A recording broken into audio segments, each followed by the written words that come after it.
15 seconds.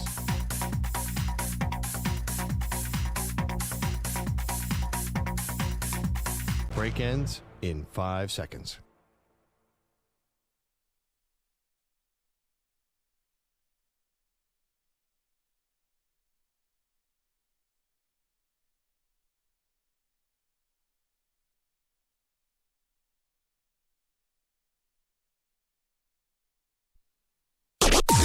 Maggie and Perloff on the Infinity Sports Network. Well, Matthew Stafford has now missed a couple training camp practices, and the plan for the heir apparent to Matthew Stafford in L.A. has emerged, Pearl, according to Yahoo Sports and some others. It is Arch Manning. Good morning. How are you? I don't like when you start the show by saying, how are you? Can we start with that? Okay, well, I want to just, be cordial. Good morning. Okay. 6 o'clock Eastern Is that time. wrong, by the way? I know it's a Friday morning in the summer, I don't want to start on a negative note, but can we just not do the small talk and just... I'm getting into well, you it. started I'm with a asking great you to... question. You got me fired up about Arch Manning, then you stopped. Well, I'm fine. Do you want to know the answer? I don't. I just want you to give me your thoughts on Arch Manning. I'm just doing that nice thing. Hi, good morning. What do you think about the Rams with the new... And I'll just lay it out for everybody. So here's the situation. Obviously, we know that everyone thinks Arch Manning is going to be the next great thing, and that he would be the presumed number one overall pick. Now, we have no idea if he's actually going to enter the NFL draft after the season. He's got to play this whole year at Texas, and a million things could happen. But what's emerged is that there are two teams specifically who are kind of like calling their shot, if you will. Yeah. It's the Browns, because Jimmy Haslam, their owner, is very close with the Mannings, because of Tennessee, Peyton Manning specifically. And also, it's the Rams, because the GM of the Rams, his stepson, goes to college with Arch, plays on the Longhorns football team. They're very tight, and McVay is close with the Mannings as well. So kind of two teams are calling their shot. I mean, you're not going to say the Saints are just as much calling their shot? That's fine, but here's where I think... These are reports, by the way. The Saints are all in, and the Giants, and the Jets, and there's about 8 teams who are planning on Arch. That's my point. This is all ridiculous. Okay, so the one thing that the Rams could potentially offer, first of all, it would have to be an Eli Manning situation. The Rams aren't going to have the number one pick unless something goes horrifically wrong in L.A. this season, and I don't think anyone believes the Rams are sitting on a 2-win or 3-win season. It's going to be an Eli. So... they've got to make it messy, and they'd have to do that. Now, the Rams do have 2 first-round picks this upcoming draft because of that trade with the Atlanta Falcons from earlier this year. But you know what? 2 first-round picks may not be enough to get Arch Manning, depending on how far down the draft they are. But here's what the Rams can offer that all those teams that you just mentioned, who'd you mention? The Browns, the Jets, the Saints. All these. This is what the Rams Giants. can offer Arch. More than the Giants. Sit behind Matthew Stafford for a year, just like Patrick Mahomes sat behind Alex Smith. We can give you NFL boot camp without you. First of all, he doesn't need the NIL money from Texas, obviously, with coming from such a rich family. And you can sit behind Stafford, and you can learn from Stafford and McVay and basically have a redshirt year in the NFL. That's what Sean McVay can offer to Arch Manning. And I think that's probably what the whole Manning family or Cooper or whoever is helping Arch make this decision, that could be very appealing to them. Yeah, I see. My point is, this is all ridiculous. I mean, that the Rams are targeting Arch Manning. And yeah, that's a good point. But guess what? There's going to be 16 teams targeting Arch Manning. And they are going to be... They might make a great case, but it's not recruiting. The draft picks matter. And even Atlanta gave up their pick to get James Pierce, which was a crazy move. Yeah. But regardless, Atlanta has no incentive to tank at the end of the season because they don't have their pick. So they're going to be playing hard through Week 18. They're probably trying to save Raheem Morris's job, is what I imagine. That's not going to be a high pick. So these 2 medium picks, that and combined with the fact that I will bet you, huge show bet Arch Manning doesn't come out next year. So that's it. And the other thing, too, is... and I'll tell you why I don't think Arch is coming out. One, the history of the Mannings, they always stay. Secondly, he's making a ton of money at Texas, tax-free state, I might add, going to the Rams to take a pay cut. Sure. Why? There's no way. And also, I saw him at SEC Media Days. You did too. He looks like a freshman in college who's rushing a fraternity. He looks like an NFL quarterback. Well, he's 6'4", 215, but yeah. He looks like a baby. He does not look like he's in any rush to get to the NFL. I am not buying this at all. I understand that they have this story with Charles Robinson and Yahoo That's great. It's trying to use whoever on the Rams organization said, Charles, can you write this for us and get it out there? There's no, in my mind, there's no chance they can pull this off unless Stafford gets hurt. Then that's a different ballgame. I will give you. If they're terrible this year because of injuries, maybe. But no, this is all. Why are we doing this? Fantasy talk. Okay, well, is it, or if you're talking about people who have a connection to the Mannings, right? Yeah, about half the NFL has a connection to the Mannings. That's fine, but these two specific teams, right? So let's just talk about the Rams or maybe the Browns. And these are the ones who have really put it out there through whether Colin Cowherd had the report about the Browns and they were really targeting Arch Manning, or now with the Rams. But just hear me out for a second. There are relationships and then there's relationships. Right. There are ones that seem to be a bit deeper than others, right? Like, you've got your inner circle, and then you've got your acquaintances. Like, yeah, I'm sure the Mannings are acquaintances with everybody. I'm sure they have a relationship with people. But who's your inner, right? Who are the people who really know what you're thinking or really have an idea? And the way the article paints this is that perhaps the Rams do have more intel into this. Maybe they do have a little bit of a deeper understanding. Maybe the Browns do have a little bit of a deeper understanding. So these are the teams who think he's coming out next year. Okay. Now, you might think, no, we can look at the history of the Mannings. All that stuff is legit. It happened. I'm not telling you you're wrong. But if people who have a closer relationship than some, like, who at the Saints right now? Like, yeah, I know the history of Archie and the Saints. Why would you think that? What's going on with the Saints is a terrible organization. It's way worse than the Rams. So his uncles are Eli and Peyton. You know how many relationships he has in the NFL? Peyton shadow runs about half the franchises. You don't think he has a relationship with the Colts? You don't think he has a relationship with the Broncos? You don't think? Of course he has a relationship with the Saints. And by the way, you're painting a situation in New York where you could possibly have Sark come with Arch Manning too. Like, there's all sorts of. Where, to the Giants? Yeah, any team. Like, I just think there's so many opportunities around the NFL. The Rams seem like one of the least logical places to me. Why? Because they're going to pick 20th. No, but if they pull an Eli, like, that's the thing. Eli went from 4 to 1. Right. It's no, going to be Eli. I get it, but I mean, unless Atlanta is really, really bad, I just like that is way bigger than an Eli. I mean, that's like what was the biggest trade? What was Jared Goff? The Rams got up from move way up, but generally, I think for Arch Manning, whoever is number one is going to ask for the moon and the sun. Yeah. So if Arch did come out, there's no way. It I seems just don't like think they're it's pretty possible. comfortable with that, though. I guess here's the other part, too, about all the relationships. Like, the fact that, Les Snead's stepson plays for the Longhorns and knows Arch Manning, and they're friends. I kind of put more into that than just the fact that Peyton played for the Colts or Eli played for the Giants. Do you know that Peyton and Eli, according to Arch, who said this recently, have never seen him play? They've never watched him. Peyton Manning said he's planning to go to watch a Texas game this year. That's what Arch said.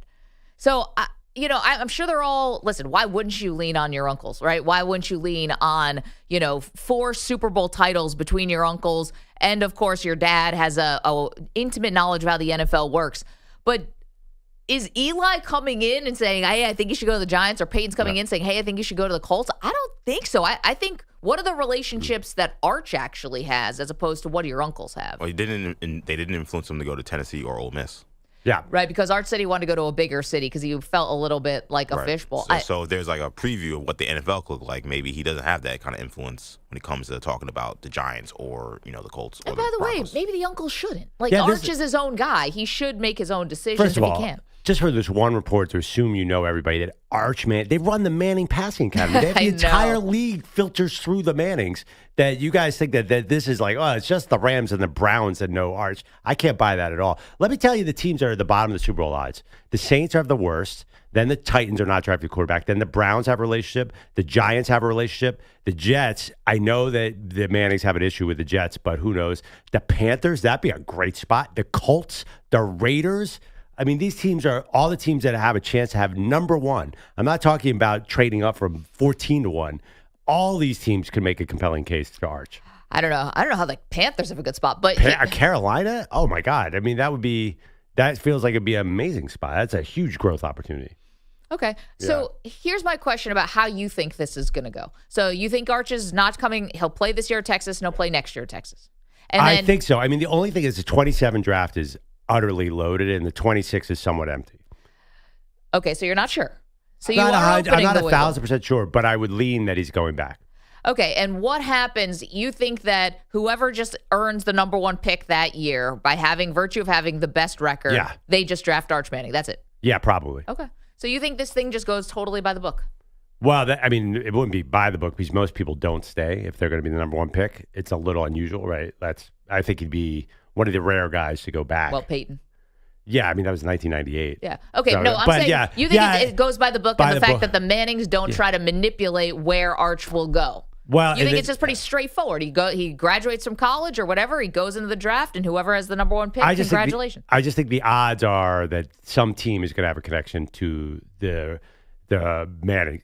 And I would do a massive show bet he's not a Rams quarterback in 2 years or whatever. When is next year's draft? Yeah. I would do a huge show bet that he's not a Los Angeles Ram in 2026. It seems like you think. I don't know if it's the Rams. The Browns don't really seem like a real stable organization to me. They always find the banana peel. Look what's going on right now with the organization. So whether his uncle has a deep relationship with the owner, that probably wouldn't be enough to sway me. Now, McVay... It's not college recruiting. It's the NFL draft. Well, but the Mannings are different. But Sean McVay, that's something that would probably interest me if I were Arch. Of course. Yeah, you know what? If I was Arch, I'd want to go to the Eagles or the Chiefs, too. Like, it doesn't matter. It's the NFL. I think that you're treating it like it's going to be so easy for all these teams. You know what? Let's look at the best situation around the NFL. Stafford's retiring, and McVay is coach.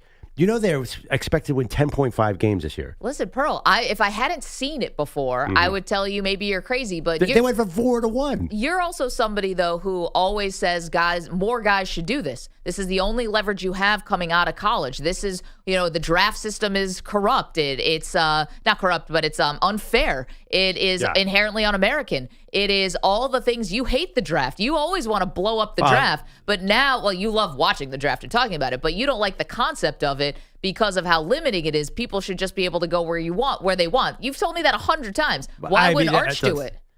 He's going to have the most leverage of anybody. So you think this really might happen? Like, say the Rams pick 19. I just think that the Mannings are going to be involved here. I do.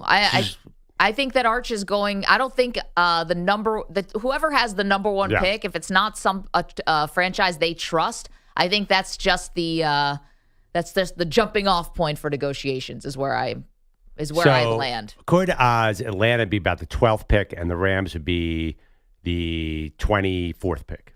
You think that'll do it? No, I think it's going to have to be future first. I think it's going to have to be, you said, sun, moon, and stars. It's going to have to be something unbelievable. And it's going to have to be Arch saying, I'm not going to show up. Like what Eli Manning said, I'm not going to come to San Diego. So we're talking more of a Kobe situation. Yeah, I do. I think it's going to be something like that. Okay, I'm so confident that's not going to happen. I think your best chance is Atlanta's terrible and you get in the top 10. But I really don't think that's happening.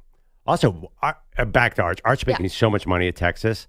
Like, it's going to be, he might be like, well, you know what? Stafford's retiring this year. If he really want to go to the Rams, you just wait, go back to Texas. Because I assume the Rams are probably, this is the last year of Stafford, according to the negotiations. Like, it didn't go well this summer. Right. So got a maybe back issue, hasn't practiced. Wait on the Rams. And even so, there's a lot going on here. But how do you wait on the Rams if this is his last year? Go back into the draft in 27. Arch is coming out. But if this is Stafford's last year, why would you want to come out in 26? No, because the Rams will be terrible and they'll be a top pick. Got it. Okay, so they'd be so bad after Stafford retires that they'd have a 3-win, 4-win season and have a shot at the number one. Arch Manning. And by the way, you think that Arch Manning would look at New Orleans with the number one pick next year and say, I'm coming into the draft, but I'm not going there? Didn't go to LSU. Okay. All right. Interesting. I mean, the Saints might get sold? Yeah, the Saints are going to have a blank slate where they're going to pick any coach you want or go with Kellen Moore. And yeah, I think that's a very attractive situation. And it's indoors. I mean, that is a place where you can put up massive numbers, where you can build a winner. Saints over Cleveland and play outside in the AFC North. Well, Cleveland, no thanks. I'm doing a no thanks. I didn't even think that Dion wanted Shador to go to Cleveland, but that's how the chips fell. What if Colin Cowherd's report is right and they hire Nick Saban? That was the Colin Cowherd. That was the opinion part, I think, of his report, right? The report was that there's this deep connection between the Mannings and Jimmy Haslam, but was the opinion Nick Saban? I can't remember. Colin kind of presented it as the whole thing was fact. But if Nick Saban went back to Cleveland, where he was an assistant coach under Bill Belichick, that would entice Arch Manning. But here's my why I'm a raised eyebrow on that from Cowherd. Arch Manning was coming out of high school and could have went to Alabama and played for Nick Saban. He went and visited Alabama. He didn't want to go to Tuscaloosa. I think he said because he felt like it'd be a little too much of a fishbowl. He thought Austin was a little bit bigger city. He could maybe blend in a little more. I mean, good luck. But I understand the logic. Couldn't he have already played for Nick Saban and he already passed on it once? Unless they're worse coaches to play for. No, there are. I get it, but he could have just easily gone to Alabama and played for Nick Saban. You know what the funny thing too? Here's another prediction. If he gets into the 27 draft, he will not go number one. Because he's going to be sitting there with the monster Jeremiah Smith and with our guy DJ Lagway. That'd be really interesting. I think you could have like a Ryan Leaf, Peyton Manning situation. And here's the other thing too. We always know the number one pick's going to need a quarterback. Not necessarily. That's happened in a lot of drafts. We'll see. I mean, I think Arch Manning is a guaranteed top 3 pick, but I don't think it's going to play out nearly as simply as you are playing out. No. The way I'm saying is it's going to be messy. He's going to have to manipulate the draft. It's not and Eli got messy. It got very awkward, but they did it. But you also just said that Eli has no influence, basically. No. What the Mannings pulled, not to make him to go to New York. Right. Yeah. So why do you think he's going to do exactly like an Eli if he's not really being driven by Peyton and Eli? Because I don't think Eli wanted to pull an Eli. I think that was the family who was. I don't think Eli Manning was like, oh, shucks, guys, I don't want to go to San Diego. I think the family was like, you're not going to the Chargers. You're going to go to the Giants. So Archie's running the show. Or Olivia, maybe. I would guess Olivia. Yeah. The matriarch. I just think that this is all TBD. And I think there's going to be 20 teams that emerge out of 32, 20 out of 32, 2/3 of the league emerges with a connection to Arch Manning in the next 6 months. I mean, just the Rams. I mean, why not? If we're going to do the Rams, we might as well do my Philadelphia Eagles. Who else at the top of the draft? The Chiefs, all the Niners, all the great teams will probably be in on them. There's no way the Rams is happening. Sorry. 888-710-4ISN, 888-710-4476. So there you go. Rams connection to Arch Manning. And do you think he's going to come out after this season, no matter how it goes at Texas? 888-710-4ISN. Okay, lots to do, including the passing of a larger-than-life figure. Of course, we're talking about Hulk Hogan. Get into that next. You're in a 5-minute break.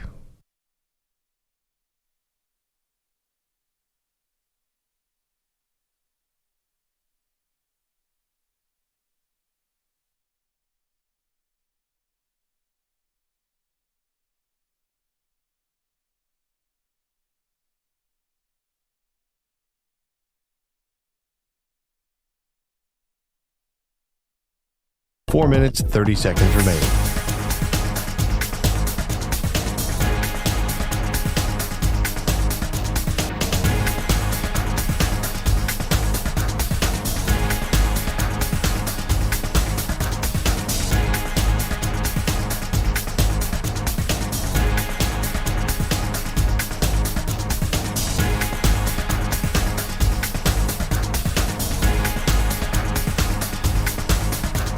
Four minutes remaining.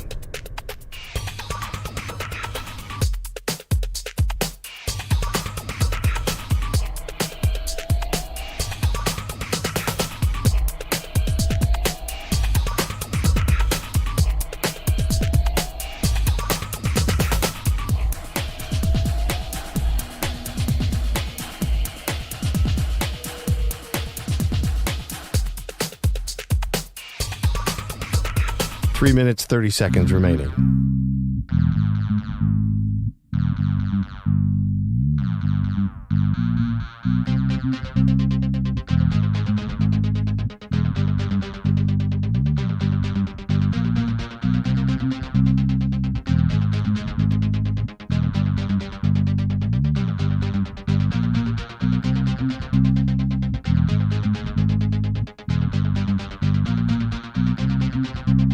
Three minutes remaining.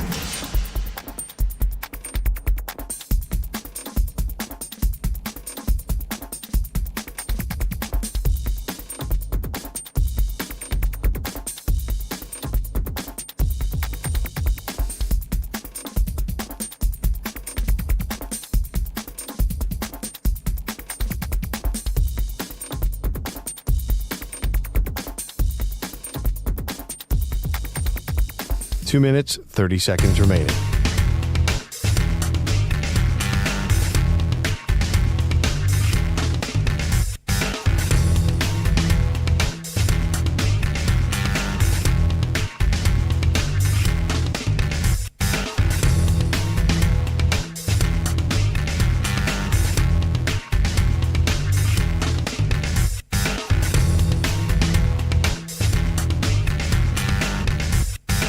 Two minutes remaining.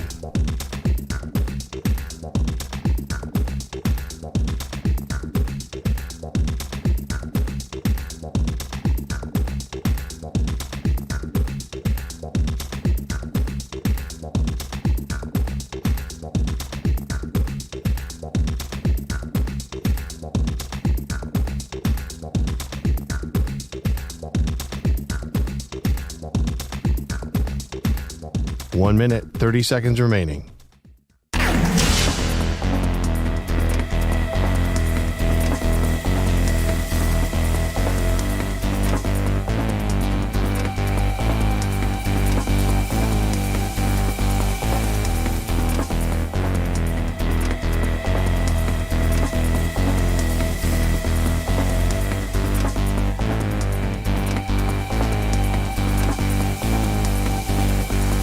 One minute remaining.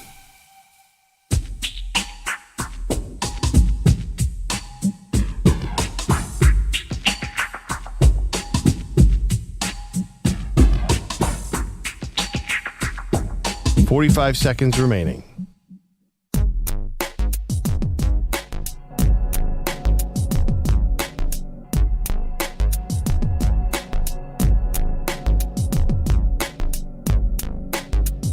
Thirty seconds remaining.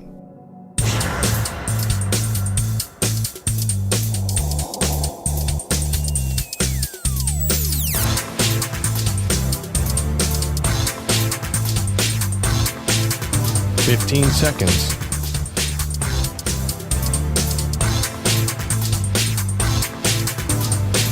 Break ends in 5 seconds.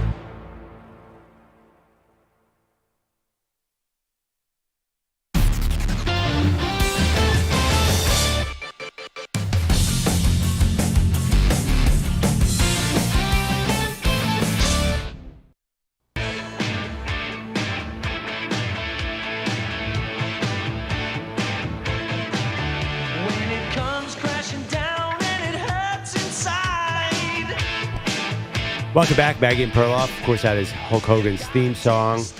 Big news yesterday. Hulk Hogan passes. Yeah, it was a crazy news day. I think that it's funny that it's pro wrestling, but it led all the sports sites all day long. Led SportsCenter every time. Obviously, Hulk Hogan crosses over from pro wrestling into mainstream sports. Yeah, to say that the legacy is complicated, too, would be an understatement because there's the Hulk Hogan, I think, that we all remember from our childhood, Pearl. For me, for sure, the biggest figure, that it probably existed in pop culture. I was actually thinking about this. But let me circle back to that for a second. So you have the Hulkster, right? And you have Hulk, who I think we all remember was such an influential and big figure in our childhood. And then the sort of, mask coming off of who Terry Bollea was, the real Hulk Hogan, and getting caught on tape saying racist things, which certainly, and then never really owning it and apologizing for it in a way that was meaningful, I think really sat with people. So you have, of course it did. So you have these like two things wrapped up in this one person, in this one figure. And, the last time that he was out at WWE, I think it was the last time, was the LA show where they announced they were moving to Netflix. And he got booed mercilessly by the hardcore WWE crowd. I mean, those are his people. That's, you'd think his base, if you will. And it was no doubt boos. This is what it sounded like.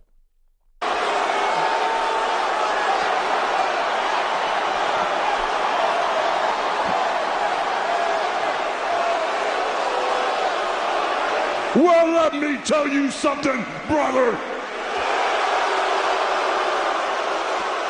You know something, maniacs?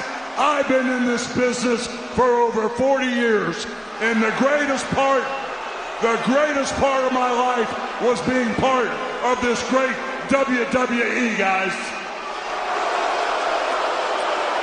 Yeah, it got worse when he found out he was promoting a new beer company. People really started to boo. But he also is meaningful for people, because I think it's how does it make you feel, remembering back to your childhood, those Saturday mornings, all the millions and millions of people who tune in to watch him body slam Andre the Giant, him being in your favorite movie franchise, the Rocky franchise. No Holds Barred was the other movie. And I saw Peter Rosenberg yesterday called him the Babe Ruth of wrestling. Like, wrestling can't exist without Hogan. And I totally agree. I had this thought yesterday when I saw that Hogan passed away. And tell me if you guys think this is true. When he was at his peak in popularity, mid-'80s, early 90s, was he as well-known worldwide as, like, the image of Mickey Mouse? No. I don't know. Was he ever, well, forget Mickey Mouse, but was he ever like a top 3 most famous person in the world? I think he may have been. The world was, I think, a little bit, I don't say the world was smaller then, because it's obviously smaller now. We're way more connected.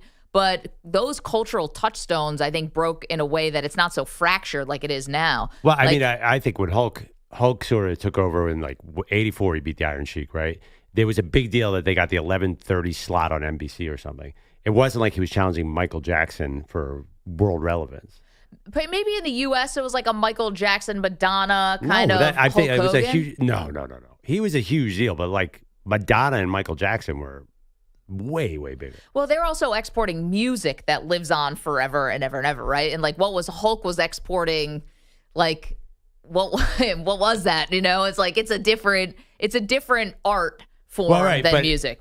If you Google icons from the 80s, I don't think he's going to be high up on the list. Really? I mean, because you're talking about like Madonna. Michael Jackson is one of the most famous human beings to ever live on planet Earth. Agreed. I mean, I think Hulk's a big deal, but not like that. I'm just saying the image of that Hulk Hogan, like the image of him, I was thinking Mickey Mouse. I was thinking like Super Mario Brothers, like things that you could show to a child anywhere in the world may know. Like Pokemon, I don't know, like these massive pop culture things. I feel like the mustache with the bandana, the rip in the shirt, the yellow and red, I felt like it was up there. I don't know that WWF at the time was really crossed over the ocean as much back then in 1984. Like in England, did they know Hulk Hogan? I don't know, but I know that the WWE is really popular internationally now. But I don't remember it being like it was like a nascent phenomenon back then. Yeah, it wasn't quite. Yeah, I think wrestling has grown a lot since 1984. The funny thing too about you mentioned all the out of the ring stuff. Yeah. Like I kind of lost track of Hulk Hogan in 1987. Like, I honestly a lot happened after that. Look, I think of Hulk Hogan. I immediately think of beating the Iron Sheik as a kid was like the most like amazing thing ever. I had no idea about anything that happened afterwards. I vaguely knew about the Gawker lawsuit, but I saw the Vince McMahon lawsuit, and I was like, wow, he kept wrestling for a long time. It was brand new to me. I know, bro. We were like, wait a minute, what happened to Hulk Hogan? It's like a lot happened to Hulk Hogan. EJ, you're a massive wrestling fan. Curious to know your thoughts on passing of Hulk. Yeah, I mean, you mentioned the Babe Ruth thing. That's actually ironic. I actually said that on my podcast yesterday. I felt like, to me, he's like the Babe Ruth of wrestling. And it's not in the sense that he's a figure we've never seen before, but that to me, like, Babe Ruth, there's no one more synonymous with baseball than Babe Ruth. Similarly, I think there's no one more synonymous with wrestling than Hulk Hogan. What he did for wrestling and where it is today, it would not be where it is today if it's not for Hulk Hogan. His legacy from that standpoint is, unassailable. Unassailable as Teflon. It's the personal stuff. It's the Terry Bollea person that I think makes things very difficult for a lot of fans, a lot of people who grew up loving Hulk Hogan. I always say, like, my introduction to wrestling was Hulk Hogan wrestling Karl Malone. like that's literally why I became a wrestling fan.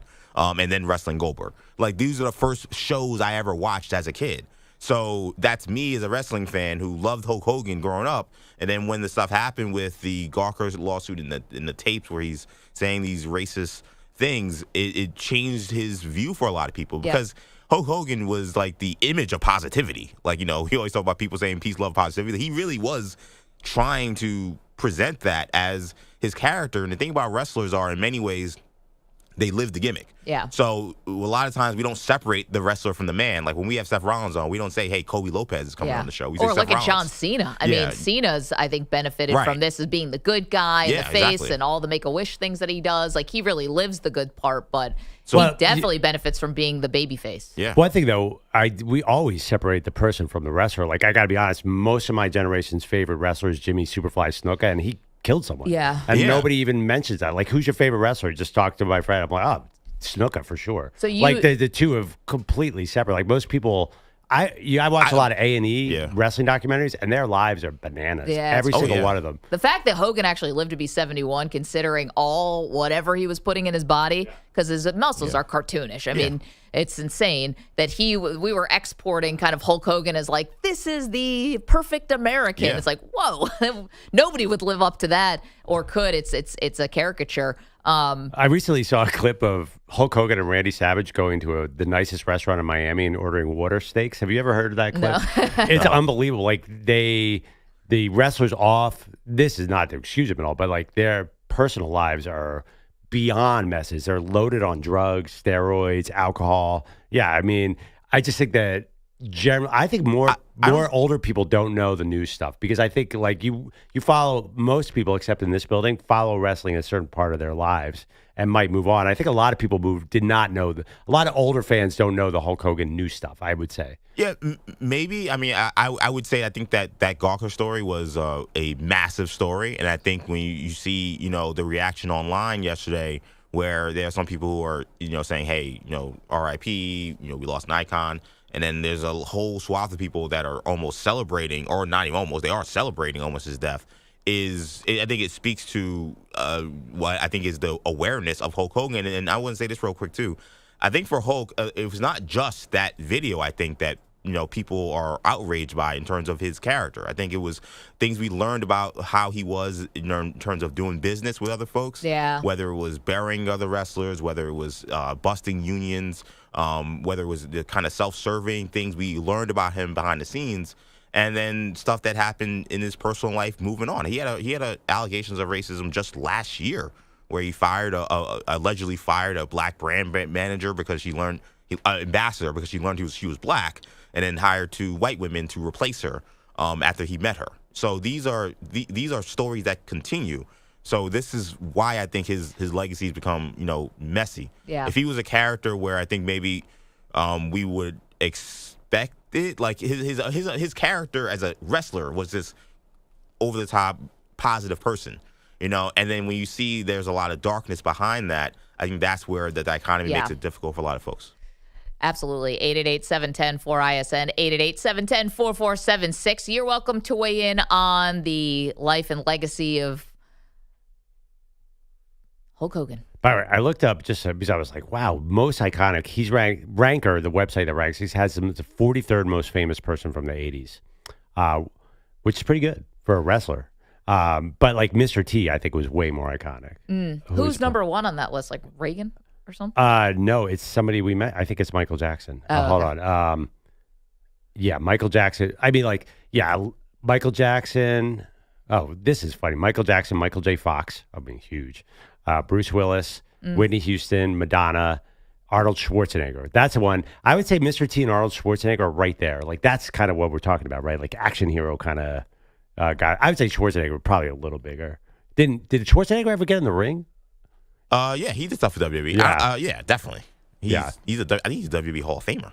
Because remember, wrestling before and after Hulk, it was not that big at 84. It was kind of like Saturday at 11 a.m. It wasn't a primetime sport until he came along. So I'm not sure how famous he was. But that being said, I'm curious from callers. Like, I think many, many people don't know about the other side. And a lot of people aren't online. This was 39 years ago that he beat the Iron Sheik, for example. Like, there's definitely, like, I'm assuming a lot of people who saw that match are not on your social media feed.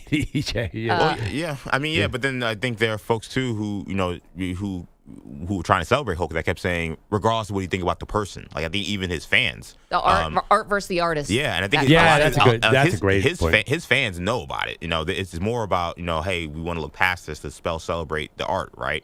So Hulk has a lot of fans. I think if you followed Hulk Hogan and I think that's millions and millions of people. There's awareness of some of this other stuff.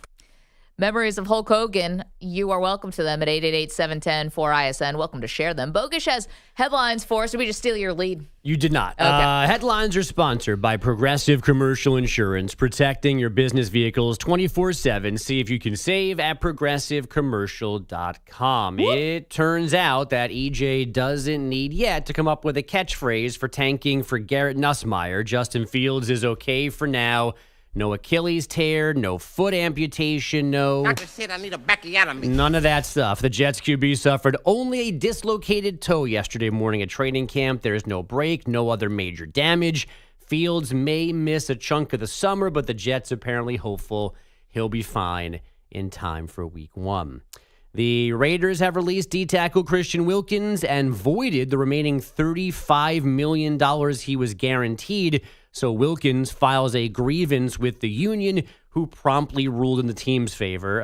The Raiders, no, nothing, thanks. The Raiders reportedly don't think Wilkins was trying hard enough to recover from a foot injury suffered last October. That's why they want their money back. By the way, did you guys see that video of him dancing in the thing? To the Backstreet Boys or whatever? I almost feel like the Raiders saw that video and was like, get this guy out of here.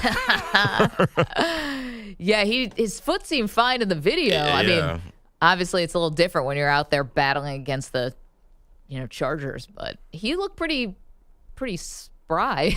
Yeah, I mean, it makes me wonder, like, is he going to fight this and be like, hey, like, I'm working, and clearly I'm showing I'm getting better, so what's going on? That video was crazy to me. Yeah, the Athletic story says the injury is supposed to only take 3 or 4 months to recover from. It happened in October, and he had the surgery right away, so he should have been theoretically okay, like, early in 2025. And when they got to, like, March and April, he was doing nothing still on the field. And I guess they told him to have another procedure, and he said no. So it's basically like, I think they're accusing him of just like sitting around and collecting checks. And that's why they don't want to give him anymore. Sounds nice. Yeah. This seems... I've never heard of this before. Like a team wanting a guy to get surgery and him not getting it? That happened. No, a guy getting hurt and them feeling like he's not recovering, and then taking his guaranteed money. Right, like he's not trying to get better. Yeah, it seems like it's a very heavy accusation. Right, like and I'm not saying they're wrong. I'm just saying this feels almost unprecedented to me. Like a guy is getting cut, and they're saying that we also don't owe him his guaranteed money because he got injured and he's actually not trying to get better. How many guys have we seen in all sports get hurt and they're just like albatrosses for however long they're on the team? This is an interesting one. We're going to talk about the Raiders a little bit more at the top of the hour. What else you got, folks? The Seattle Mariners got a head start on the trade deadline last night, sending 2 pitching prospects to Arizona for first baseman Josh Naylor. The M's need more pop in their lineup, but they were okay last night in Anaheim. There goes Cal. Pitch on the way, swinging a line shot deep down the left field line. Has it enough? Yes, it is. Goodbye, baseball. It clears the short fence in the left field corner. A rocket line drive. 2-run home run off the bat of Randy Arozarena. That's Rick Riz on Mariners Radio. Arozarena with one of Seattle's 3 homers in a 4-2 win over the Angels. The Mariners now a half game up on the Red Sox for the second wild card spot in the AL. The Tigers still struggling, 11-4 losers at home to the Blue Jays. They've now dropped 10 of 11. The A's win in Houston 5-2, and the Cardinals outscored the Padres 9-7. Kansas men's basketball coach Bill Self had 2 stents inserted yesterday after dealing with, quote, some concerning symptoms. He is doing well now. Should be out of the hospital soon, according to the school. Self missed the 2023 Big 12 and NCAA tournaments with a heart issue. And still no Caitlin Clark for the Fever, but they beat the Aces last night, 80-70. Kelsey Mitchell scoring 21. The team said pregame Clark remains out indefinitely with that groin injury. Guys, back to you. Bogusch, thanks so much. I want to get to you guys a bit on the phones. And Tom's in Huntsville, Alabama. We're asking for your memories of Hulk Hogan, complicated legacy for that man. What's up, Tom? How are you? Hey, good morning and happy Friday. Thanks. Same to you. I was just thinking my first real glimpse of Hulk was early 80s, 82, 83, when he was in the Rocky, I guess that was Rocky III movie, as Thunder Lips. and he was a very young Hulk Hogan then. Still had a full head of hair, and hadn't got in much trouble yet. Was much bigger than he was. That was early in the non-steroid era. Yeah, I guess. He threw right, Rocky out of the ring. Can't do that. Oh, he did, and then Rocky threw him out of the ring. That's true. By the way, I was Both guys on steroids. Tom, I was looking at a picture. His hair was already pretty much gone then too. He's never really never had much hair. Then they must have just added. Yes, it was thin. It was thin. Yes. Yeah. Hair technology has come a long way since the 80s. Yes, it has. That amount of bleach, though, to put in your hair. Yeah. Sorry. No, go ahead. I was thinking iconic wrestlers. Yes, Hogan was definitely huge for the WWF and then the WWE. But as far as iconic wrestlers, you can't even mention wrestling without saying Ric Flair. That's a funny one. Tom. He is by far, yeah. The more famous one. Thank you so much for the call. Another bleach blonde with Ric Flair. Do we even put that up as a poll question, Pearl? You always have your thumb kind of on the pulse of how you think these results are going to go. If you put up who's the more famous wrestler, Hulk Hogan or Ric Flair? Hulk Hogan. I think it's Hogan too, but Tom brings up a good point. I also saw a little of this on social media, which is like the idea that Ric Flair has, outlived everybody is just like amazing considing he's had Ric some Flair's serious health issues. Yeah, he almost died. I know. And hardcore life. Hardcore life for Ric Flair. I think we could say that for every pro wrestler pretty much. I think it would go Hulk 1, and I think Andre the Giant would challenge Ric Flair. I mean, Hulk's got to be 1. I don't know. I'm sure a lot of people are doing rankings now. Okay, Hulk, so it's just also the name Hulk Hogan. It's just iconic. Can we put that poll up with him and The Rock? I don't know if that's just because of the generations and they overlapped for a minute, right? But not as a wrestler. They had a great match. They had one of the greatest matches. Yeah, but because Rock became the #1 actor in the country, though, right? Not because Rock was so iconic as a wrestler. What's funny though is I had a discussion about this yesterday, and my friend made a good point that The Rock was almost too good at wrestling, which is why he is now The Rock. Like he was so over as a wrestler. He had to become a movie star. He outgrew wrestling.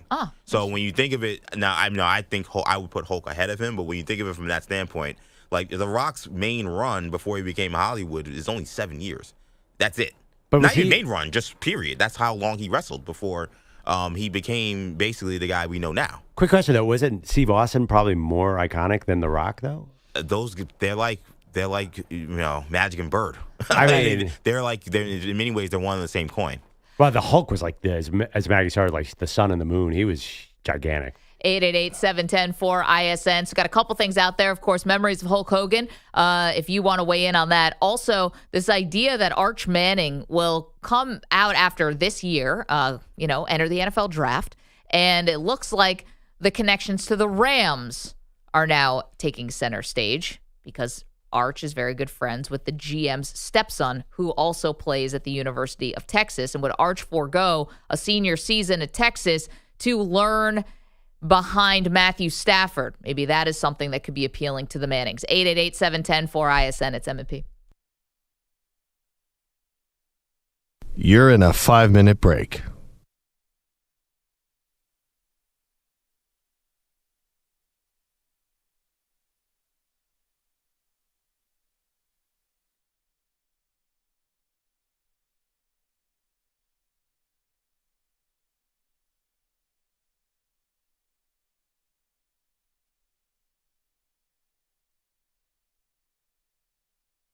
Four minutes, 30 seconds remaining.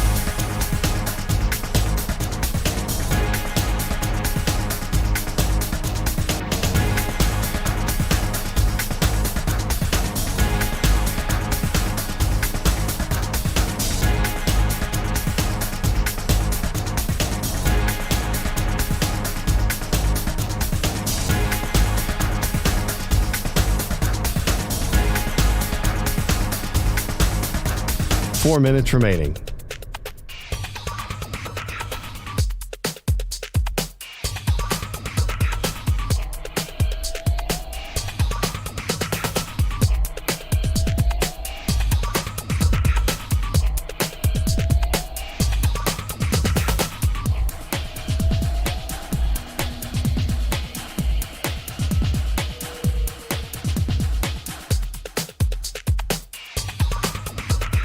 3 minutes, 30 seconds remaining.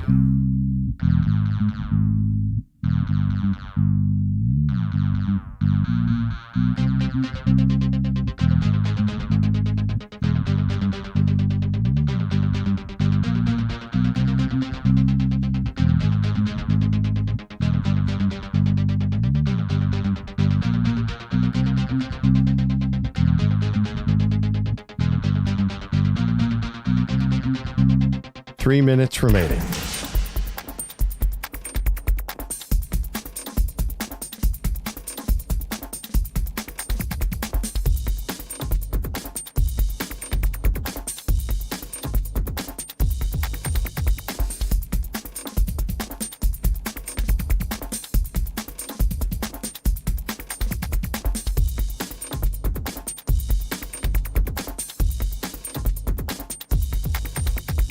Two minutes, 30 seconds remaining.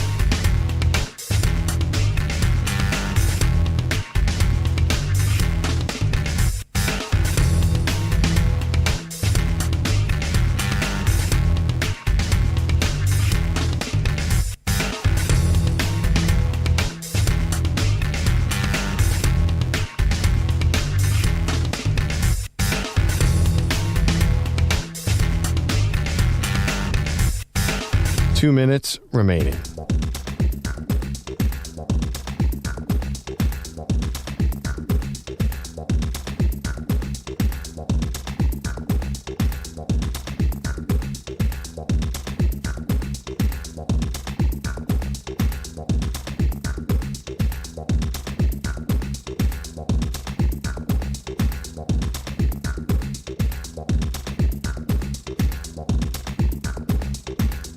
One minute, 30 seconds remaining.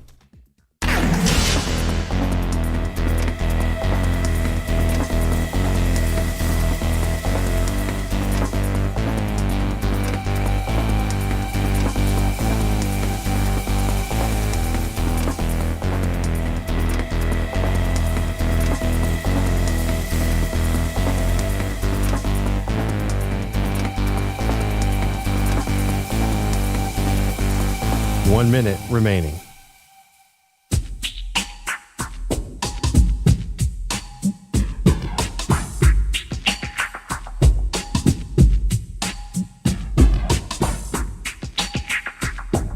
Forty-five seconds remaining.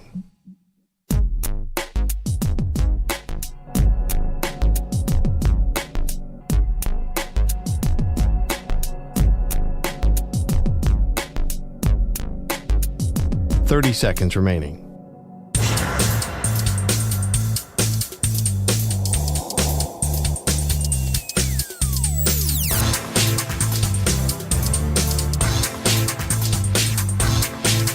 Fifteen seconds.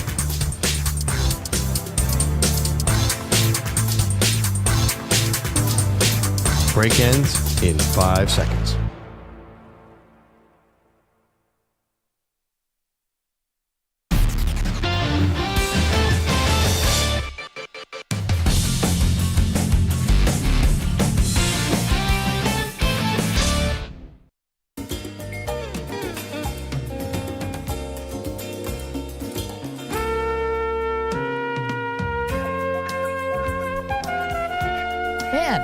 Yesterday was just too much. This is the music of Chuck Mangione, who also passed away yesterday. The jazz musician.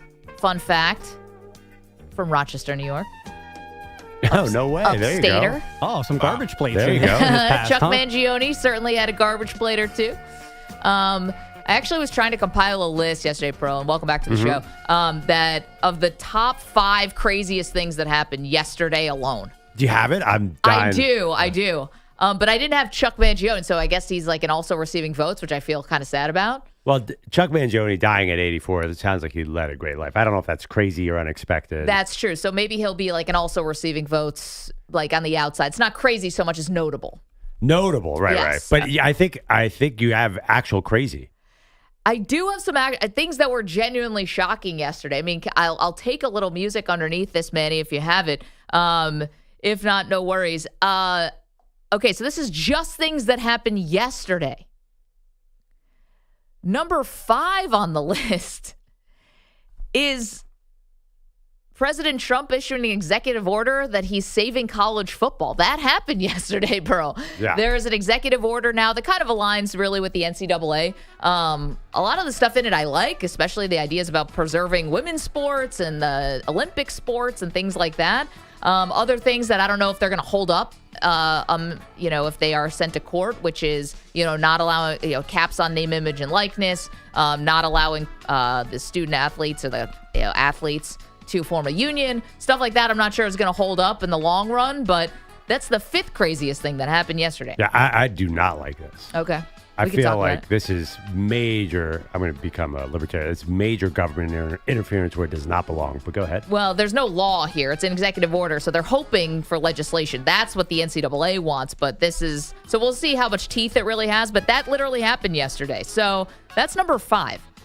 Number 4 on the list of crazy things that happened yesterday is we thought Justin Fields may have lost a foot yesterday. The reports that came out when we were still on the air yesterday morning was carted off the field, limping. We were wondering, is it an Achilles? Is it a hamstring? Turns out it's a dislocated toe. So, whoosh, dodged a bullet there. But it was dicey for a moment. But this is a way, it's almost your worst case scenario because he's going to be playing it 87% throughout the season. You know how toes are, right? Because not bad enough to bench him, but enough to annoy him forever. And he's a mobile quarterback who, uses his legs a lot. But by the way, it was not the big toe. I love that detail. Which toe was it? It's not the big, because the big toe is one of the most important things in sports. Especially for a quarterback. I don't know. They've given no details on what actually happened here. Huh, that's funny. I just assumed the big toe, but you know what assumptions do. I heard something that it might have been the right side of the foot. I think it might have been a dislocated pinky. Yeah, but not toe, man. Was it broken, though? Dislocated. Yeah, what is... gross. Ugh. Okay. Maggie, if you were a quarterback with those giant clompers, you would break that. Someone would step on that every play. My toe's like a femur. My feet are so big. Okay, the 3rd craziest thing that happened yesterday was, did you guys see that Bill Self was in the hospital and had to get 2 stents in? Yeah, Bogusch just told us. Yeah, he just told us, but maybe if you're just joining us, you may not have heard that. Bill Self was rushed to the hospital, but thank God he's going to be okay. The 2nd craziest thing that happened yesterday, I think, was not just that the Raiders released Christian Wilkins after they just gave him $100 million a year ago, was that the Raiders' statement claims that they're doing this because they have a commitment to excellence. Now, that is hilarious. That's always been a ruse. What's excellent about the Raiders now? Just win. Not lately. Just win, baby. Yeah. That was a long time ago, that just win, baby. And commitment to excellence, I don't know. Fell short. And number 1, of course, is Hulk Hogan passing away. Crazy. That's all things that just happened yesterday, Pearl. Yeah. I'm sorry, I think you missed one. I did? The report that a player on Memphis gave the entire game plan to the UT San Antonio quarterback. I'm sorry, I completely missed that. I'll take one of these out. Did you want to fill people in on that craziness? I hope I have this right, okay? This comes, On3 was making a big deal of it yesterday. There was direct message conversations between Ra'el and UTSA quarterback Owen McOwen, and one of them, shared the entire game plan with his friend on the other team. He left the team in October, but source close to Memphis tells Tiger Sports Report that he was dismissed, and he had a motive, therefore, and sent the game plan to the opposing team. The game ended up being 44-36. I'm sorry, did you say Owen McOwen? I think it's McCown. Owen McCown, sorry. That sounds like a wrestling name. That'd be a heck of a name. Like Owen Hart's evil twin is just Owen McOwen. Yeah, like so I was actually wondering, is that fraud? Probably not, but it definitely is not something you, could you get in trouble for that? And I don't really. I'm scared that, is this happening a lot? Well, it feels like it could. The only reason it's scary is because, in the betting world, Yeah, exactly. Yeah. Do people deserve to get their money back if they bet on that game and their bet was a loser? Yeah, this is bad. And here's my thing: is what was the motivation? I think he was kicked off the team. Yeah, got it. Yeah, so he was just had a grudge. A scorned lover. Oh man! And how many guys get cut from college football teams all the time? I feel like this could be very pervasive. Yeah, right. There's playbooks going around all over the place. So I'm sorry, I missed one. 6, 7 crazy things happened literally just yesterday. Get it back into the Raiders next.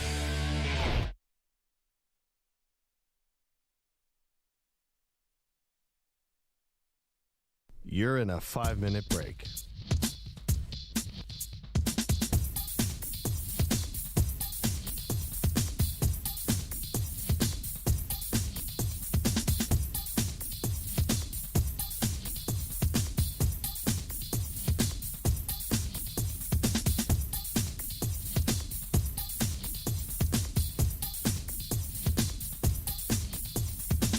Four minutes, 30 seconds remaining.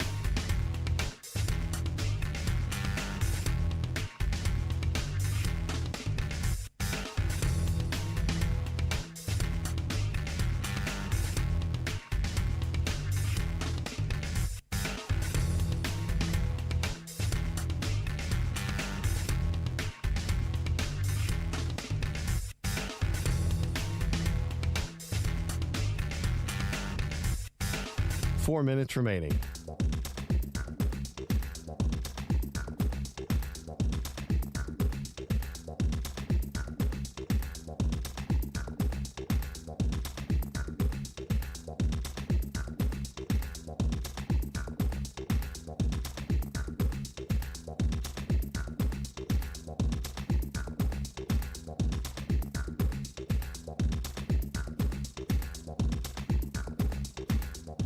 Three minutes, 30 seconds remaining.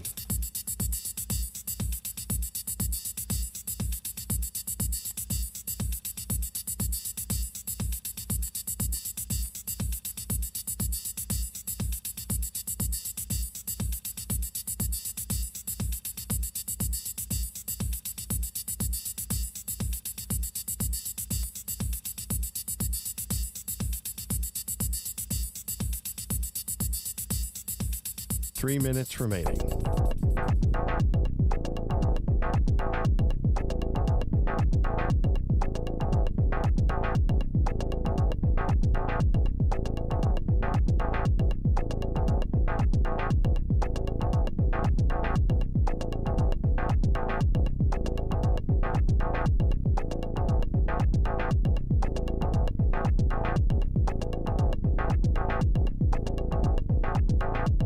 Two minutes, 30 seconds remaining.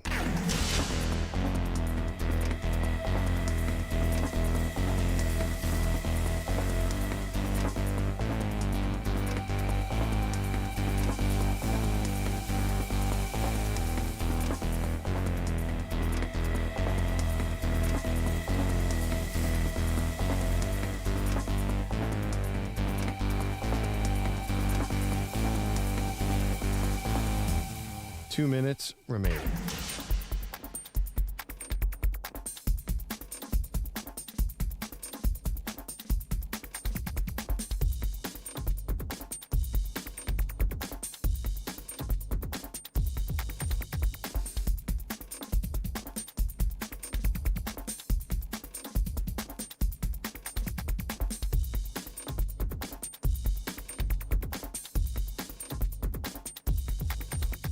One minute, 30 seconds remaining.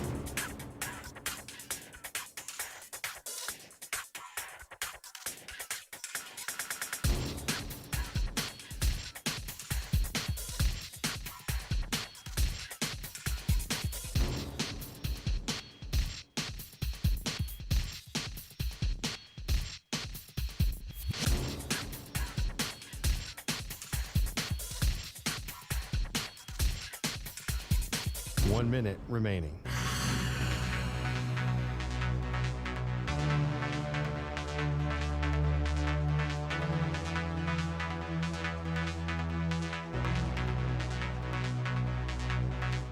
Forty-five seconds remaining.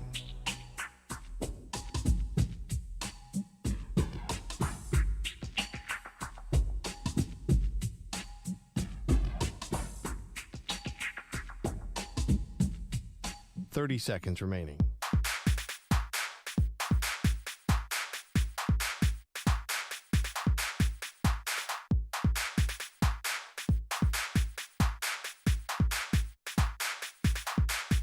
Fifteen seconds.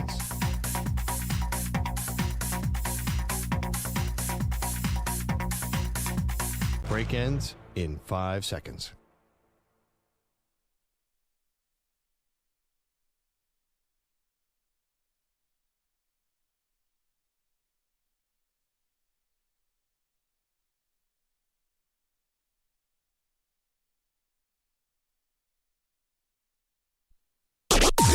Maggie and Perloff on the Infinity Sports Network. And things changing at the Raiders? But for the better or for the worse, welcome to the show, Maggie Gray, Andrew Perloff. Now, yesterday, Pearl, was just the news that they've decided to part ways with Christian Wilkins, who was celebrated just a year ago as one of the great, free agent signings, right? He was this big deal coming from the Miami Dolphins. They were going to shore up the defense, he and Max Crosby together, and this was going to be this sort of new era, I guess, of Raiders defense. And now, because he had a foot injury that required surgery, the team wanted him to get another surgery. He did not want to do that. And now the team was alleging he wasn't trying hard enough to get back on the field.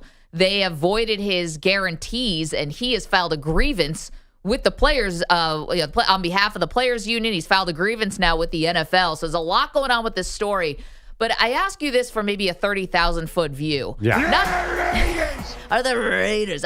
Do you like the direction overall that the Raiders have taken this offseason? Do you think they are moving closer back to relevancy with the addition of Pete Carroll, new general manager John Spytek, Tom Brady in the building to a certain extent, Geno Smith coming over, they drafted Ashton Genty, now cutting bait with Christian Wilkins. Do you generally like what they've done, or do you generally not like what they've done? I am down on the Raiders. I mean, this is all fine, but I don't think anything's going to change with that owner. I think eventually, unless, you have Woody Johnson with the Jets, you had the Fords with the Lions, you have the Haslams with the Browns. None of this is going to change. Jerry Jones. Well, Jerry Jones is bad. At least he's won a lot. I just think that you have these organizations that have these deep, deep flaws. And I don't think Tom Brady, to me, is window dressing, owns 5% of the team. John Spytek might be good, but there have been other good executives who come through there as well. And Pete Carroll is going to be there for, 2 years? So, no, I think the Raiders are getting overhyped, if anything, right now. See, I think the big part of Pete Carroll coming to the Raiders was, first of all, they couldn't get Ben Johnson. I do think they were looking at him first, but he went, obviously, to the Bears.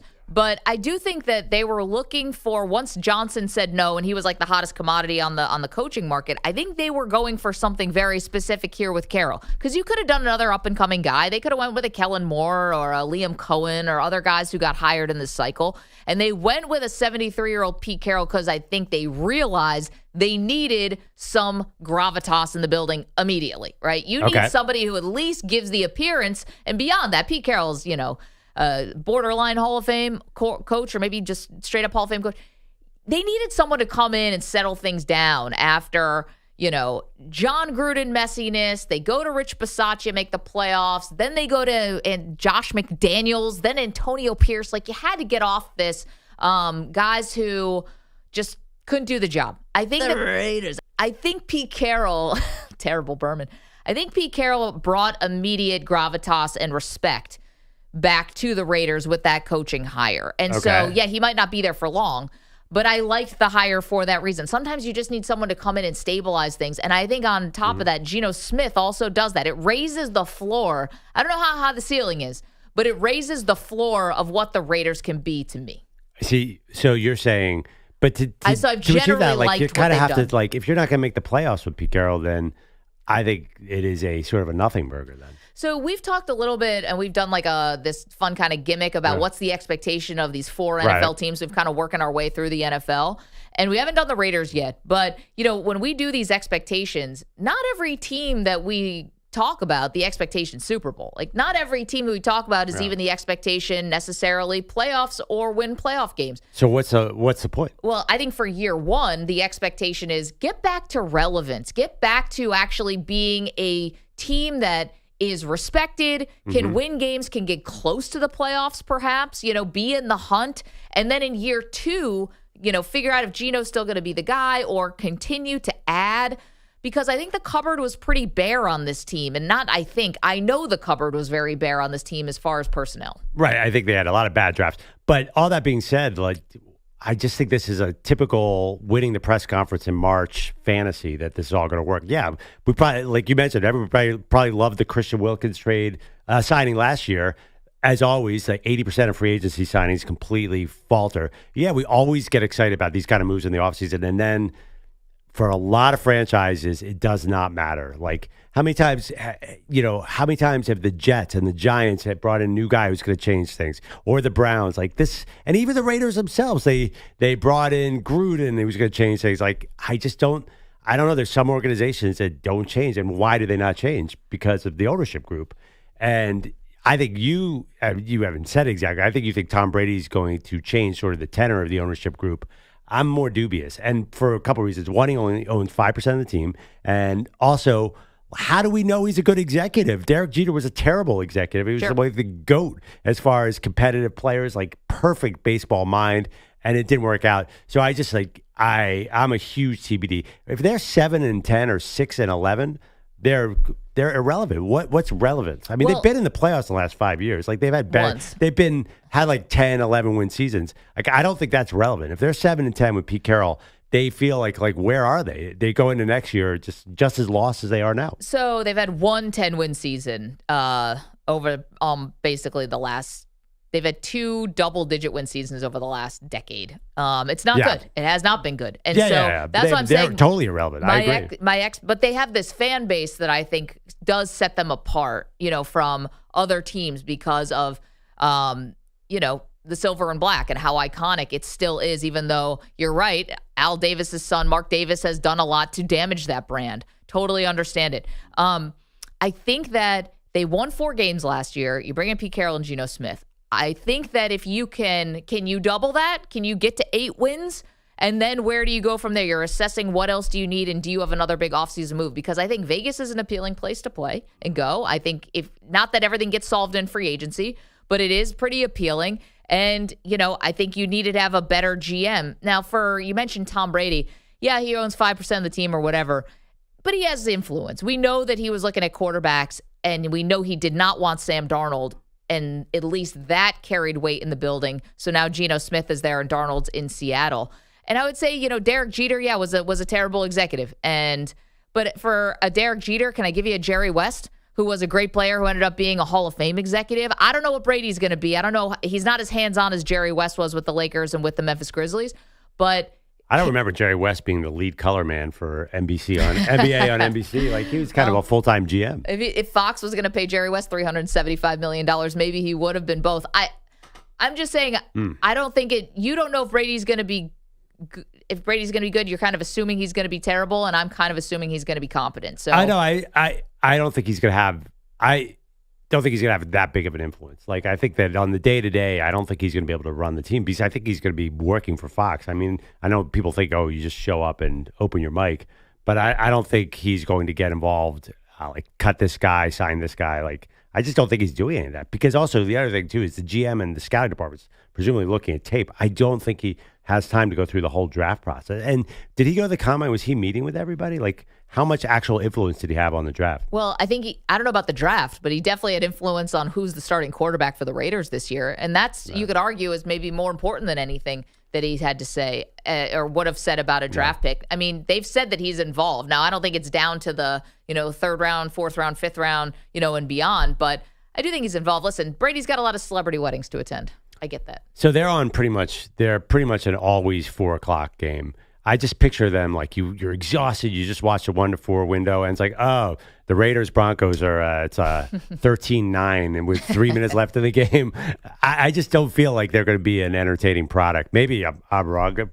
It feels like there's always like Arizona is always playing San Francisco at 4:00, and the Raiders are always playing somebody at 4:00, and it's like, oh God.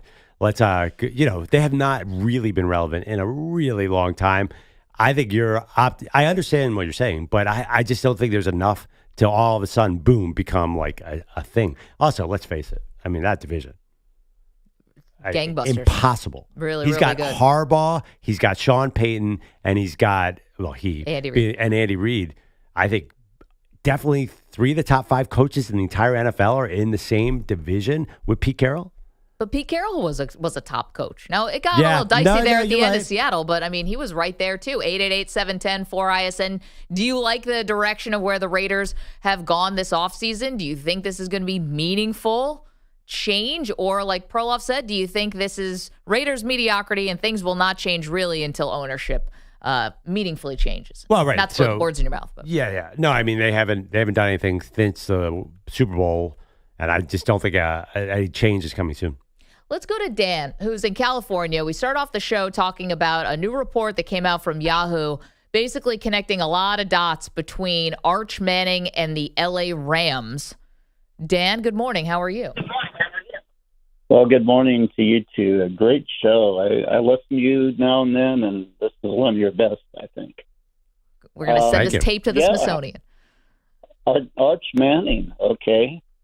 So why doesn't he go to the New Orleans Saints, who will probably be the worst team in the NFL this year? His grandfather, his namesake, played there. And stay with me. Not only are they going to have a new owner, but they might have a new GM then. And why not make his uncle Peyton the GM? He's a great NFL brain, And then it's off to the races. Basically, the Manning family can mold a team in the image they want. Dan, I'm going to be honest. I did not see that twist coming. Thank you so much for even bringing it up on this fine Friday. That's not going to happen. Peyton's got a media empire. He does have the Omaha Productions. Talk about it. Brady doesn't want to watch tape. You think Peyton's going to go visit, Missouri and watch right guard? No. He's going to break down that touchdown. I don't know. Never mind. I feel like I watched Peyton on the Manningcast. He is invested in, I think he loves still gets so juiced up by these games. But doesn't Mickey Loomis talk about a job for life? He's got a job for life. It's crazy. And that he he's still should there. not. Job for life. Like, what pictures does he have? The blackmail of material. He was, was he part of the team in 2009? I don't remember how long he's been there, but he's definitely had crazy success for a team that for years was a loser. He's been with the Saints since 2002. That's insane. To me, I think this is just ownership's maybe asleep at the wheel. Listen, look at the record from 2002 through 2020. I mean, I'm sure they were top 5 team in the league. They won a ton of games with Drew Brees. So it's not like Mickey Loomis has done nothing in this league. He's won a lot more games than you're talking about the Raiders. Oh, my God. Well, no doubt. But the Raiders, at least, they have to keep trying things. I mean, he's been there so long that he's not only won a Super Bowl, but he's been suspended for an entire season. For Bountygate. With Bountygate. I mean, but listen, the bottom line is, aren't you judged on your results? And I know it's hard to navigate the end of any franchise quarterback, but it's not like they didn't have a heads up that Drew Brees was coming to the end. They did. Drew Brees, and then Sean Payton may have kind of abruptly sort of retired, but they also got to trade him to the Broncos and get draft compensation for him. So, this is I don't know about the Saints. I don't feel I've said this before, it got me in trouble with some fans. I think the Saints are one of the most irrelevant teams in the NFL right now. Now that could change. Arch Manning going there would certainly change it in a heartbeat, but if I were the Mannings and if they're up close and personal there, I don't look at the Saints and say, wow, this is a perfect place for Arch. I trust them implicitly. Well, one of the things about the caller said, does maybe the Mannings want a blank slate, like Arizona, New Orleans, teams that are just sort of lost. Like you could come in. I think Arch, listen, these are indoor stadiums. Like we know, I'd much rather go to one of those teams than the Cleveland Browns. Like, honestly, I think somebody could come to the Saints and do some damage. Like, you could start all over. You have, it's a great point. You have a blank slate. You could bring in, I think you could bring Sark with him if he wanted. He could bring in whatever coach he wanted. They would just hand over the keys. So that might be attractive to the Mannings. And it's not just New Orleans. So I definitely think Arizona's in play for this. I think if the Panthers fall apart, David Tepper would be like, here you go, Mannings. This is your franchise. Do what you want. I mean, you're talking about bad owners. I mean, Mark Davis is a bad owner. Do we think that David Tepper's been a good owner? Do we think that the Bidwells, outside of that Super Bowl run with Kurt Warner and Larry Fitzgerald, that was a long time ago. I mean, we just heard Jimmy Haslam is very tight with the Mannings. He's the worst. I don't understand how you could trust, you're trying to use your leverage to do right by Arch Manning to say, we're going to go to the Cleveland Browns. Feels like you're letting them down. Well, I mean, What's all that decades of experience and understanding of the league just to send him to the Browns? Good grief. One thing about friends, too, is, you have friends sometimes, and they're your friends, but you also know they be on some BS. And, I mean, Peyton Manning knows Jimmy Haslam. He knows some of these folks, Woody Johnson, right? But I think he may be like, oh, that's my friend. We golf. I give him advice. I send bad coaches to them. He gives my college team lots of money. Yeah. Am I going to send my nephew to play for him? I think, Peyton Manning's not a dummy. I think rich people have a different set of, we all judge them one way. I think I'll bet you Jimmy Haslam's in a room with Peyton Manning, they're probably pretty good friends. Jimmy Haslam's a successful guy. By the way, Manning came up with the Irsay family in Indy.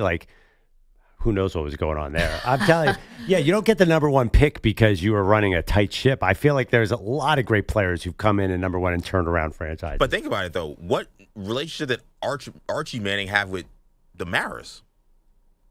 I can't think of one. No. Oh, I'm sure. Archie's been around the NFL. I mean, all these guys know everybody. Around the NFL is not the same as what was being described as close friendships with Jimmy Haslam and some of these other owners. So what I'm saying is when Arch becomes an NFL player, I don't know if it's going to be, well, that's my closest friend in the NFL, that's an owner, I'm going to send him to that team. It could just be, oh, that's my friend, but I also know that he's probably not the greatest person for my nephew. We're going to send him somewhere else. I just don't know he's going to be, I don't think he's going to be that beholden to giving him to his friends. 888-710-4ISN, 888-710-4476. Man, EJ, when you said that, your closest friends are on some BS, did everyone else kind of in their mind go to that one friend that they have? It's you could run the world as long as there's not an open bar. You'd be great, but the moment the open bar comes, then all of a sudden, no, you can't do that. I am that friend. Or what else? You could run the world, but then if some pretty young lady walks in front of you, well, then it's over. Yeah, I mean, there are people I hang out with and I love all the time, but am I going to trust them to watch my house for a week? Hell no. Or watch my dog? Well, that's different. Yeah. Wait, there's people close in your life where you wouldn't trust to watch your dog? Hell no. Oh, wow. Definitely. I mean, Lita is her own. Yeah, she's literally her own beast to begin with. Yeah, so there's that. Got a lot aspect. of energy. That's a good doggy.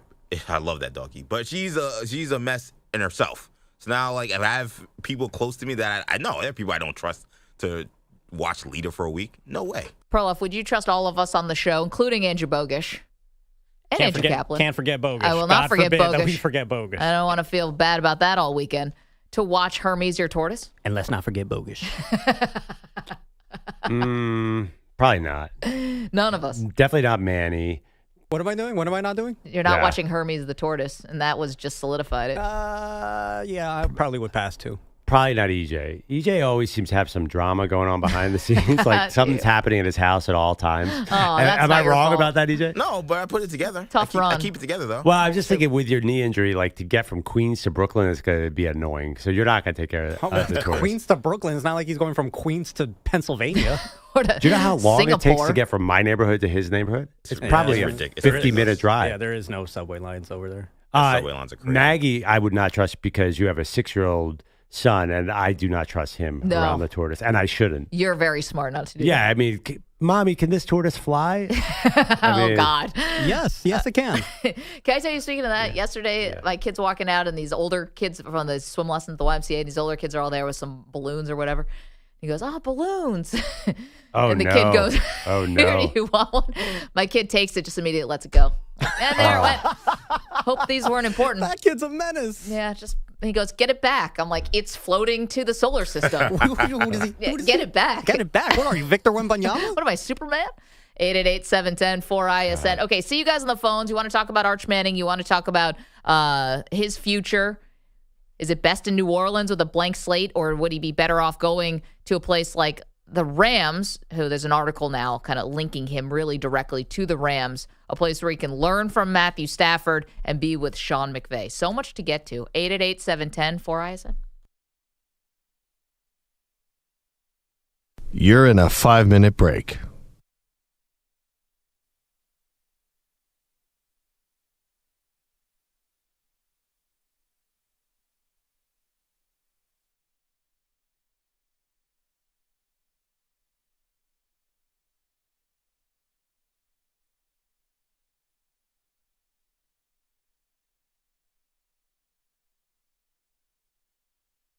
4 minutes, 30 seconds remaining.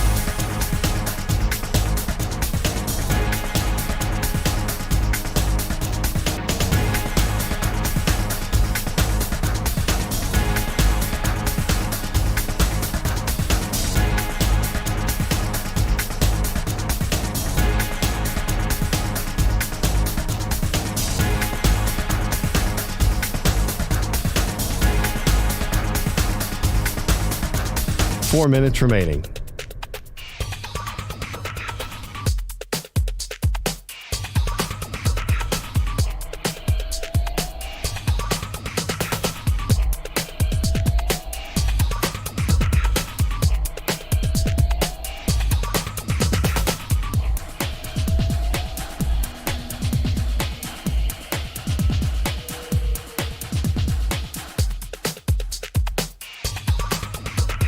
Three minutes, 30 seconds remaining.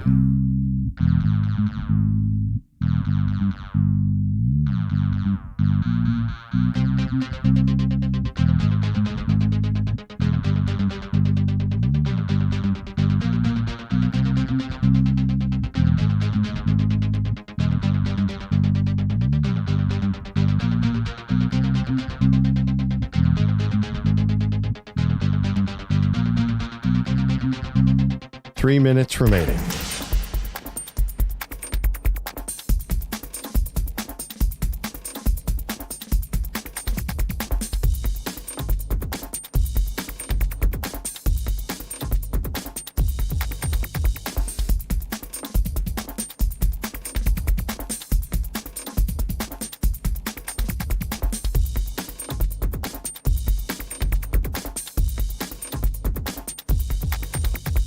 Two minutes, 30 seconds remaining.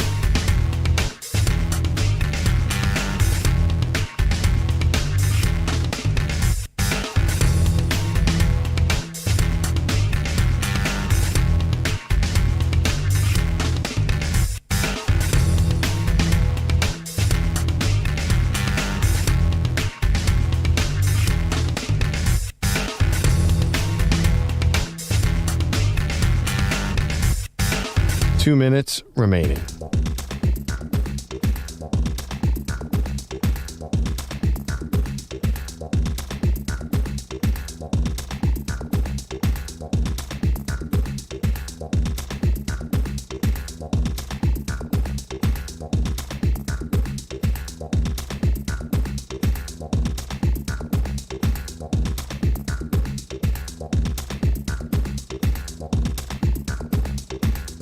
One minute, 30 seconds remaining.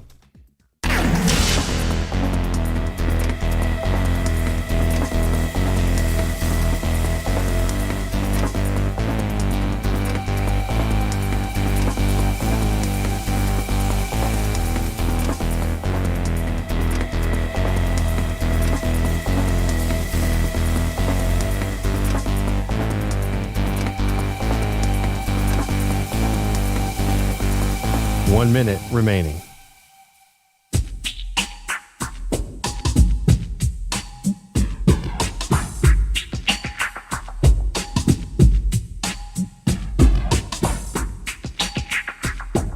Forty-five seconds remaining.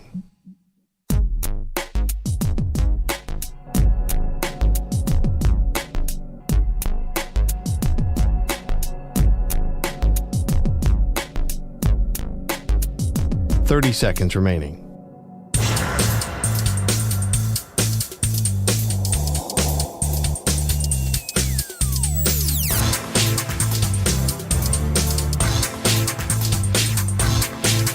Fifteen seconds.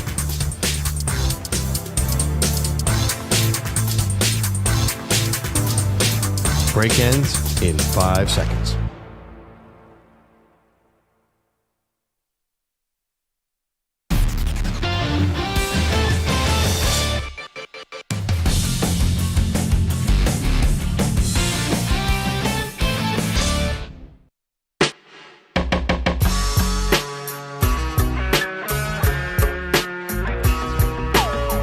Welcome back, Maggie Perloff Show. A lot going on, but it feels like we have a mission today. What's that? Try and find a home for Arch Manning and the pros. That poor kid. He's already, by the way, hasn't even really started, and it's a multi-millionaire who we're now projecting as the surefire number one pick, even though we've seen him play 2 games. Really interesting story. I'm adamant he's going to go in the 27 draft, and he will not be a Los Angeles Ram or a Cleveland Brown. He is going to go, you ready? Yeah, wow. The Arizona Cardinals. Huh. Or the Las Vegas Raiders. I just noticed, I was looking at the odds. There are all these indoor teams that need quarterbacks moving forward. Like, if you're Arch, don't you want to go to an indoor stadium where you can just rip it up, bring in one of your own offensive geniuses? I just don't think the Rams is going to happen, because I think they're going to be deep in the playoffs this year. So Arch will definitely evaluate who's at the top of the draft. It'll be the end of the season. He'll say, like, okay, here's the number one team. Do I want to stay or do I want to go back?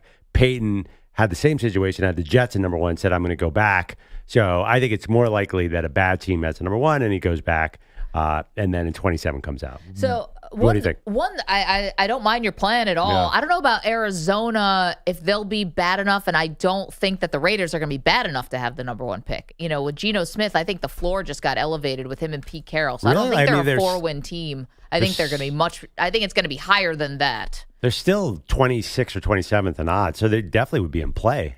So the other thing about that is, you know, I don't think it actually really matters who's at the top of the draft. Going to be honest. I don't. Yeah, I mean, and, you know, this is a new article that came out from Yahoo that's basically talking about how the Rams are lining up to get Arch Manning, but I'm sure a lot of other teams are thinking the same thing. But what the Rams would be able to offer is, hey, you come and learn behind Matthew Stafford for a year. And I think the Mannings, because, you know, Peyton started right away with his rookie season, and it was terrible. And that was back in a time where you could actually have a really bad rookie year and it didn't maybe totally destroy you. Arch is coming into a different media climate in a different NFL where things move really, really fast. And even Eli, you know, was the opposite. Eli didn't start. He eventually took over for Kurt Warner. But you can maybe see, okay, Peyton went right in and started right away. It went badly, and then eventually he got better. They didn't make the same mistake with Eli. Eli came in, learned from Kurt Warner, and then eventually replaced Kurt Warner. I can imagine with Arch and seeing how successful it was in Kansas City with Patrick Mahomes sitting behind Alex Smith, and that's referenced in the article, that maybe the Mannings like that would be open to that. Hey, I know you're going to forego a lot of money in NIL. Mannings have plenty of money. Learn from Matthew Stafford. Sit there behind. Learn from Stafford and McVay and basically go to NFL boot camp for your rookie year. But what about the concept of the NFL draft?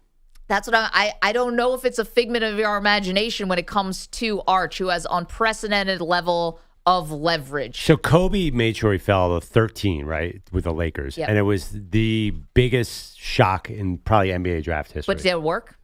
It worked. Yep. But you know when the last time that happened in the NFL? Never. The Giants and the Chargers traded from 4-1. Yep.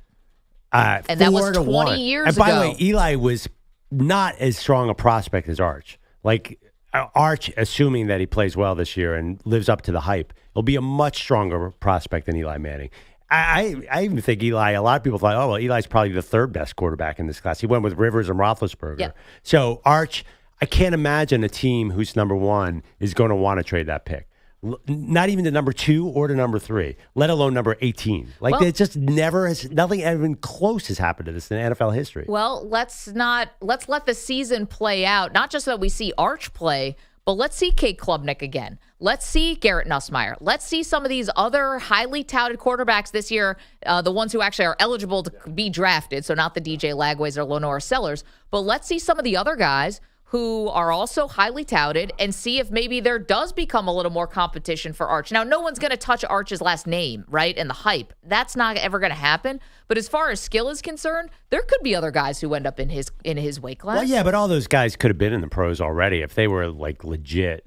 I think everyone you just mentioned has already been draft eligible. Obviously, Garrett Nussmeier and Cade Klubnik, if they wanted to go into a draft, they should have gone into this draft because there were no quarterbacks at all. But I think they got feedback, hey, we're a second or third round pick. So to see them as generational over Arch Manning feels like a stretch to me. No, things change quickly, it feels like, in college football when it comes to QBs.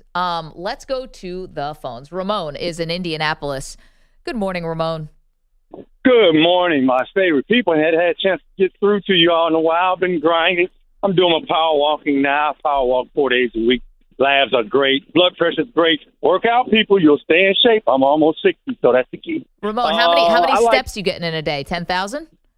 About close to 11,000. Wow. Close to 11,000. Good for you. Yeah, I'm walking at about 3.4, 3.5. I got a cousin that walks at 5.0. He's crazy. You're barely out of breath. That's amazing. I know. 71 years young. 5.0. I like Perloff talking about 2027 because guess who would need a quarterback then? Perloff, you missed it.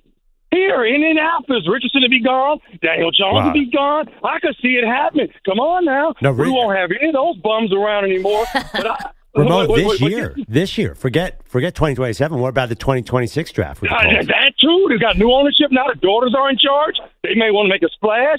Peyton with the power. You know what I mean? I can see it happening. I can see it happening. Wait, and then, Ramon, question though about this great plan. And I kind of love the Irsay daughters. I'm kind of into that because we'll see how it goes. Them running the team. But Arch didn't want to go to Tennessee. Didn't want to go to Ole Miss. Are we sure he wants to do the thing where he's following in his uncle's footsteps that closely, like to literally go to where Peyton Manning built that house? They call it the house that Peyton Manning built, don't they? Well, yeah, I can see that, but the fact of the indoor, which Perloff makes a great point, and the fact they're going to be bad. I don't see us winning 4 games. Not with these guys, not with these bums. I mean, the schedule may help, but we thought we had an easy schedule last year. And look what happened. So, and then I just want to say, the media, you all are fair, but the media is something else. There's no criticism of the Manning directing their son. And Perloff, I disagree. I think Shador was a quarterback last year. I think his dad, the hatred for his dad is why he got pushed around like that. Oh, I agree with you on that, yeah. The fact remains, what's the difference between Deion this last year and the Manning this year? It's just the media pick narratives. I like the parents and fathers or whatever directing in this and the third. Seems like Deion got a bad rap on it. The Mannings don't. So let's try to make sure we be fair when we talk about people. Oh, Ramon, have a good walk today, sir. Complete double standard. Called it out. I mean, that Deion would be criticized for it. The Mannings are going to be, oh, wow, look at the heady play of the Mannings. The problem with is it's unfortunate that Shador is the one who got kind of the shrapnel there. Well, maybe it's different. Deion was his son's coach forever. But, one thing, you keep saying that Arch rejected Tennessee and Ole Miss. He chose Texas, but it's not like he said, I will never go to these places. So it's a little bit of a different dynamic. Like, didn't even visit. To reject Indianapolis, like that's different. Like if he had, to say no to the number one team, that's a big, the Mannings have a lot of connections. Like I brought up the scenario, right? What if the Haslam's have the number one pick? Is he really going to say, I'm sorry, we will not come to your team, to his old friend? I think there are a lot of teams that Arch would go to. I don't think it's just Rams or bust. And even so, it's just impossible to climb up that high in the draft. If the Rams are what I think they are, I think they're going to be amazing this year. I do not see that happening. Let's go to Bogusch. He's got the latest. Ramon knows a guy who does a 5.0 walk. I mean, who's at 71. Hey, listen, I'm not casting aspersions, but the guy might be doping. That's insane. 5.0 walking? So yesterday, not yesterday, 2 days ago, I was out jogging. Shocker. And they had one of those things up that measures people's speed. Oh, of course. And I was like, let me see if I can register. Didn't even register. They did that on The Office. I know. I didn't even register. It didn't even give me like a mile per hour. I was running. It just not fast enough. What's your mile time? Like 8 minutes. Oh, remember? Get out of here. You're running 8. How long are you running? I run 2.5 miles. Bogusch, remember when you were hosting and we had the earthquake? It was really just Maggie going for a jog. 8 minutes is good. Yeah. That's really fast. But I don't run very long. Like, I'm not going very far. If I had to go 3.5 miles or 4 miles, there'd be no way I could do that. 2.5 miles, so that means you're running for 24 minutes. Yep. Sometimes if it's hot. No, 22 minutes. No, it's actually more like 24, so probably more like a 9-minute mile, I guess. All right. Yeah. Okay. Something like that. Why? What's your mile? No comment. Over there. No comment. Because my wife makes us run 5Ks and they measure them. So I saw I was at like 7:03 several years ago, and then that's great. I was running with my daughter. Yeah, it was a double digits. It was like 10, 15. But I had to slow down a little bit. But no, it's gone down closer to 10. I'm not gonna lie. Ever since the grade 2 knee sprain. At least you're still out there. Yeah, that skiing accident you got into. By the way, no I was going to say, Maggie, it feels like 8 minutes. 8 minutes is faster than you realize. Well, I know it takes me about 24 minutes to do the thing I do because I can tell my husband, I'm going to be back in 24 minutes. And I come back. Well, maybe you are at 8 minutes. Actually, I've seen you do the 40. And you're pretty fast, except the wind resistance is an issue because you run straight up like Eric Dickerson. Well, you guys have seen her run at 40, right? I saw it. I mean, also the weight of her feet bringing her down. Yeah. No. But the thing is, her feet feet cover like it's 40 yards. It's like 6 steps for Maggie. You'd think, though, that you'd have like Saquon quads for picking up and putting down those feet so many times. But you would think, but evidently not. Getting out of the block is Cement tough. shoes. It's tough because she has to stand about 10 yards behind the line to not footfall. When I tell you, I once was lucky enough to do this like one-on-one interview with Usain Bolt, and it was like Gatorade had put it on, and I got to go to this track, and I dressed in all track stuff. I have the photo. Oh yeah. Best and one of the best and one of the most embarrassing moments of my life. You have to show us that photo. And it was like nobody was there really. It was like me and maybe 2 other interviews that he was doing that day. This is when I was working for Sports Illustrated, and so I go and buy this like fancy looking workout stuff. Like Steve Prefontaine, you showed up and like in the Adidas like zip up and yeah, kind of. Okay. Oh, no. Like a Tenenbaum? Yeah, well, no. Or is it like one of the more modern, full body, aerodynamic tracksuits? No, I just like I bought these really fancy and like very expensive like running leggings. Okay. Like I had to look the part, you know. Like the freeze a little bit, but yeah. So what happened? Did you get to race against him? Couldn't get out of the blocks. What? I've never done anything like that before, and I thought, I'll be able to just get out of these blocks. Like they make it look so easy on TV. I like couldn't. It was terrible. I've never tried it. Is it really hard? I'm sure Kaplan's already found it. Yeah. Why don't you hit the pose real quick? The Usain Bolt celebration real quick. We didn't do that. I'll find the. Do it right now. I'll find the. I think I found it already. This one? Yeah, I think this is easily available. Yeah, it's on the I think internet. this is easily available on the internet, and this is going to be glorious. I'm waiting through an ad. Does WikiFeed know about this? They do now. It's their featured video. It's going to be pinned on their website. Oh, my God. Oh, I know. It's so bad. You're wearing a jean jacket, though. I'm not wearing a jean jacket. No, I'm wearing a Stella McCartney windbreaker, which I don't know if that means anything to our audience, but it cost me like $200. Sorry, we have to go through some sort of drug company Can ad. you submit that receipt to SI? No? Okay. That was out of pocket expense. Gotcha. While Perloff finds this and laughs They at were me mercilessly. waiting for a Tremfya ad. Sorry. We made money off that video. Welcome Good. to 2025. Their lead in the AL Central is still a healthy 8 games, but it was 11.5 just 2 Sundays ago. Since then, the Tigers have lost 10 of 11. Pitch to Nathan Lucas is hit high. Deep right field. Headed to the foul pole. That ball is gone.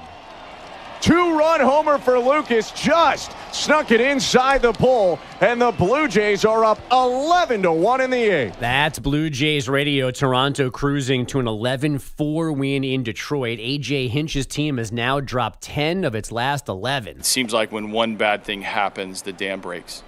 And that's what happens over 2 weeks. It's been 11 days. We're back at it again tomorrow, and we can choose to bring that garbage into tomorrow, or we can, reset and get back after it. 2 Sundays ago, the Tigers had that 11.5 game lead on the Twins. It's now 8 games on the Guardians. It is the NFL's position battle we're most excited about this summer. Jake Haener versus Spencer Rattler versus Tyler Shupp at Saints camp. Three-headed monster. Haener will get the first team reps today, according to new head coach Kellen Moore. Meanwhile, there are still 4 QBs in Cleveland, and GM Andrew Berry said yesterday it might stay that way. There have been teams that have carried 4, so if there are 4 that are 53-man worthy, and we think it makes the most sense for us to keep them, we will. So go ahead and buy, don't rent, Flacco, Pickett, Gabriel, and Shador. And in the WNBA last night, the Fever snapped the Aces 3-game win streak 80-70 without Caitlin Clark. And the Sparks took care of the Sun 101-86. Kelsey Plum, 30 points and 6 assists. Please show me this video. Okay, the video is amazing. Sorry, I was distracted. It's Maggie trying to get out of the box. I remember. Oh, God. Oh, this is so embarrassing. How this even made it into the video. Okay. This is when I said I will never do anything athletic on camera ever again. I got to interview Usain Bolt, and it looks great. The the camera work is outstanding. The camera work's amazing. He and I look great. I cannot get out of it. It's worse than anyone could ever imagine. How it made the final edit is really embarrassing for me. It does look like your feet are too heavy to move. They're so big. It's not like, just so you're not describing it, it's not a bad start. Like she's like you literally just fall out of the blocks. Like on your face. Ooh, new legs. Yeah. Couldn't get out of the starting block. By the way, and never ran track before. You're not sure. Usain Bolt's towering over you. Was he like 6'5"? He's huge. Yeah. He's massive. Big Green Bay Packer fan, as I remember from that. Maggie, you look like Bambi. I'm terrible. It's a great description. Newborn baby deer with better athleticism. Baby giraffe. Totally. All right. Oh, my God. You're taking a second effort. Do you make it on this one? No, what do you think? This is... How did we not know about this? Oh my... It's so bad. Wow. Are there more of these gems out there on the internet? So there's one other one, and luckily we only had one camera for the shoot, and so you don't actually see what happens, but I go to Kansas City, and the Chiefs were nice enough to let us shoot some stuff with them. And I kicked a field goal. Jan Stenerud, the Hall of Famer, Hall I of think. Famer. Or something like that, yeah. Yeah, taught me how to kick a field goal. We went out. He created like the T, right? That's his famous thing. But we went outside. We kicked the field goal, and I ended up like basically breaking a window. I mean, it was the worst possible field goal attempt. I shouldn't do athletic things on camera. Unless I'm playing tennis. That's all I got. Does anyone else get the vibe that there's probably even more of these out there that she's just hiding? Fingers crossed. I can't believe this. This is You cannot be serious. Should I text Richard Deitch? Does he have access to those archives? How do we get in there? Could be. Maggie looks like that Drewski video when he's in the Patriots jersey and he's running in flip-flops through the office, like just kind of like bow-legged stomping. Like that's kind of how this looks coming out of these blocks. What do you mean by that? But there is a still actually where you're in the block next to Usain Bolt. I just had it, and it looks like you know what you're doing. It's when you start to move when the trouble starts. Just stand still. There is a moment where it looks like, oh, Maggie is a track person. This makes sense. By the way, folks, you and I are laughing at this. I've never tried to get out of a block. I'm sure I would look even worse. I'm perplexed by what makes it hard. I want to find out. If it means failing, I'll fail, but I want to try it now. Same. So I walked in with that. I'm like, I'll just kind of explode out of the blocks. Right. Yeah. Like all my heroes. Yeah, like I'm going to be, Sandra Richards-Ross. Like it just didn't happen that way. Jackie Joyner-Gray. No. Yeah. Jackie Joyner, no way. That's what it was. Okay, we got to take a quick break. Thank you for that embarrassing trip down memory lane. You brought it up. I did. I forgot the video gets so easily accessible. Oh, my God. I just read the caption. On SI Now, Usain Bolt gives SI Now host Maggie Gray pointers on how to successfully train for the Olympics. Who wrote that caption? Maggie. My agent. Well, you got out there and said, hey, Usain, I want to train for the Olympics. It's a little rich. Considering I was like 35 at the time. Yeah. I was like, well, I don't know. I guess there are stories like this, but to become an Olympic sprinter in your 30s, having never run track in your entire life, feels a little aggressive. I know. The only way you would qualify is if you came in as like a member of the Madagascar Olympic team. I don't even think that would work. Can I just add insult to injury? Of course. The second result of Googling Maggie Gray, Usain Bolt is the Noah Lyles takedown. Oh, no. Yeah, somehow worse. Here's Maggie falling out of the blocks. Here's Maggie telling Noah Lyles to pull his pec back in at the finish line. All I simply said was, can you really brag about being the fastest man on earth if you win a race by 1/100th of a second? God, I was on my annual vacation that week, and I've just Googled, there are 500 stories on this. SI, is winning a gold medal really worth it? Maggie Gray doesn't think so. I'm more of the Scotty Scheffler. Why is anyone doing anything? Why are we all here? Who cares about winning? 888-710-4ISN. It's only fleeting anyway, Pearl. 888-710-4476. Okay. Oh, my God. I just got another awful headline. I'll leave this at watch. Usain Bolt can do other things fast, too, with Maggie Gray. What? Oh, we did do that. No, not that. Wait, what? All right, What? Let's go to break, please. We asked him if he could do other things. Yeah, I understand. But not that. I forgot. Now I can't remember what it was, but it was silly things like a Rubik's Cube. A Rubik's Cube, yeah. Not that. Oh, sure. No, yeah. No, You have to admit, this headline is a little deceiving. So is Maggie's answer. Do you understand? If I actually did something like that, I would hope I'd have gone a little more viral than whatever this was. I hope it'd pay off a little bit more. Well, I would hope Usain Bolt isn't setting speed records in that area either. I mean, it's... Yes, his people should be more embarrassed by the headline than me. 888-710-4ISN. Let's go to break. Let's stay hard. You're in a 5-minute break.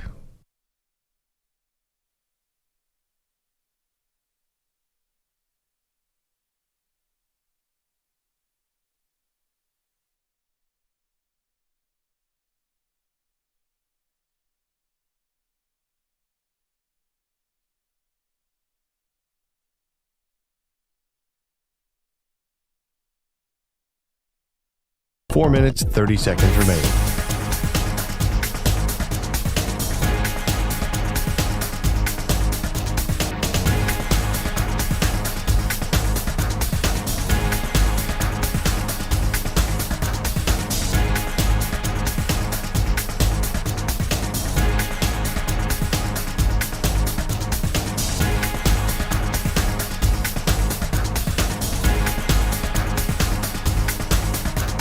Four minutes remaining.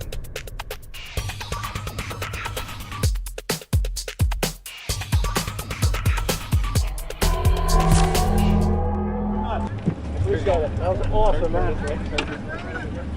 I'm freaking out. I'm so scared right now. That's all right. Can I just step up? Yep. How was it? On each side, put your foot in as you're going. Where are you? All the way up.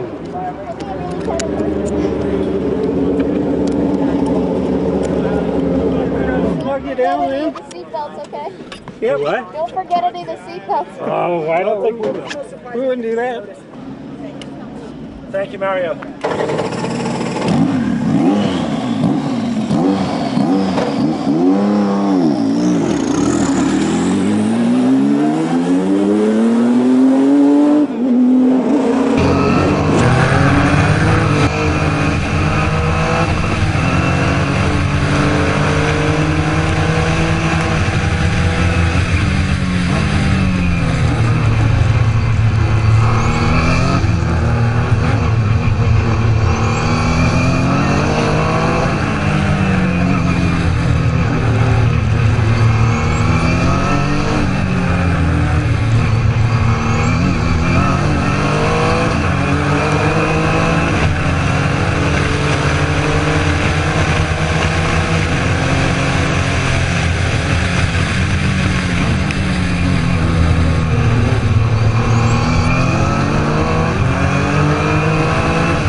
1 minute, 30 seconds remaining.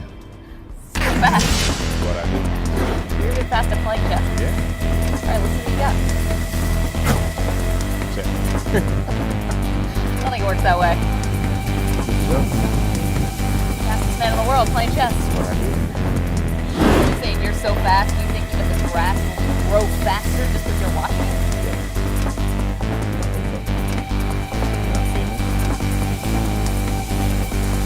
1 minute remaining. Things just about this up. Oh, you're not seeing this one. So beautiful. Even the grass grows faster when you say bolts. 45 seconds remaining.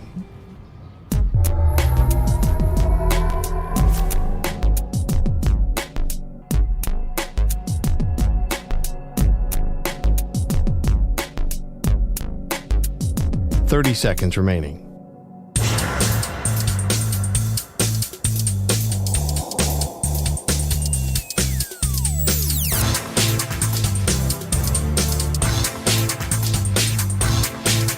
$15 seconds.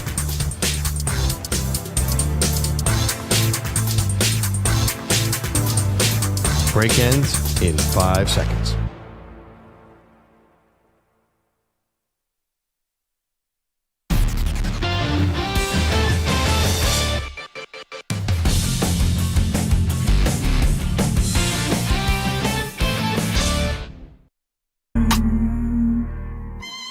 Ay, ay. She's a runner, she's a track star. She gon' run away when it gets hard. She can't take Gotta the love when pain, your she own can't get scored. show is trolling you. Welcome to the show. Maggie Gray, Andrew Perloff, just walking down memory lane the last break of the time I got to interview Usain Bolt, which was very, very exciting. And he tried to teach me how to get out of the blocks on a track, and it did not go well, and it's all on video. And that's the first time Perloff and Bogusch and Manny and EJ and Bogusch and Kaplan have ever seen it. I'm very disappointed. This is actually, I know what I'm doing this weekend. I'm going on a deep dive of Maggie Gray athletic events on the. You will laugh. You said there's a bad field goal attempt out there. I saw you were driving a car. I got to be a passenger in a 2-person Indy car, and Mario Andretti was driving, and I was in the back, and I've never screamed more in my life. That was like that was very scary. Open wheel, oh, that's awesome. They said there's no safer place you could be than in an Indy car with Mario Andretti. I said, it's not true. I could be in my bed. I could be in my house. Yeah, but you didn't really have to do anything. You couldn't screw that up. Couldn't screw it up. You had no choice. Had a helmet on. Yeah. So you couldn't even see my very screens. much a passenger. I don't think you had much say in the car's future. Nope. No, it was me and a bunch of guys from the Tampa Bay Bucks who were there getting these cool experience, which was amazing and a great moment of my life, but a very scary one too. I can't see Mike Evans fitting into a race car. Was Shiloh there? It wasn't Mike Evans. It was Austin Safarian Jenkins. Oh, wow. Okay. And He's huge, he was huge. And I'll have to remember the other. How the heck did he fit into that car? Yeah, he got in there. Okay. He's got lost in thought for a second. Who was that other Buck? Oh, I'll think of it. We've also been talking about Arch Manning. And this new article from Yahoo that's really connecting a lot of dots between Arch and the LA Rams. George is our resident Rams fan. George, this has to be music to your ears. Yes, it's. I like the thought process. It's just like Perloff was saying. We got to find a dance partner because the Rams are. We're going to be close to number one pick for years to come. But you never know. I mean, I think they're going to have to make a deal on the side, like have another team draft them and then make a deal like a trade afterwards. Does that make sense? Well, it depends. Like how good of a year. So here's the kind of nuts and bolts, because you think, how could a team that's expected to be as good as the Rams, how are they going to ever get in the Arch Manning sweepstakes? So 2 things there. One, an idea that Arch Manning, George, thank you, would forego a year in Texas because he could learn from Matthew Stafford, sit behind Stafford with McVay, and sort of have this redshirt year in the NFL. And that could be appealing. And then 2, it would get messy. Like the Mannings would have to go full Manning on this. It's probably take multiple trades up. But don't forget the Rams do have an extra first-round pick this upcoming draft because they made a trade with the Falcons. Yeah.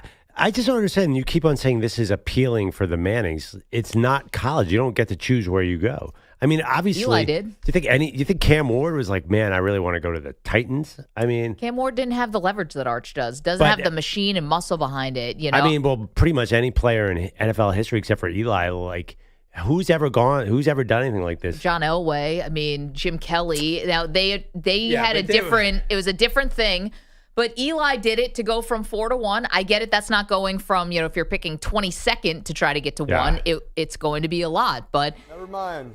It's also been 20 years since they did this with Eli, basically. Right. And how much has the Manning influence grown even over the last 20 years? Quite a bit. Yeah, I just think the Mannings have their tentacles in so many teams. They have Omaha Productions, like. They're probably like a deep part of 16 different franchises. The Rams did move out. I just looked up from 15 to 1 for Goff. But the reality is in 2016, nobody wanted Jared. Jared Goff was like, you might as well, totally different scenario, right? If Arch Manning is a real deal, then there's no way people are giving him up. Is there a Godfather offer, though? We talked about that with Caleb Williams. Was there a Godfather offer that could have been made to the Bears? If you're going from like 5-1, maybe, but not 23-1. 888-710-4ISN. Coming up next, we will answer our one big quarterback question. We're asking one question a day until the NFL season kicks off. Do that next.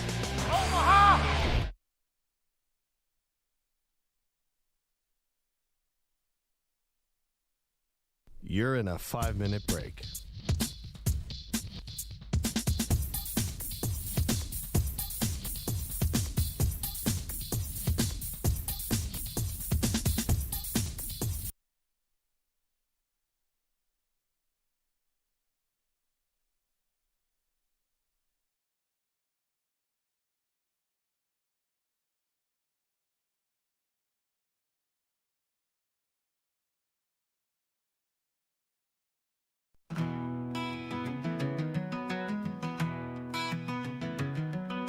Maggie's rolling down the highway, feeling kinda rough. Last night's dinner, fighting back, oh man, it's getting tough. She grips her wheel, but it's too late, oh no, here it comes. Her Yeti Angel's holding water, now it's holding chunks. Oh, Maggie's puking in her car. Yeti bottle's gone too far. Her toothbrush ain't gonna make it through. Perloff's calling hazmat man, it's true. She stumbles into the studio, trying to play it cool. Perloff takes one whiff and screams, this ain't in my job rules. He's climbing on the desk, he's spraying Lysol in the air. Since I need a full decontamination, get me out of here. Oh, Maggie's puking in her car. Yeti bottles, a biohazard scar. Toothbrush soaked in bleach all night. Perloff's in a hazmat suit and fright. Audio, he still ain't here. Probably at home, drinking a beer.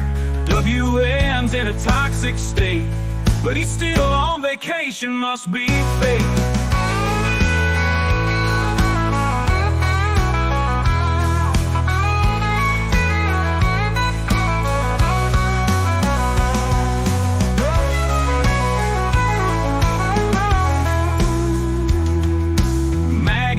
She's feeling fine, says come on, let's do the show. Perloff shakes his head, says nah, I think I gotta go. The janitor quits, the boss is pissed, the whole place smells like doom. All cause Maggie's road trip snack made an exit too soon. Oh, Maggie's puking in her car. Perloff's running way too far. The Lottie's ghosting work again. Just another day on Maggie and Perloff.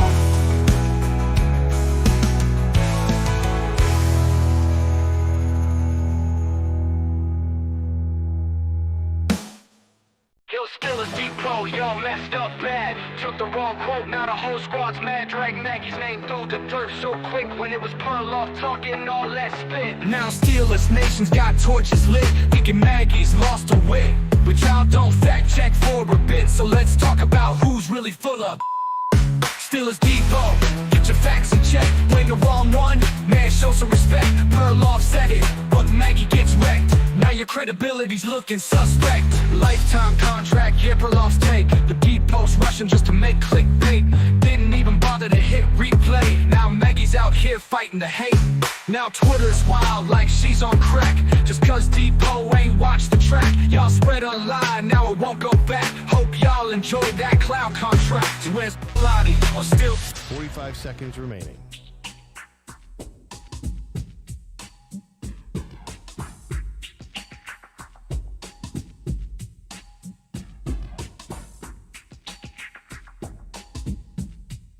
$30 seconds remaining.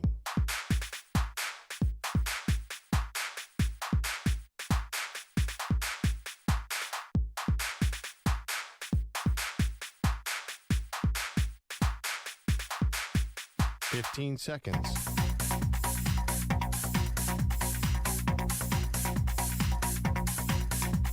Break ends in 5 seconds.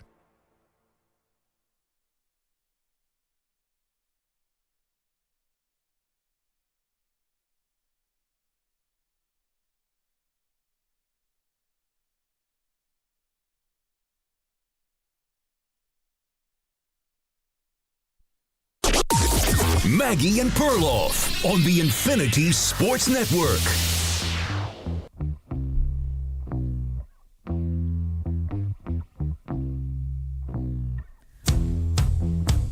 We're going across the country asking one big question about every NFL quarterback room. Welcome to the show. Maggie Gray, Andrew Perloff. Pearl, we've dove into Jalen Hurts, excuse me. Hi, good morning. Top 10 Hurts, quarterback. Is he a top 10 quarterback? Is Yes. he an elite quarterback? Yes. We asked a question about whether or not Jackson Dart will actually be the starter this year No. for the New York Giants. So Why are now you like this? we get to the Washington Commanders quarterback room. It's great for the NFL that you have great quarterback play. Finding the right quarterback can change your franchise forever. Can you throw it like a quarterback, third in the line? 32 teams, each with just one signal caller. It's my quarterback. Maggie and Perloff answer one big question about the quarterback. The Commanders. EJ's going to ask the question. We're going to answer it. So, EJ, what's the question about Jayden Daniels and the Commanders? So, Jayden Daniels coming off an Offensive Rookie of the Year campaign, coming into year 2, a lot of expectations. Will Jayden Daniels be an MVP candidate this season? I'll start it off. You want to take it? Absolutely. He is the man. Now, he did all that last year without a full offseason because he was a rookie. He's got another year. They somehow kept Cliff Kingsbury. So he's going to master this offense and basically not exactly the same pieces, but he's got a lot of veteran pieces. The Commanders have kind of remained a little old, which is I think is a good thing for them. And they added on their offensive line. I see no reason for any kind of sophomore slump. And I just have full faith in him as a quarterback. I think he's amazing. Wow, Jayden Daniels. Yeah. You know what I love about him is just his calm, like his cool. He's got that. I'll compare him to Eli Manning, super poised, especially in the fourth quarter. He scares me as an Eagles fan. Man, he is going to win a lot of football games. Look at that. Also, what did they added? Laramie Tunsil, who's getting a lot of hype as the number one addition in the offseason for any team. So I think the Commanders are in good shape and kind of in win-now mode. They could have gotten younger this year. They're really old. But I think they have an opportunity here. Okay, I'm not going to put Jayden Daniels in my MVP conversation for next year. I love Jayden Daniels, but this is not all about him. It's also about circumstances. If you are going to be in the MVP conversation, you have to win a ton of games.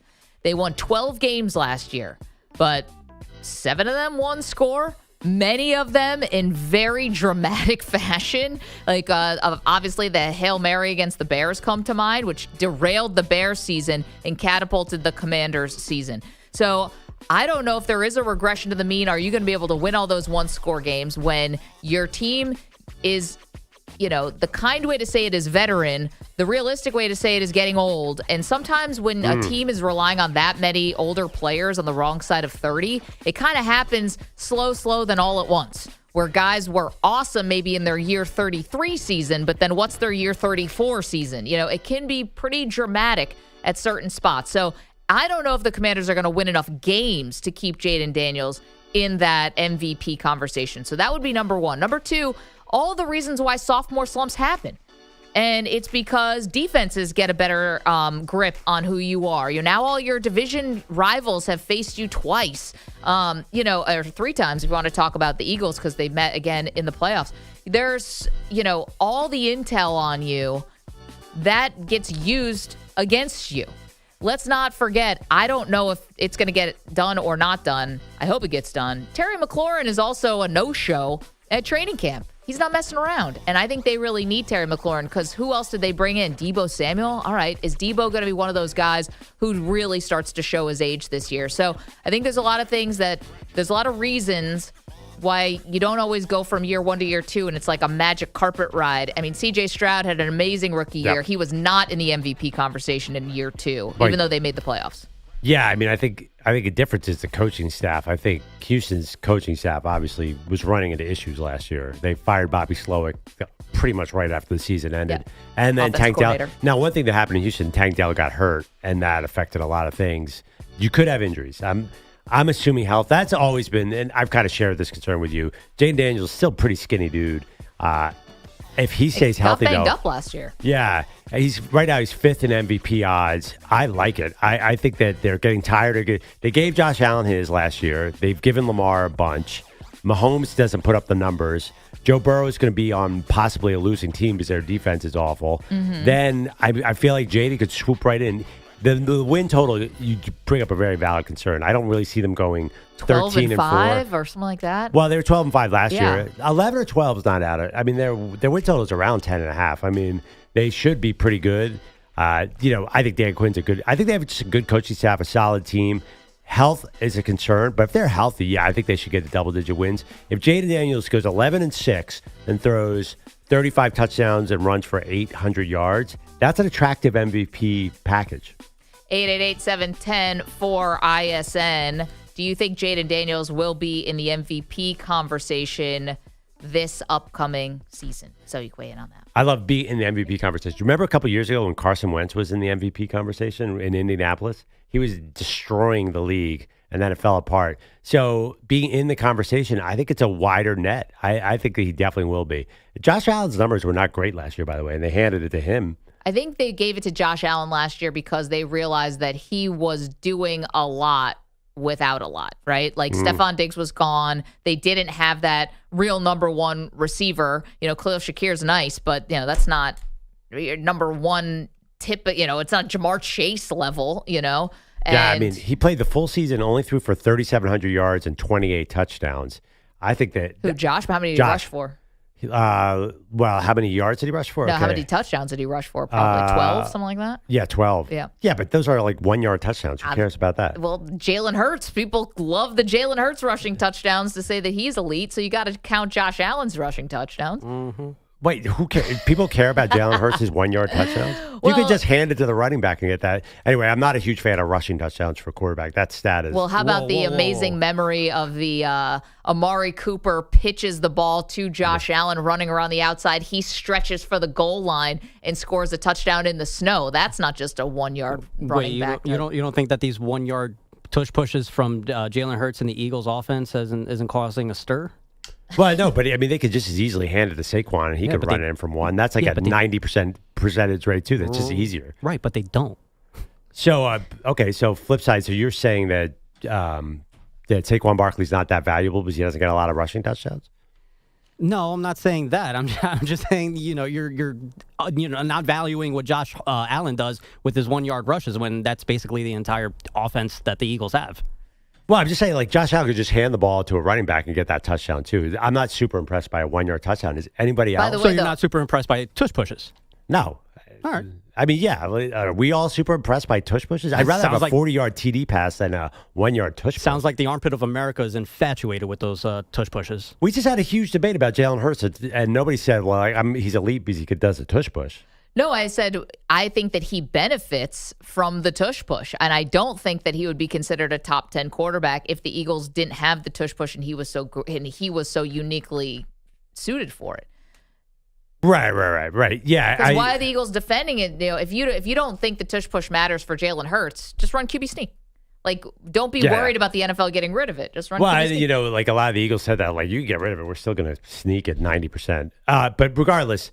I do think Josh Allen had a somewhat modest season last season. It's a narrative award. We all know that, right? And I do think the media loves Jayden Daniels. He's dating Juju Watkins.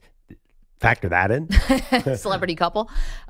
He's got a great smile. He shows up with his mom at weddings. Like, Jayden Daniels is a feel-good story. If he has a big statistical season, I think he's going to get a lot of praise. Can I tell you, though, who else I think they're dying to give an MVP to? Yeah. Joe Burrow. Yeah, but Burrow has a high bar. The problem is Jayden Daniels does not have, like, Burrow to top last year. It has to be incredible. I think that people expect amazing things out of Burrow, and might not be as noteworthy. Because I think, again, a narrative award, if your expectation is you're going to be the first or second best quarterback in the NFL, that's a high bar. I think like Jayden Daniels is a new guy. Like NBA, you know how the NBA likes to mix it up and give it to new players all the time? Yeah, but I could also see if Lamar has another great season because they didn't give it to him last year and gave it to Allen. I could see the voters going back to Lamar Jackson. I don't think I can see them going to Mahomes. I can see them really loving a big year from Justin Herbert. I don't know. Yeah, all possible. I just think that Lamar Jackson, they do not want to give him 3 MVPs and no Super Bowl titles. That's a bit of an odd juxtaposition. No, would you vote for him?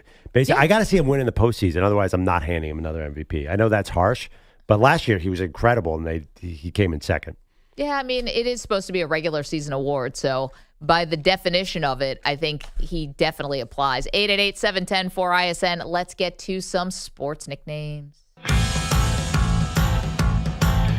64 nicknames were entered, but only one will win. It's Maggie and Perloff's search for the greatest nickname in sports. Elite 8 voting now live at Maggie and Pearl on X. Trying to find the greatest sports nickname of all time, Pearl, and believe it or not, into the Elite 8. How about that? In the hoops and handles region. This hurts. I do not like to see these two guys having to go against each other, Maggie. You called it yesterday. You said this could be the championship, but it's happening in the Elite 8. Air Jordan? Air Jordan, the 1 seed in the hoops and handles region. I can hear his engines revving now. Air Jordan ready to take off in Chicago. That's got to be a 50 ball. He took off just a little inside that free throw line, one hand and double clutch it. Magic Johnson gives him a nice 5 underneath the basket as he got out of the way. Air Jordan, the 1 versus the 2 seed, Magic Johnson.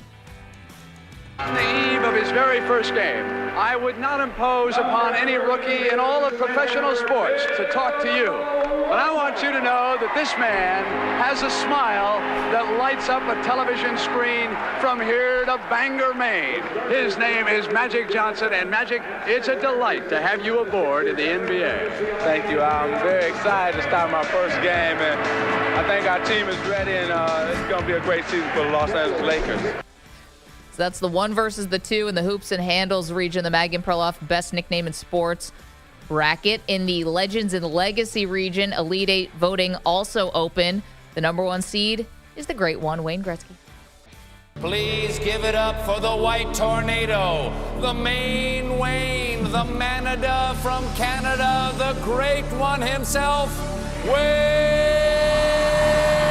Gretzky.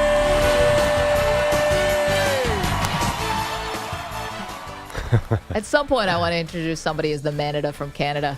The great one, Wayne Gretzky, in the nickname bracket goes up against the 3 seed, the Great Bambino. It was signed by Babe Ruth. Yeah. You keep telling me that. Who is she? What? The Sultan of Swat. The King of Crash. The Colossus of Clout. The Colossus of Clout. Babe Ruth! The Great Bambino!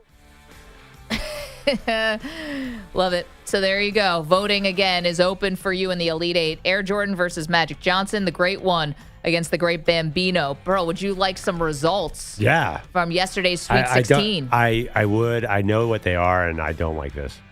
I'm very disappointed that one nickname did not advance. Okay, well, let's get to it. EJ, am I doing all of these or just the top? Okay, let's do them all. So in the Tough Guys and Enforcers region, here are results from the Sweet 16. Mean Joe Green takes out Sweetness. Is there a better name than Mean Joe Green?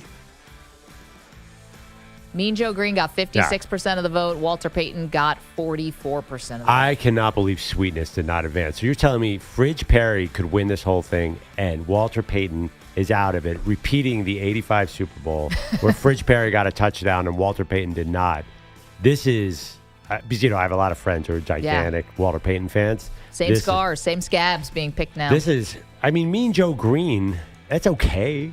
Why it's a is 1 that? Seed. Yeah, I know, but why is that? How could that possibly beat Sweetness? I don't understand. Mean Joe Green, the 1 seed, moves on. Also moving on, the 3 seed in the Tough Guys and Enforcers region. The Intimidator Dale Earnhardt takes out Smokin' Joe Frazier. You can intimidate them, and then they call you the intimidator. Well, so be it.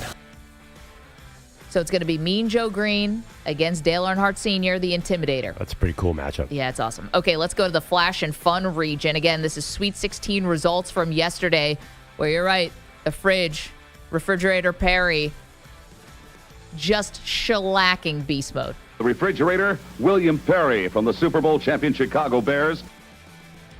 And the 6 seed, this was Philly v. Philly. Dr. J moves on, disposing of the round mound of rebound. Julius Dr. J. Irving and the Virginia Squires. He's an idiot and a fool.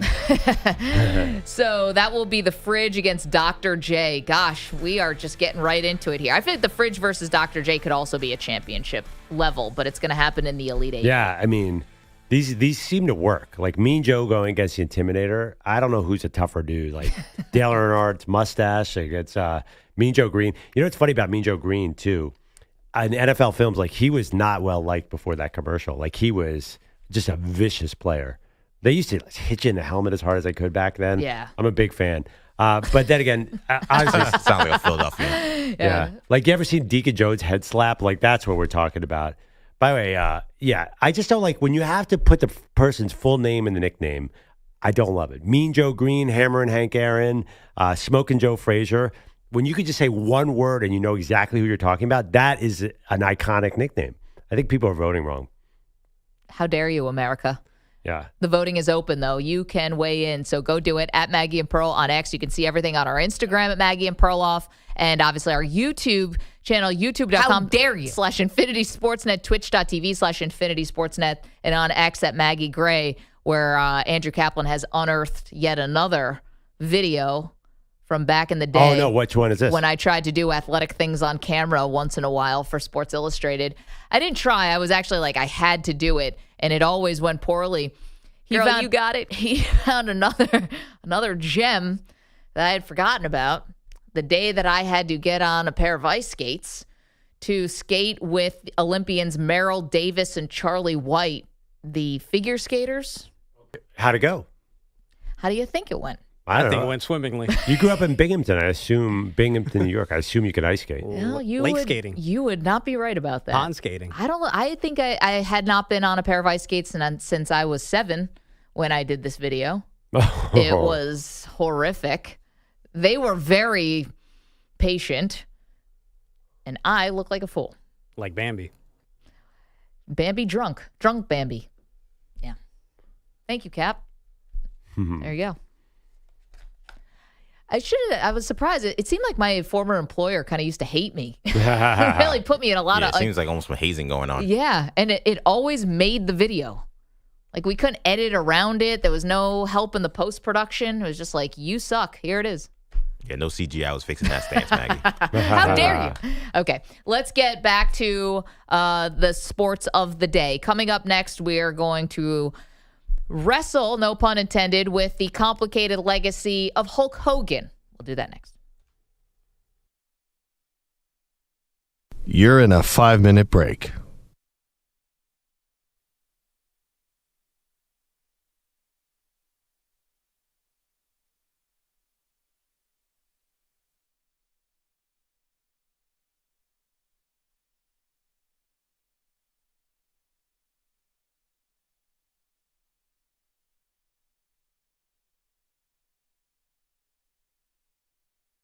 Four minutes, 30 seconds remaining.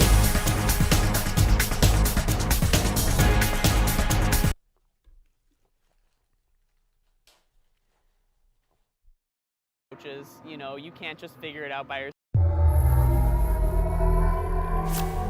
All right, Meryl and Charlie, the last time we saw you guys was in our studio, and Charlie, you were nice enough to try to give me an ice dancing lesson on the floor. Yes, ballroom. So we came here to Rock Center on the first day that the rink is opening up. This is for our speed. Yes.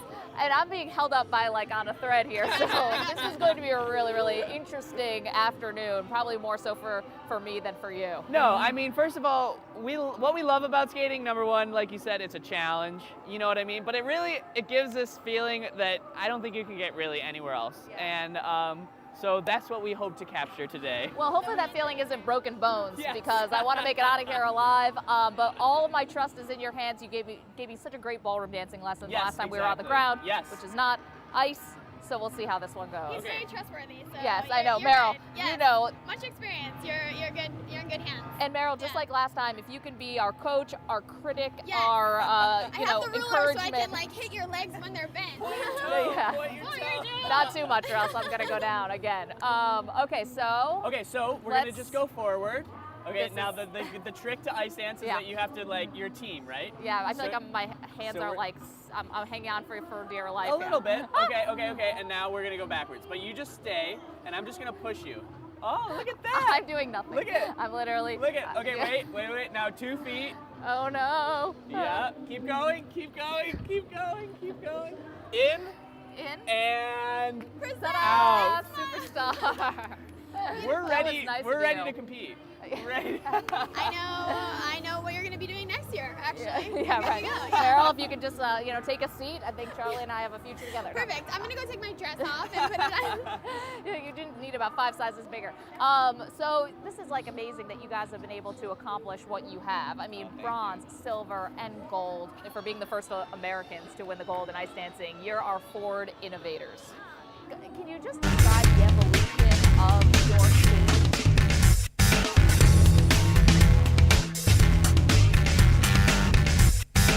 2 minutes remaining.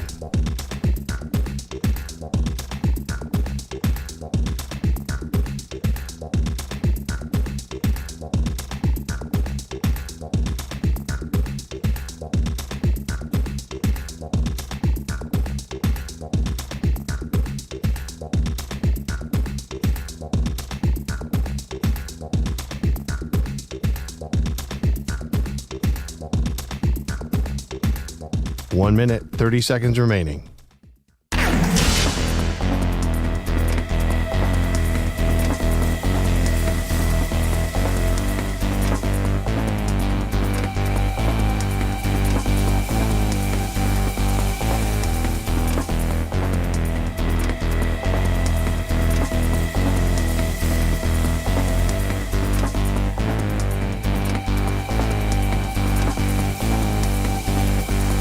One minute remaining.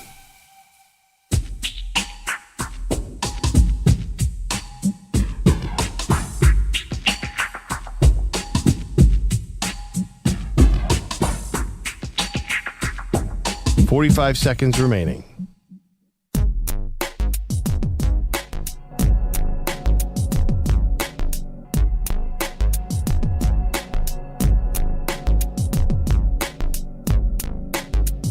Thirty seconds remaining.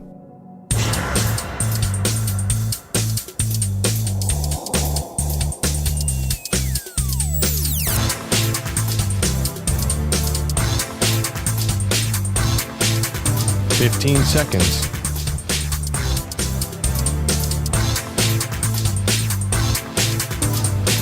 Break ends in 5 seconds.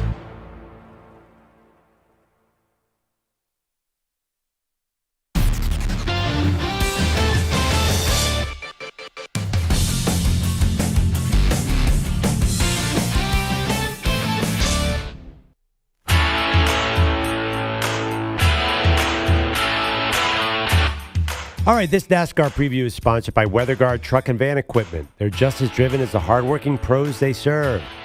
We turn to you, Manny. What do we got on the track? Well, guys, the NASCAR Cup Series returns to one of auto racing's most popular tracks. It's the Brickyard 400 from Indianapolis Motor Speedway, and it's the final race of the in-season challenge. 32 drivers entered, only 2 remain. Ty Dillon and Ty Gibbs. The man who has the better finish will take home the $1 million prize. Who will kiss the bricks? It's a Brickyard 400 from Indianapolis Motor Speedway. Green flag waves on Sunday, 2 p.m. Eastern. By the way, guys, NASCAR announced on Wednesday that they will celebrate America's and the Navy's 250th birthday with a street race at the Naval Base Coronado in San Diego next June. That ought to be fun. That's awesome. Thank you, Manny Tires. Get to Bogusch in just 1 second. We had Ramon from Indianapolis, one of our great callers, called in recently, and he called both Anthony Richardson and Daniel Jones collectively just quarterback bums, which is funny at the time. But we were talking about Arch Manning and his future, and could that be in Indy?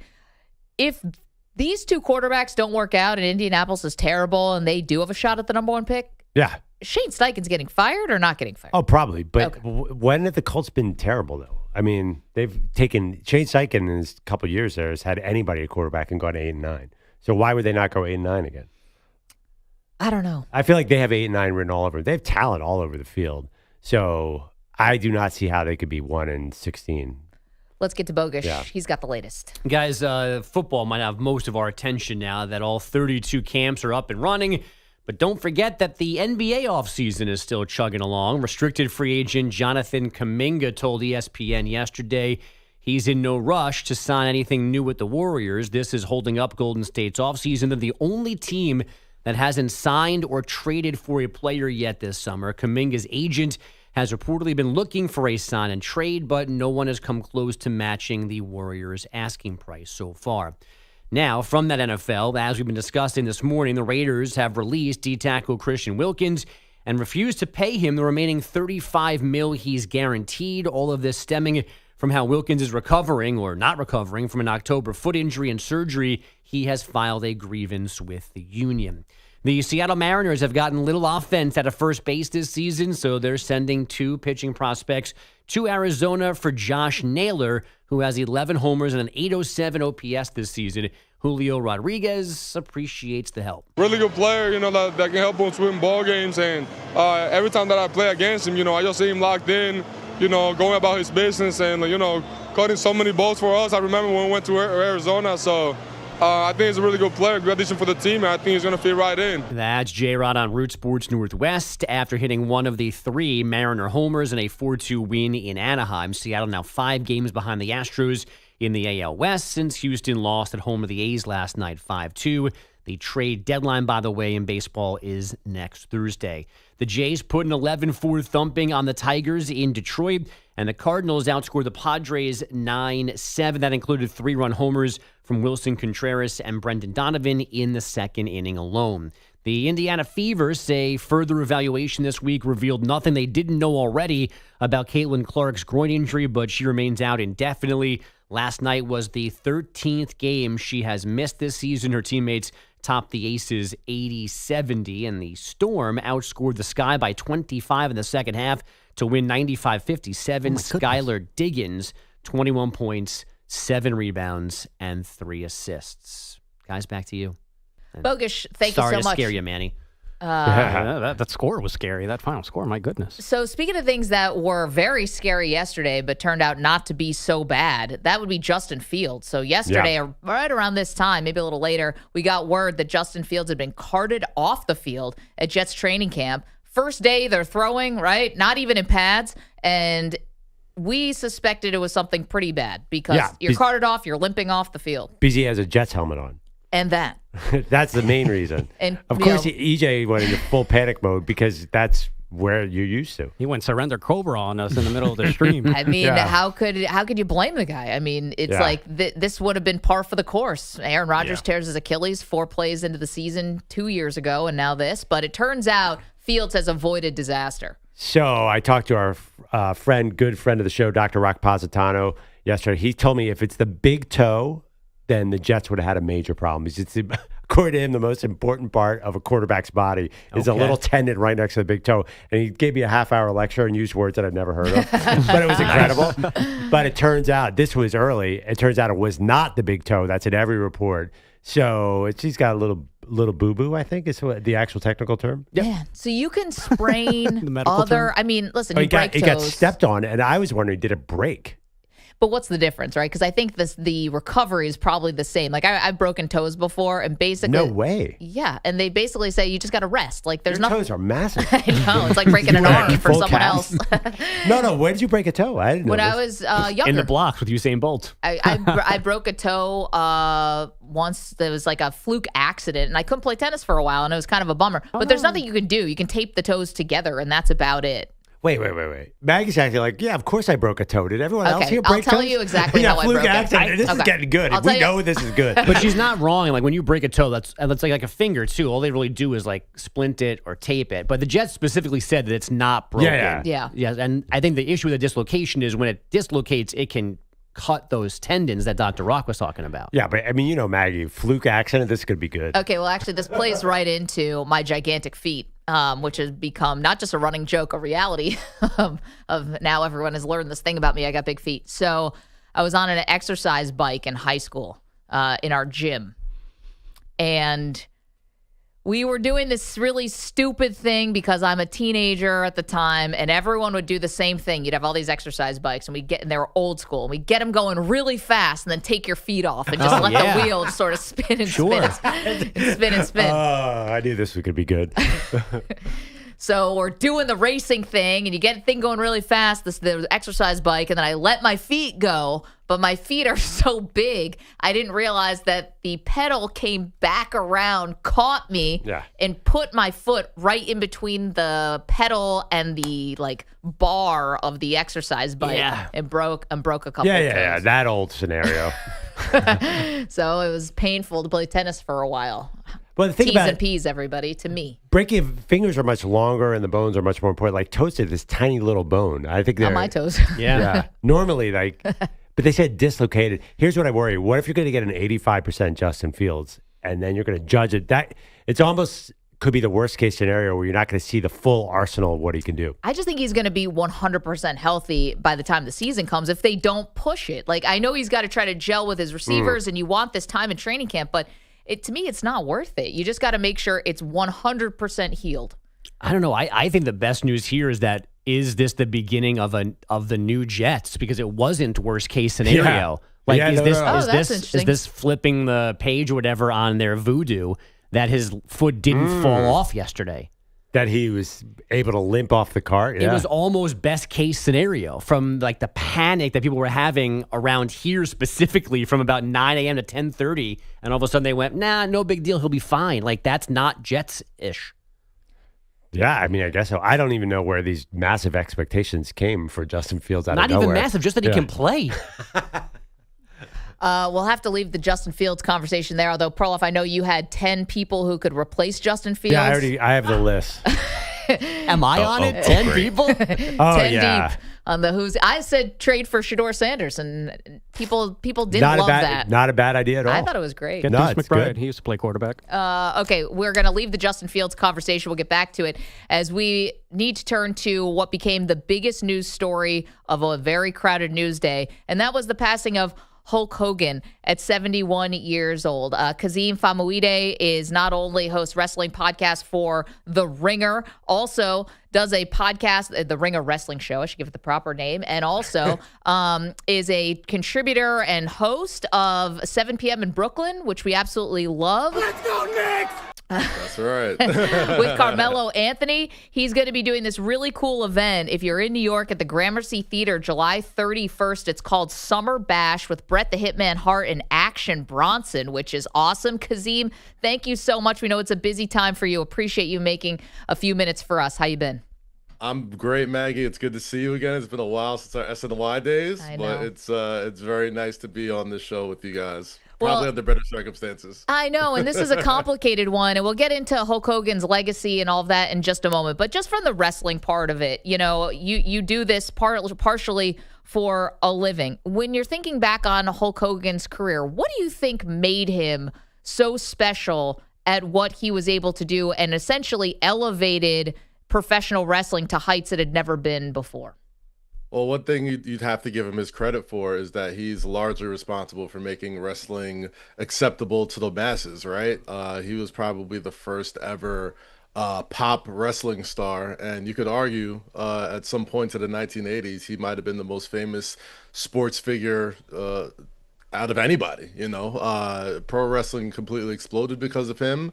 The rock and wrestling era, especially that first WrestleMania when he tag teams with Mr. T against Mr. Wonderful Paul Orndorff and Roddy Piper on MTV. I mean, that was a massive thing. And then obviously, if you're talking about a Mount Rushmore of professional wrestlers, he's absolutely on that list. The showmanship, the extravagance of what pro wrestling had become in the 80s, especially under Vince McMahon and WWE and the WWF back then, was largely on his back. So, a lot of people who have either made a living in professional wrestling probably don't have the opportunity if it wasn't for, Hulk Hogan's explosion into wrestling and WWF overall. Kazeem, are you comfortable putting him number one on the list as the most, let's use the word significant pro wrestler of all time? I mean, significance is probably the best word. I mean, listen, you can make the argument that many people who have come after him have done things that are a little bit more extraordinary than he does. He definitely kicked the door open as far as wrestlers going into Hollywood, wrestlers going into politics. I mean, you could argue The Rock, John Cena, Dave Bautista. A lot of these guys probably don't get that walk into the door of Hollywood if it's not for Hulk Hogan. So you can never argue his significance in professional wrestling. But obviously, that's not just his only story. There's a lot more things about Hulk Hogan, especially, in his personal life, that definitely makes this a little bit more difficult to talk about. It's probably a lot easier to talk about if it wasn't for these other things, but, it's sort of hard to ignore. We're talking with Kazeem Famuyide, who has the Ringer Wrestling Show. We're going to talk about more things than just Hulk Hogan, but obviously there's a massive story yesterday, and what Kazeem's alluding to is the leaked tapes that show and had Hulk Hogan, dropping the N-word multiple times, saying racist things that he apologized for, but basically said, I'm a product of my environment. When he was 61 years old, people didn't really accept that as a true mea culpa, an apology. Kind of felt like he was explaining things away rather than just owning up to, these racist things that he had said. And Kazeem, and that was released in 2015, but they had happened in 2007. When Netflix and the WWE recently got in bed together, they did this huge show in LA, and they brought out Hulk Hogan. They brought out everybody, but they brought out Hulk Hogan, and the crowd there booed the bejesus out of him. Were you surprised that the hardcore WWE fans, who I think have forgiven quite a bit for people in their personal lives, that they had turned that hard on Hulk and had not really forgiven him? Absolutely not. I was not surprised in the least bit because, like you said, wrestling fans and just fans in America of celebrity in general are largely pretty forgiving if you at least show some sort of contrition or some sort of regret over things that were said and things that were, that you did to hurt people, especially the large amount of people who supported Hulk Hogan through most of his career. So, I'd say those boos were well earned. It wasn't anything that anybody did to him that made people want to boo him. It wasn't a storyline. It wasn't, he wasn't coming to take somebody's spot, which is what you would usually boo a guy for at that age, coming to show up on wrestling television. But those boos were well earned. It was a cumulative effort of his racist remarks, probably the things that he said politically. I mean, and not even that, even if you're a wrestling fan, I mean, how many stories have you heard about Hulk Hogan, going into business for himself, quote unquote, or, it's funny, if you talk about a pro wrestler now and you say something negative towards them or somebody who doesn't want to put over younger talent, they almost use his last name as a slur, right? They'd be like, oh, Becky Lynch, who's a wildly popular superstar. They call her Becky Hogan because she's an older star who is quote unquote not putting over the younger stars. Granted, they use that in jest, but that's sort of how wrestling fans have seen Hulk Hogan since 2014 and on.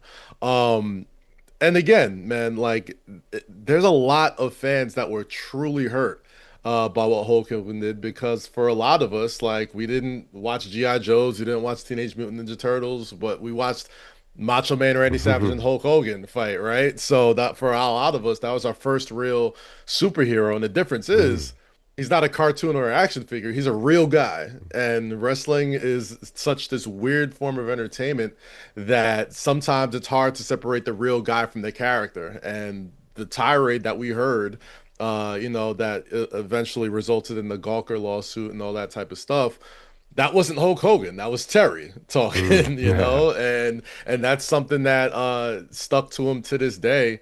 And again, wrestling fans are by and large pretty forgiving about some heinous stuff. And Hulk Hogan, for whatever reason, never really seemed to really try and come to grips, at least to the fans who supported him that look like me, to really make amends for that. Because Maggie and I had an interesting conversation actually last night. It seems like it's hard. Every case is different. Like Kobe Bryant, when he passed, how many paragraphs deep in the obituary do you talk about the bad stuff? Like, I don't know how you view. I grew up as a huge Steve Carlton fan in Philadelphia. Then I found out who he was as a person. I stopped being a fan. How do you approach sports? And I know you do a lot of basketball work too. When you find out your favorite players have something that is really bad, do you keep your fandom, or do you tend to lose it? Not just Hulk Hogan, but other athletes as well. I'd say, man, the older I get and the more nuanced the story is, I try my best to realize these are just people. People are complicated, especially if you're in the public eye. As long as a lot of the people that we're talking about are, like, almost nobody has a spotless record. And I would venture to say that just tell the whole story. It doesn't take away from the fact that Hulk Hogan was probably the biggest wrestling star of all time, was probably the Babe Ruth of wrestling. You can't have a Mount Rushmore without him. These are all true things. But, not telling that whole story is sort of being disingenuous to his legacy. And I think it's the same thing for any sports athlete. I'm a massive Kobe Bryant fan. I'm a massive fan of a lot of athletes and artists who have done or said problematic things. And, it's not like I'm going to be going around, waving pom-poms for them, but I'll be honest as far as like telling the entire story about who, some of these people are, because at the end of the day, when you spend your money, that's a vote, and a vote is a support to somebody's success. And a lot of times you got to do your best to know that, like, hey, the money that I'm spending, or I guess in this case, the time I'm using to stream their music or stream their movies or whatever it is, that's me voting and saying, like, okay, I'm supporting this in some way, shape, or form. And I personally don't think there's anything wrong with that. I just believe in being honest when it comes to talking about a lot of these people's legacies. And I do believe there's a time and place for a lot of these things. And you mentioned Kobe Bryant, and you mentioned a lot of people. Most of these people have at least made a concerted effort to have some contrition towards what happened. I was a big Michael Vick fan growing up, and as terrible as the thing Michael Vick did, and Michael Vick is still with us, he has clearly gone above and beyond to show that, like, he has real contrition for what he did. And I love dogs, love them. You know what I mean? Hulk Hogan, as long as he lived, as many years has passed since this thing's happened, you never really got the feeling that he went above and beyond to try and make good with the people that were hurt by him. Now, that being said, I do have I do give my condolences to a lot of people out there who are friends and family of his, because these are the people that have to sort of like carry that weight now. Especially my black friends. I have plenty of black friends who Hulk Hogan was great to, who had great relationships with. Smoke Dizza, who runs Fourth Row Wrestling with West Side Gun. My guy Ernest the Cat Miller, who just walked Goldberg out, for his last match in Atlanta, Georgia. They have all great stories with Hulk Hogan, and I feel bad for them that they have to sort of like deal with this just because he didn't do it while he was here. So. Like I said, it doesn't take away anything from what he's done as a legend in his career, but just tell the entire story. Kazeem, that's where we're going to have to leave it. Want to mention again, you got SummerSlam coming up, so that's going to be exciting, and you're doing Summer Bash. It's at the Gramercy Theater. Tickets are available now.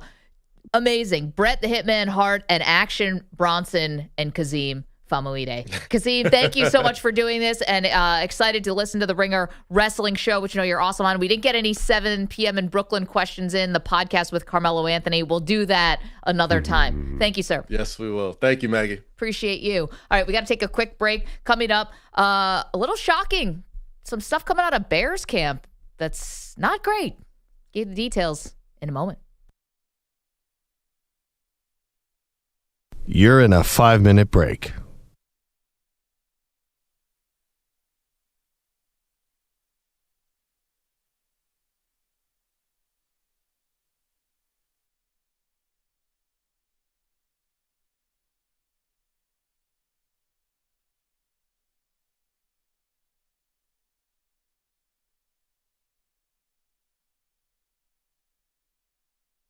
Four minutes, 30 seconds remaining.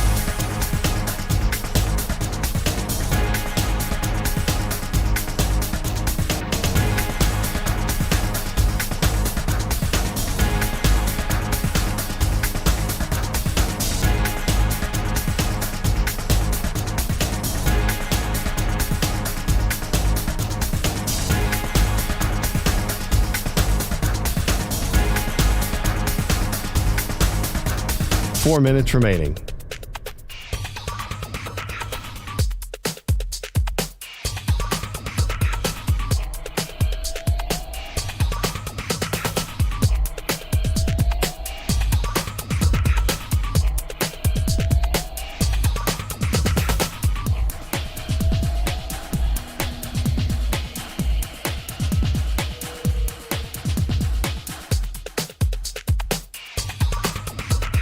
Three minutes, 30 seconds remaining.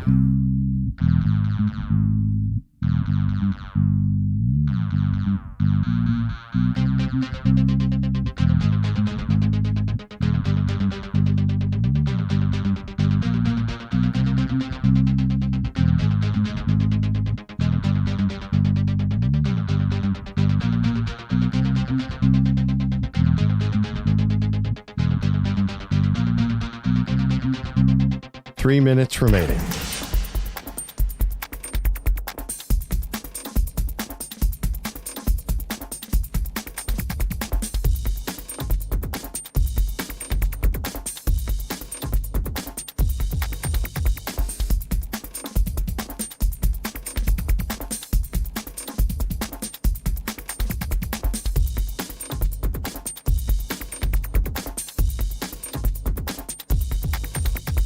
Two minutes, 30 seconds remaining.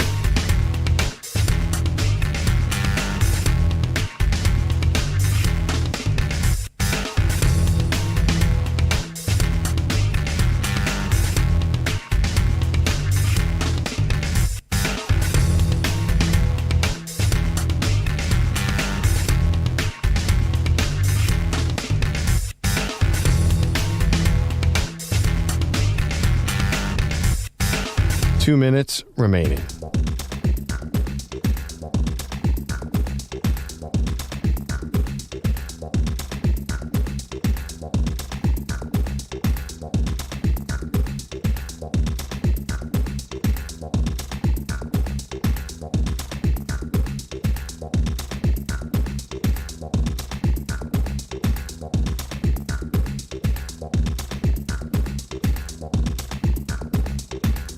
One minute, 30 seconds remaining.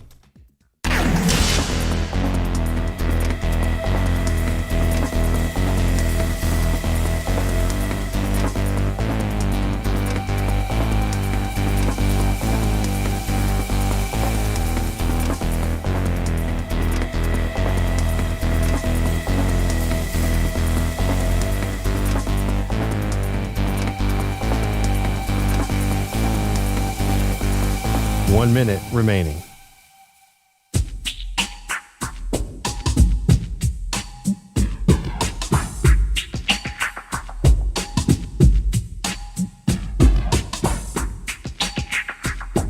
.45 seconds remaining.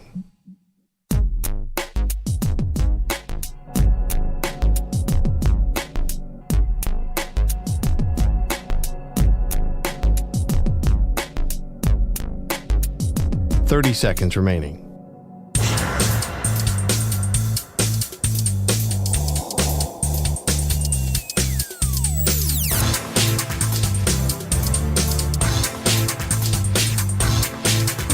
15 seconds.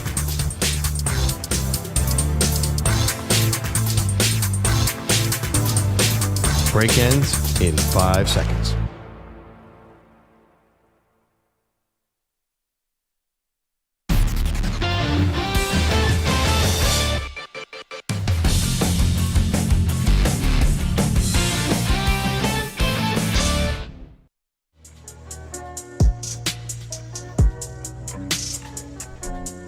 Welcome back to the Maggie Perloff Show. If you missed any of our interview with Kazeem Famuyide, who hosts the Ringer Wrestling Show, talking about the legacy of Hulk Hogan, who passed away yesterday at 71, Pearl, and EJ and I were just talking in the break. So you got SummerSlam is coming up because Kazeem's doing his cool event in New York before that with Bret the Hitman Hart. But you have SummerSlam, one of the tentpole events. But Hulk Hogan got booed pretty voraciously the last time he came out himself at a WWE event, which was in Los Angeles. So how do you think they handle this moving forward? Because, again, Hulk Hogan, complicated legacy. Do you want to set him up to be booed by a crowd? Like, I don't know if anyone, wants that. Just to clarify, so he was getting booed because of his personal story, yes, not because he was like the bad guy wrestler. No, it was the Netflix WWE merger, and they were kind of bringing back the legendary guys, and he really came out to just say thank you to the fans, and it created this wildly awkward moment because he stayed with the script of continuing to thank the fans as they are raining boos down on him. So what is this? I kind of noticed the temperature on the national news was a huge celebration of Hulk Hogan yesterday. Which is interesting to me because like, the racist video that got leaked that he never really owned in a true way, according to many fans, was a huge part. I mean, he got suspended from WWE right then. They took him out of the Hall of Fame. Now they had then reinstated him, I believe, in 2018 or thereabouts. But I mean, he was a pariah, and the WWE fans, very forgiving crowd, EJ, but would not forgive Hulk Hogan. Clearly. No, not at all. And that was the thing that was kind of stunning because a lot of these folks that are going to wrestling shows, they know about these wrestlers. They know about what their lives are like outside the mat, and they know some of the darkness that some of these people live with. And again, they've forgiven a lot. Like, Ultimate Warrior came back, and he ironically he passed away like almost the next day, but he came back to like the most vociferous applauses and stuff. Like, you can come back from almost anything in wrestling, and Hogan was not able to really. And I think a lot of that was because I think Kazeem made a good point, is that you never really saw a separation from the issues that he had or any real contrition for what he said. He seemed to kind of like blame it on other people, really. So wrestling fans know that stuff. And then once that happens, then the floodgates open up about other things that he did within the business that people dislike. Right. So Jesse the Body Ventura, not to interrupt you, but in this Netflix documentary about the beginning of the WWF at the time, Pearl, I think you watched some of this too. Jesse the Body Ventura is talking and detailing about how they were about to unionize, and this was going to be great for all the wrestlers back in the 80s. And all of a sudden, like, Vince McMahon got wind of it, that the wrestlers were about to unionize. They were going to walk out, I think, on WrestleMania 3. Now, I can't remember which one, but they were going to stage a walkout, and it would force Vince to, give them better working conditions and all the things they were asking for. And Hulk Hogan was the one who turned on everyone in the locker room, so to speak, and gave Vince McMahon the heads up that they were trying to unionize. And everybody, nationwide, forget the hardcore wrestling fans. Do you think nationwide people know this? Because, again, I saw it yesterday. It was like SportsCenter broke in and said, sad news, Hulk Hogan. Sad. And I'm reading all these tributes that came into him. Like, there was like a lot of celebrating Hulk Hogan yesterday, too. I think people have been, because there's a nostalgia piece that hits in a place that, even if somebody does something that is, horrible, reprehensible, like what Hulk Hogan was caught saying, there is part of you that associates him with happier times, your childhood, what he represented, all that stuff. Both things can be true, right? Yeah, and also, he also passed away, right? So then there's also a sensitivity to maybe not wanting to talk about these things when you have friends and family that have, so there are a lot of folks who he passed away who were massive wrestling fans who just didn't post anything. just didn't respond to it. Didn't say it. And those aren't. You're not clocking that reaction as to say, oh, well, this means people hate him. But we're not even picking up on those little small things. That's why I think SummerSlam might stay more positive because of sort of that vibe. Like he just passed. Maybe the time for larger reflection is later on. So I'd imagine they'd stay positive, right? I don't know. This is thorny for WWE. I'm not sure how they do this. So SummerSlam is August 2nd, August 3rd. It's coming up. Yeah, a week from Saturday. And it's going to be interesting. SmackDown is going to be live tonight in Cleveland. If I was WWE, I would put all Hogan package celebration stuff today. I would not go in front of that New York crowd and expect the New York crowd to do what you want them to do. Because then at the end of the day, it's a live crowd. And I think the L.A. crowd being the crowd that he saw, I think was a big reason why he got the reaction he got. Maybe. The bigger cities, especially the wrestling cities, are way more unpredictable and way more willing to do kind of whatever they want to do than what maybe another city would do. Very, very interesting. Very interesting. God, how much Hulk Hogan merch did you guys have at your house? Oh, my gosh. My NWO shirt is one of my favorite shirts. The bed sheets, the cups and glasses we were drinking out of, the doll, the squishy doll.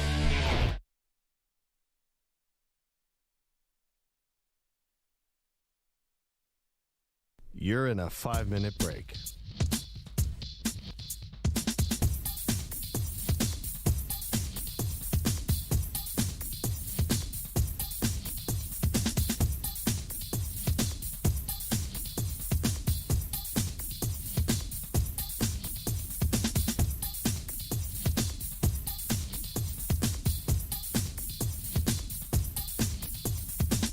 Four minutes, 30 seconds remaining.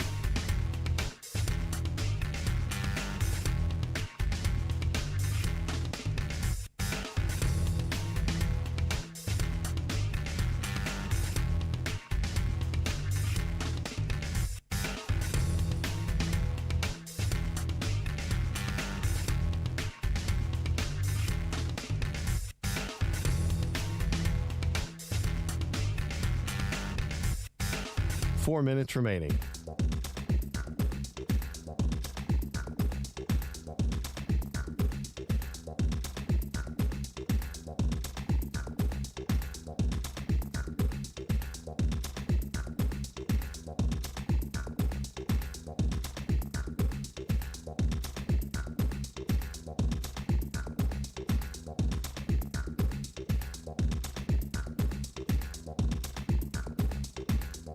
Three minutes, 30 seconds remaining.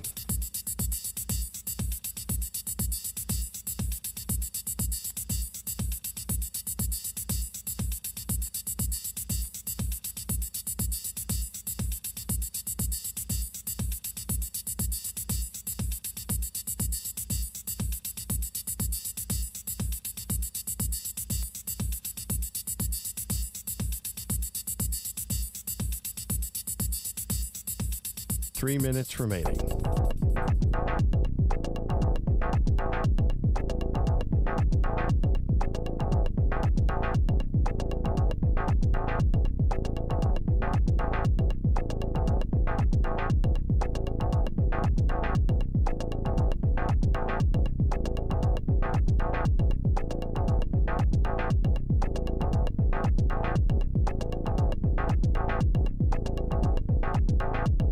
Two minutes, 30 seconds remaining.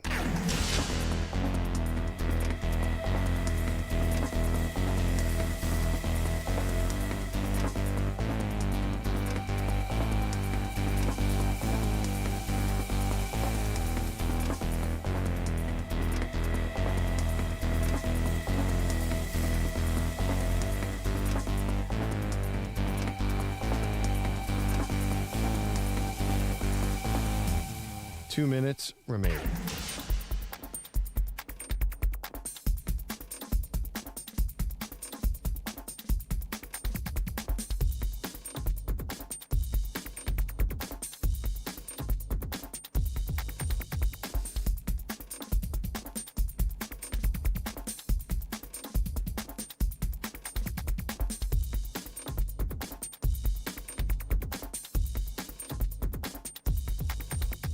1 minute, 30 seconds remaining.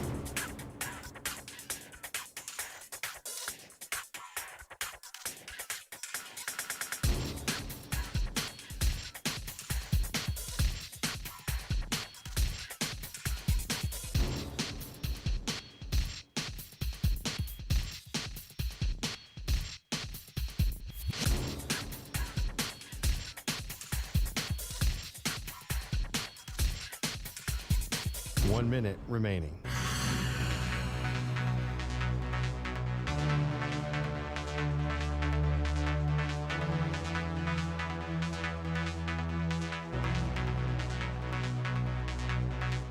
Forty-five seconds remaining.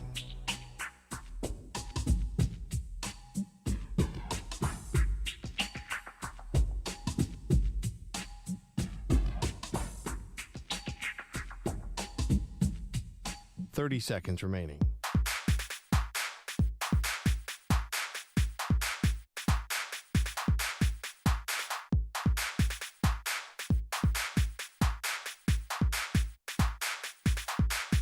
Fifteen seconds.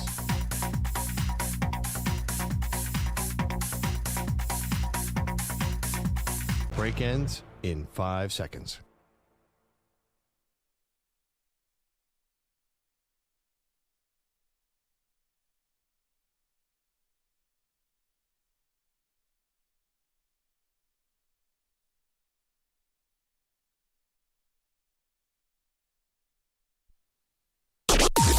Maggie and Perloff on the Infinity Sports Network.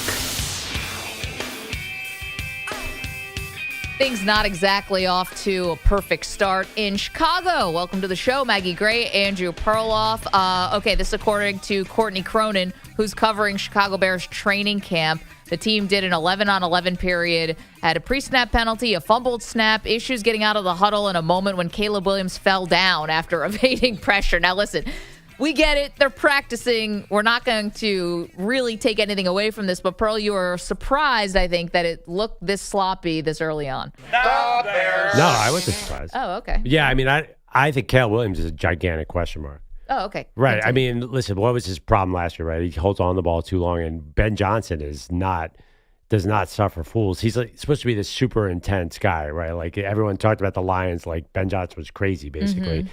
So I can see Caleb Williams going, even in practice, dropping back and not letting it rip, and I'm driving Ben Johnson crazy. Don't you see? I'm not saying that can't be worked on, but at first the marriage is a little weird because Ben Johnson's like very much a system guy. Caleb Williams, that's his problem. He likes to freelance, right? Isn't that his reputation? Well, I mean, listen, he did that in college, but I think we all know that there are things you can't get away with in the NFL that you got away with in college, But right? but then he came in the pros and held on the ball way too long. He took way too many sacks. Well, it's one season, and he did not have a good offensive staff around him, nor a good head coach, and all those guys are gone. So I think that, I'm not doubting that Ben Johnson, who, fantastic dynamic play caller for the Detroit Lions, I have no doubt this guy can run an offense. Absolutely not.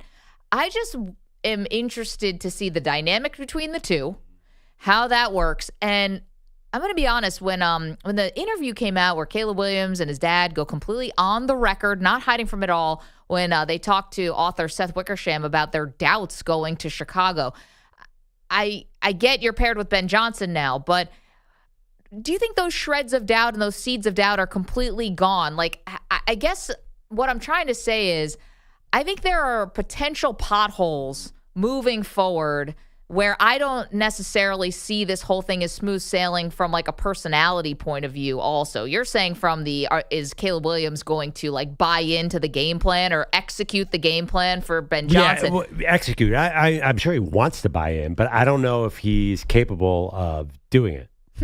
I actually worry. You almost sound like, is Chicago good enough for Caleb Williams? I'm starting to worry, is Caleb Williams good enough for Chicago? I mean, it seems like the possibility of him not working out seems real now. And you were not thinking that before? No, coming into that, if I was like, he's Caleb Williams. I saw him when he was in Oklahoma just tear apart Texas. Like, we all knew he was the real deal. Like, seemed like a guaranteed. But then you saw him last year, and I don't know, he just does some things wrong. And Ben Johnson, I think, would be very, Jared Goff was his quarterback, right? coming in, disgraced out of LA, and did everything the coach wanted and ran the system perfectly and got rid of the ball really fast. I just don't know if Caleb Williams is going to be able to do that. And if it doesn't work out this year, that's 2 years, 2 coaches in. Then we're getting into dangerous territory. Well, and then you're going to have Bears fans who are saying, well, here we go, same old Bears, and they have, and this time something really good happened to them because Caleb Williams clearly has a lot of talent. Maybe Ben Johnson can coach it out of him.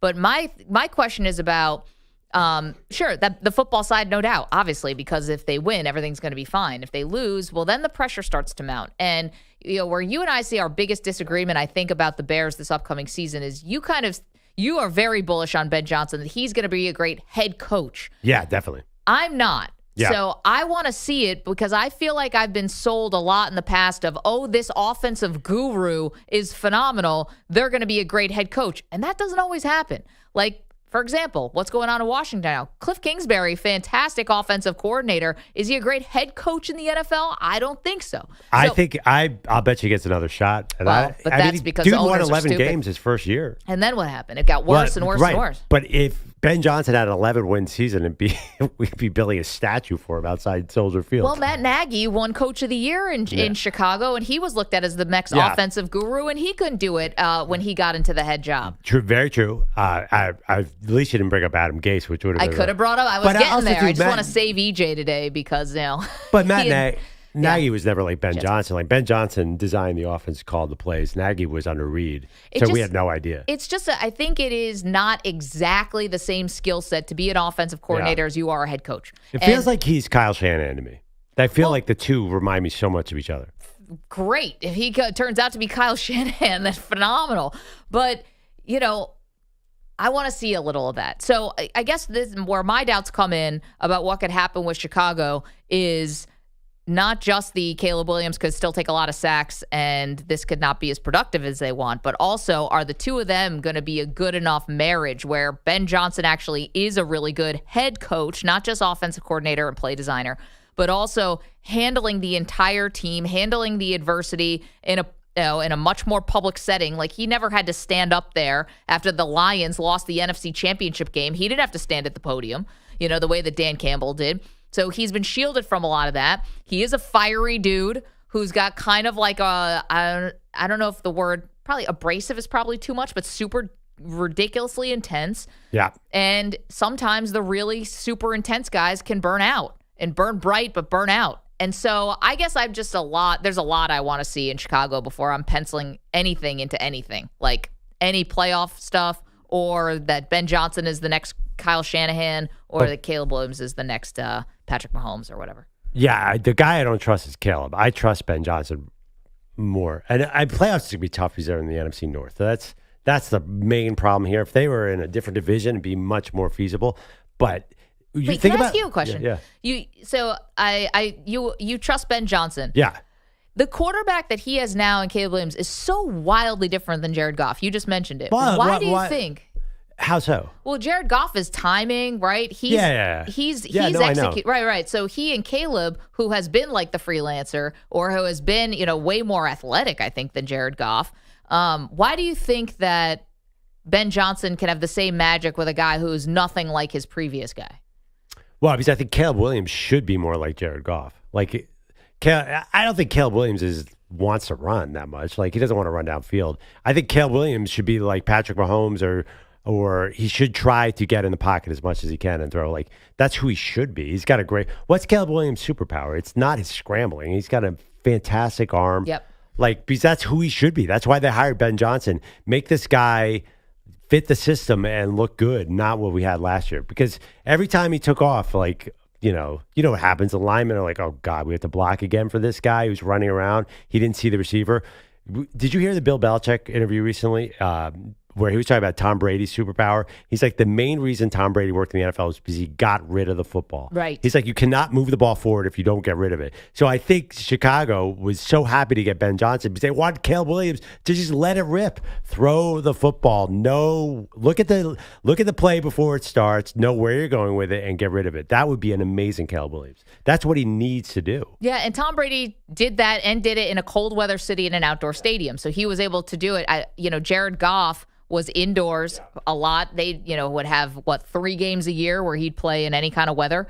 Maybe this is going to be much different than that. Do you feel like they can overcome? There's a reason why no Bears quarterback has ever thrown for 4,000 yards. Not just because the Bears quarterbacks have been disappointing, but also it's called the Windy City. It's very different. The cold you can play in. The wind, very disruptive. Aaron Rodgers and Brett Favre put together 7 MVP seasons at Lambeau, so that excuse doesn't fly.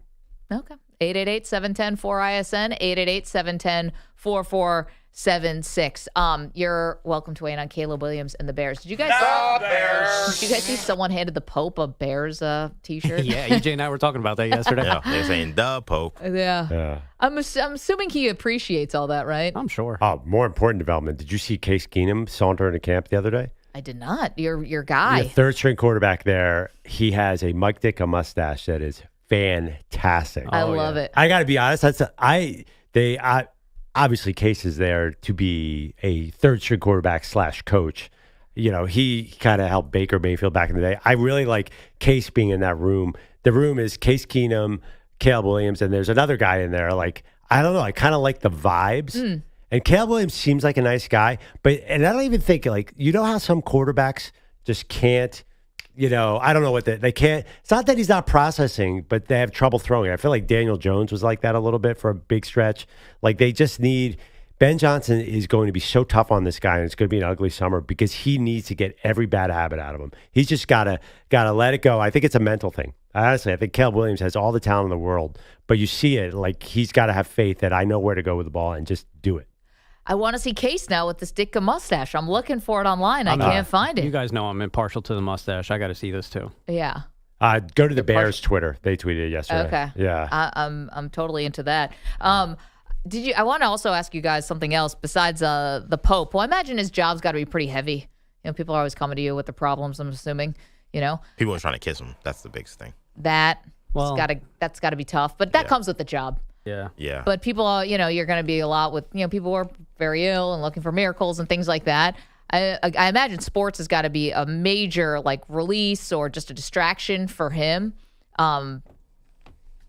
Do we see him at a sporting event? Funny enough, the Bears' most recent tweet, happy birthday, Sweetness. Speaking of nicknames. Sweetness, a loser in the Maggie and Perloff greatest nickname in sports bracket. Just shocking. Goes down to me, Joe Green. Did Francis ever go to sporting events? Was he a big sports fan? Maybe. I feel like he may have been at a soccer event. I'm pretty sure he met Lionel Messi. At a game or at the Vatican? Sure happened. Probably in Argentina. I don't know, to be honest. Okay. But I mean, you have an Argentinian Pope and Argentina wins the World Cup. I'm pretty sure they linked up somewhere. Yeah, it's like going to the White House after you win, but just some soccer version of that. It's like instead of head of state, I'm going to go to the head of the Catholic Church. Yeah, I mean, I'd assume he'll show up to some sporting event, some game. Like Bears Packers Week 16. Yeah, it doesn't seem like a thing though that popes do. No. I know we talked about this. The Pope can't show up at a game. There's so much security that goes with I the know. Pope. I think it's more complicated. Oh, what a mustache! Do you guys ever hear? Or you guys might be too young. The Pope Mobile. Yeah, I'm familiar with the Pope Mobile. Yeah, like there's. Oh. I don't know. Do they still have the Pope Mobile? Because 100%. Yeah, because the guy got shot in 1980. Like it was a long time ago. When I worked at Spectrum News, when the Pope visited the U.S., we launched a Pope channel. So I worked on the Pope channel. What? Really? Yeah, I worked on the Pope channel. 24/7 coverage? 24/7 coverage of the Pope for the 2 weeks, however long it was. Longest 2 weeks of my life. It was fun. It was kind of fun. Did you actually get to be around the Pope? Did you get to go to any of it? I was in the studio. So I was working on our studio show that was doing everything Pope was where I was working. I was producing that. And that was crazy. A 24-hour network. Yes. And then when overnight they ran shows, stories about the stuff the Pope did overnight that we taped, of course, because he was probably asleep. I would hope so. 6 a.m. right back live. Okay, can I ask you a question? So EJ, we just found out, worked on a 24/7 Pope channel when the Pope came. Amen. What was the craziest idea that got pitched in a production meeting that got nixed? That got I'm asking you for a deep cut here, but was there anyone who was like, we should do this, and then it was just like, we can't do it. It's too much, too something. Man, nothing. I don't know. What do you think about it? I gotta think about that. I can't think of anything that was too Rejected Pope channel ideas. Which That's Pope? too crazy. Which Pope we talking about? This is Francis. Francis. This is like what 2016 probably. Okay, all right. Whenever he was Was here. it? Did you guys ever consider like putting the Pope with 5 roommates in a New York City apartment? Trust me, we could have. We Pope would and have. We friends? needed that content because a 24-hour Pope. I mean, again, he's Francis. He was older, so it's not like this is someone's gonna be out partying into the night. So Nobody once he does his daily routine after 5-6 o'clock, there's really not much else to do. Now you're recapping everything. Nobody told the Pope life was going to be this way. I always thought it was funny was the guests, like getting the guests to explain like things that were happening. Like these are folks that I feel like probably never get on television unless this person hasn't been on television since the last Pope was here, which is probably Pope 15, experts, 20 right. years ago, right? Like so seeing these folks and I'm like, and they're explaining the little things that are happening that we don't even know. Like, oh, he's doing this thing right now because X, Y. We're like, oh, okay. Glad you're here, expert. I like that Perloff's going reality TV show when on this. No, mine was a Friends like sitcom. Oh. Yeah. I wasn't sure if it was a like Big Brother or something like that. 3-camera sitcom shoot, live studio audience. Someone works at a perky waitress, works at a coffee shop. Yeah, absolutely. Struggling actor. Yeah, I actually stole that. There was a fake sitcom called Jesus and Friends. Really? Yeah, Dennis Leary had a show on Comedy Central. They'll make anything. Yeah, Patrice O'Neill played Jesus. It was a. They tried. It was. Oh, I love Patrice. And that got canceled? No, Get it outta was. here. It was sort of a mockumentary on Comedy Central. That's where I got Pope and Friends from. Can I tell you, speaking of, not to do a hard left transition on this, and I don't mean to be disrespectful at all. Oh, boy. But earlier this week, I had a really half-baked idea about... You were half-baked? No, I was fully intact, but that's not going to help anything. About the Brazilian butt lift thing. Yeah. I just posed the theory. I just was asking questions here about whether or not a Brazilian butt lift would help an athlete who needs to get some extra power from their posterior. Because we all know working in sports, like you get a lot of power from that area of your body. Power comes from the butt, I believe, is a direct quote. Yeah, thank you to Awful Announcing who aggregated that with that quote. I did say it, and we were talking about baseball players specifically. So I had a friend who is a producer reach out, said, brilliant idea. I was like, no, it's not, but thank you for lying to me. And he said, I would pay an athlete to get a BBL, see if there's any results whatsoever, and film it all for a documentary. It's all fat that gets injected. Listen, Manny, I'm just a little more junk in the trunk. Does it help you get a couple extra miles on the fastball? That's all I was asking. Would you watch that as a documentary? You're still trying to promote this idea. She's still trying to pitch it. We should get the Pope involved. A very successful producer texted that to me. Is he going to produce you today saying, oh, Pope and Friends, let's go? Name names. It's already happened. Name names. Can't do that. Actually, you guys reminded me after we talked to Denise. Show him something. Boomer and Mr. Phil Simms were enlightened about this theory, and they were talking about it earlier this morning. What the hell was that all about? Oh, no. So Boomer Esiason, former league MVP, Yes. and Phil Simms, Super Bowl champion, are doing a show next door, and the BBL came up? Oh, yes. Oh, boy. Oh, is that yes. You know, I pride myself on having a good relationship with both of those guys. I can't imagine a crowd that will like this idea less than Phil Simms and Boomer Esiason. Not going to go over well with those guys. And it was fun being friends with them while it happened. I just see mystified as the... they're going to be mystified by this. But it's happened before, and they're still friends with you. Fair. Very true. Okay, coming up, we return to the life and complicated legacy of Hulk Hogan. You're in a 5-minute break.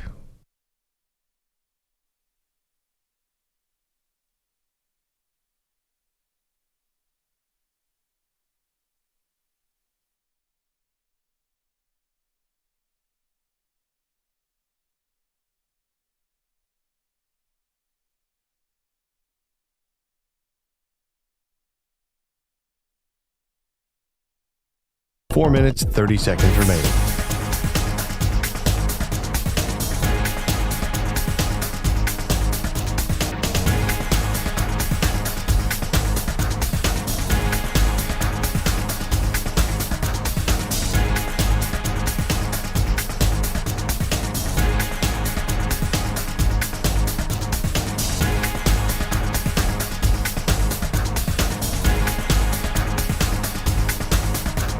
4 minutes remaining.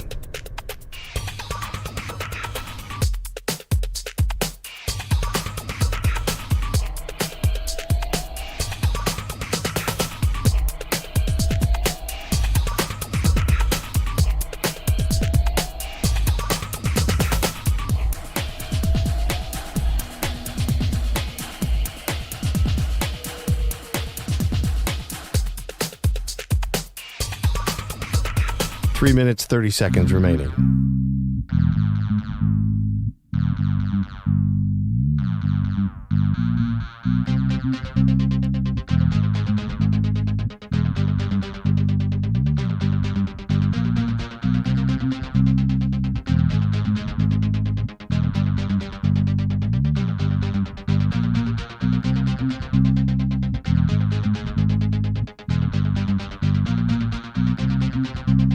Three minutes remaining.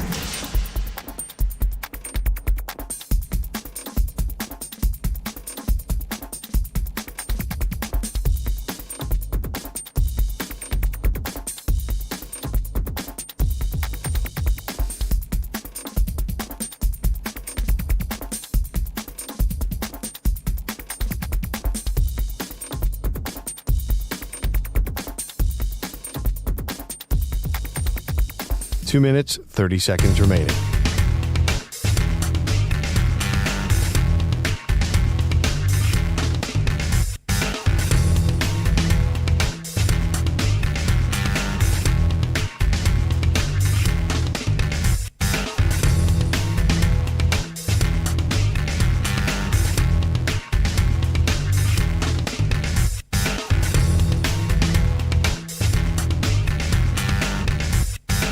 Two minutes remaining.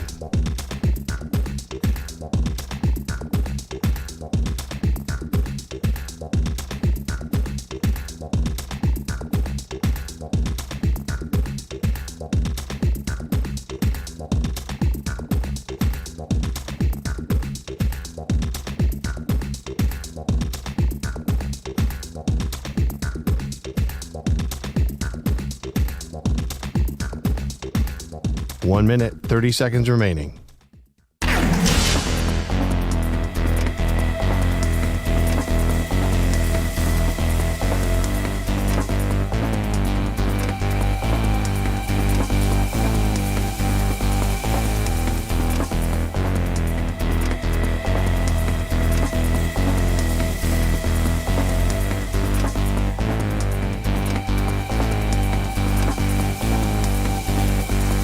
One minute remaining.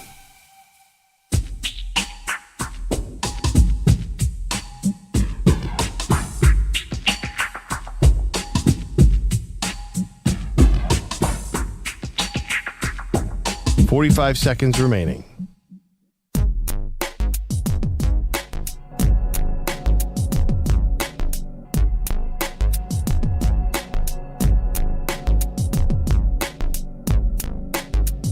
Thirty seconds remaining.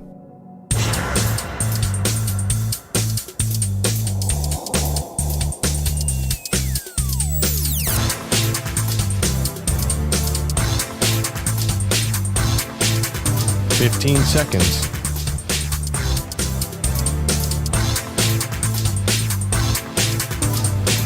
Break ends in 5 seconds.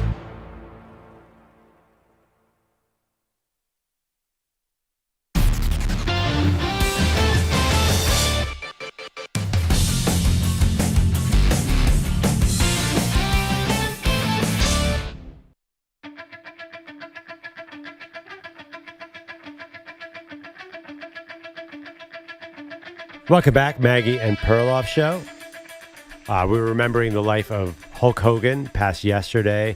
A lot going on today. Got a lot of different opinions. It's interesting. We're 3.5 hours of the show, having trouble wrapping my head around his legacy, Maggie. No doubt, because it's a complicated one for sure. Fantastic wrestler, definitely influential, maybe the most influential wrestler as far as the expansion of professional wrestling. But as Terry Bollea, as the person inside the persona, pretty much bad guy, said some very racist things. And and the business of professional wrestling, he was looked at as someone who was not a team player. Helping Vince McMahon keep the wrestlers from unionizing, which to this day they still don't have a union. But to get more into it, let's welcome in Denise Salcedo, who has a Instinct Culture podcast, Bustin' Open Radio. Denise, thanks so much. It's Maggie and Perloff here. Appreciate you joining us. Before we get into the legacy and stuff of Hogan, this is obviously taps into people's childhood, their nostalgia, and for wrestling fans, he was such a big deal, and for everyone. For the art form and professional wrestling at their peak, who do you think was the better all-around wrestler, Hulk Hogan or The Rock? And good morning. So, good morning. First of all, happy to be here. I'm fortunate that it's under these types of circumstances. And you mentioned better wrestler. I mean, obviously when people think wrestler, you have to say okay, are you talking about overall performer? Are you talking in-ring? Are you talking career and legacy? And there goes so much into that. When you talk about in-ring, I would probably say, it's pretty neck and neck, but I would probably go with The Rock. That's just my personal preference. But when it comes to so many other things, obviously both The Rock and Hulk Hogan's legacies are both so vast and so huge. I mean, the biggest thing, and I'm sure you guys have said this multiple times over because you will hear this, a lot of people say the most recognizable pro wrestler is Hulk Hogan. Now, mind you, of course, the other one is The Rock. However, a lot of people, especially more the newer generation, probably know and recognize The Rock a little bit more so for his work in movies and TV and all of that. So I feel like there's a little bit of a difference there. So I would definitely say the most recognizable pro wrestler is Hulk Hogan. Denise, what's been the reaction inside the pro wrestling world? Has it been mixed reactions? Do different people taking it a different way, or has there been any kind of consensus? My timeline, I am constantly on social media. The pro wrestling world is very, very vocal across all social media platforms. And my timeline has been a wild roller coaster.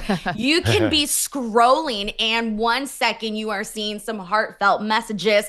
A lot of the heartfelt messages that I have seen online are honestly from wrestlers and legends themselves. And then I would say that the primary tweets that I'm seeing overall, though, from fans and whatnot, at least the ones that are popping up on the timeline and going viral and getting thousands of likes and retweets and all of that, are tweets that are in jest. They are making jokes and having fun with tweeting all of these things about the afterlife and things of that nature. And most of you guys know what social media looks like and what Twitter looks like and what it could be with memes and all of that. So I would say it's a very, very mixed batch of what you're seeing in terms of reactions. Yesterday, I was at San Diego Comic-Con and WWE held a panel for Mattel. That's what they normally do every single year for San Diego Comic-Con, and they announce, their upcoming toys and whatnot in the line.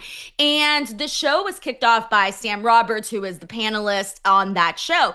And so he obviously mentions, the passing of Hulk Hogan, right? It's this weird thing because you're supposed to be there to celebrate and be excited about the wrestlers that you're seeing, right? It's supposed to be a party. It's supposed to be all of this. But Sam Roberts has to acknowledge the fact that we just lost a major wrestling legend. And when he mentioned it and, spoke about his impact and his legacy to introduce the whole thing, there was a mixed reaction within the crowd. There was people that were clapping out of respect, of course. However, there were some people, not as many. Now, mind you, the applause was more heavier than the boos, but there were a very, very small handful of people that were booing. The people directly behind me in the video that I captured, I can hear say, "Good riddance." Oh, wow. So that should kind of tell you what the overall mixture of emotions is. Now, people that aren't really familiar with the wrestling landscape, I have noticed, though, are more, sympathetic, is what I'm seeing on the internet. Most people that don't really know what his legacy, they don't know the ins and outs, right? The details that most of the wrestling fans know. They're a little bit more oh my God, we lost a legend, Hulk Hogan. You've seen him in movies and TV shows, and oh my gosh. And so so it's just this very complicated thing. I saw someone on Twitter say that Hulk Hogan's legacy and the way people talk about him and talk about him after his death is going to be one of the most hardest things for everyone to do. And I get it. I feel it. I see it. And it's very unfortunate because, as we all know, Hulk Hogan was one of the most loved figures in pro wrestling to then basically, throughout the years kind of go in a different direction. Denise Salcedo is joining us. Instinct Culture Podcast, Bustin' Open Radio on Sirius. Last one for me, Denise, and thanks again for joining us and getting up early for us. Is there someone in professional wrestling now that you think has the potential to be a Hulk Hogan or The Rock type figure? I know Roman Reigns is very popular, but like my mom doesn't know Roman Reigns, where they become these huge, massive figures. Is there someone in the WWE or even AEW? Is there someone now who you think has that Hulk Hogan potential? So that's obviously very hard because of the impact that Hulk Hogan had on the business. So to try to replicate that it's a big task to fill, right? You got big shoes to fill. You mentioned Roman Reigns, and truthfully, that's the only answer that I can give at the moment is Roman Reigns, because Roman, at some point, people are expecting him to break into Hollywood, right? Follow in the footsteps of The Rock. He's the one that garners these massive reactions. Definitely not. It's not going to be, Hulk Hogan like when you're talking about like similarities in terms of impact in actual pro wrestling industry. But if you want to talk about fame and people recognizing you, that is going to be Roman Reigns. Roman Reigns is the one that eventually down the line, your grandmas and everybody's going to be recognizing Roman Reigns. And I think that will be once he actually goes into, movies and TV and film and all of that. Because the other person that's very popular is Cody Rhodes. But I would still say Roman Reigns is a couple notches above that in terms of just overall reaction and how people treat his aura and his star and his whole entire presence. I'm not wishing anything bad to happen, but Vince McMahon's 80. Like, have you ever thought of it? Where's his legacy right now in wrestling circles? After, for example, the documentary, and now a lot more people know the behind the scenes. Is he vilified, or there's still people who, not hero worship Vince McMahon, but respect everything he's done? Where does he stand in the wrestling world? So that's an interesting question, because Vince McMahon, for a long time, a lot of people have known, because, people that are wrestling fans, like, they know the stories. That's a lot of that stuff that you saw in the Netflix documentaries was not new information. Yes, it had a brighter spotlight, but a lot of it was very, very well known, especially for those that are very, very within knowing and recognizing and studying wrestling history, right? You've heard the stories for so many years. They've been reported on.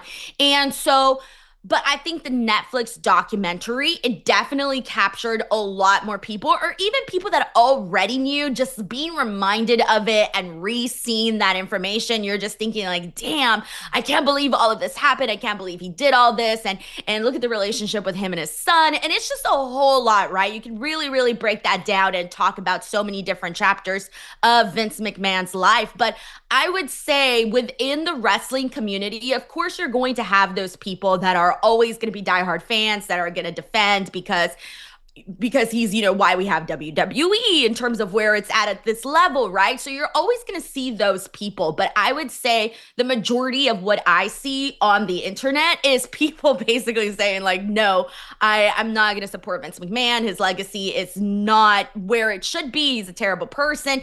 And when the Janelle Grant case happened, I think that was really the most graphic version that at least I had ever seen of the description of the character of Vince McMahon, was reading the details, the horrifying details that happened within the Janelle Grant case. And so I think after that, a lot of people thought, man, like, I knew he wasn't a saint by any means, but now I can probably describe this man as a monster based off of what you're seeing in these like details. And so it is, his legacy it's unfortunately going to be, I think that if the day were to come that Vince McMahon passes, you're going to be seeing your Twitter timeline basically looking the way that it looks today for Hulk Hogan. Denise, we're going to have to leave it there. Denise Salcedo, Instinct Culture Pod, Busted Open Radio. Appreciate your time today. We know it's busy. And good to talk with you. Thank you. Thank you so much. Appreciate that. Yeah, the Vince stuff is... I mean, both guys, the whole sport is found, like, again, my favorite wrestler as a kid, Jimmy Snuka, incredible controversy. Roddy Piper and Randy Savage, incredibly complicated lives. And anyway, it's a weird sport in that sense because I think it's not an accident. All the travel, all the lifestyle, like it lends itself to a lot of personal issues. I don't think that's a mystery to anyone. No, not at all. I just had to look up, though, where was the Vince lawsuit because I hadn't thought about it. Yeah. It's still, from what I can see, the lawsuit will be proceeding. The Janelle Grant lawsuit where she's alleging that Vince McMahon was offering her, alleging that he would give her a job and other things in exchange for sex and some other very awful things. By the way, one positive thing, I watched a Netflix documentary, and I remember as a kid when Hulk Hogan beat the Iron Sheik, that has got to be the biggest wrestling match. I think.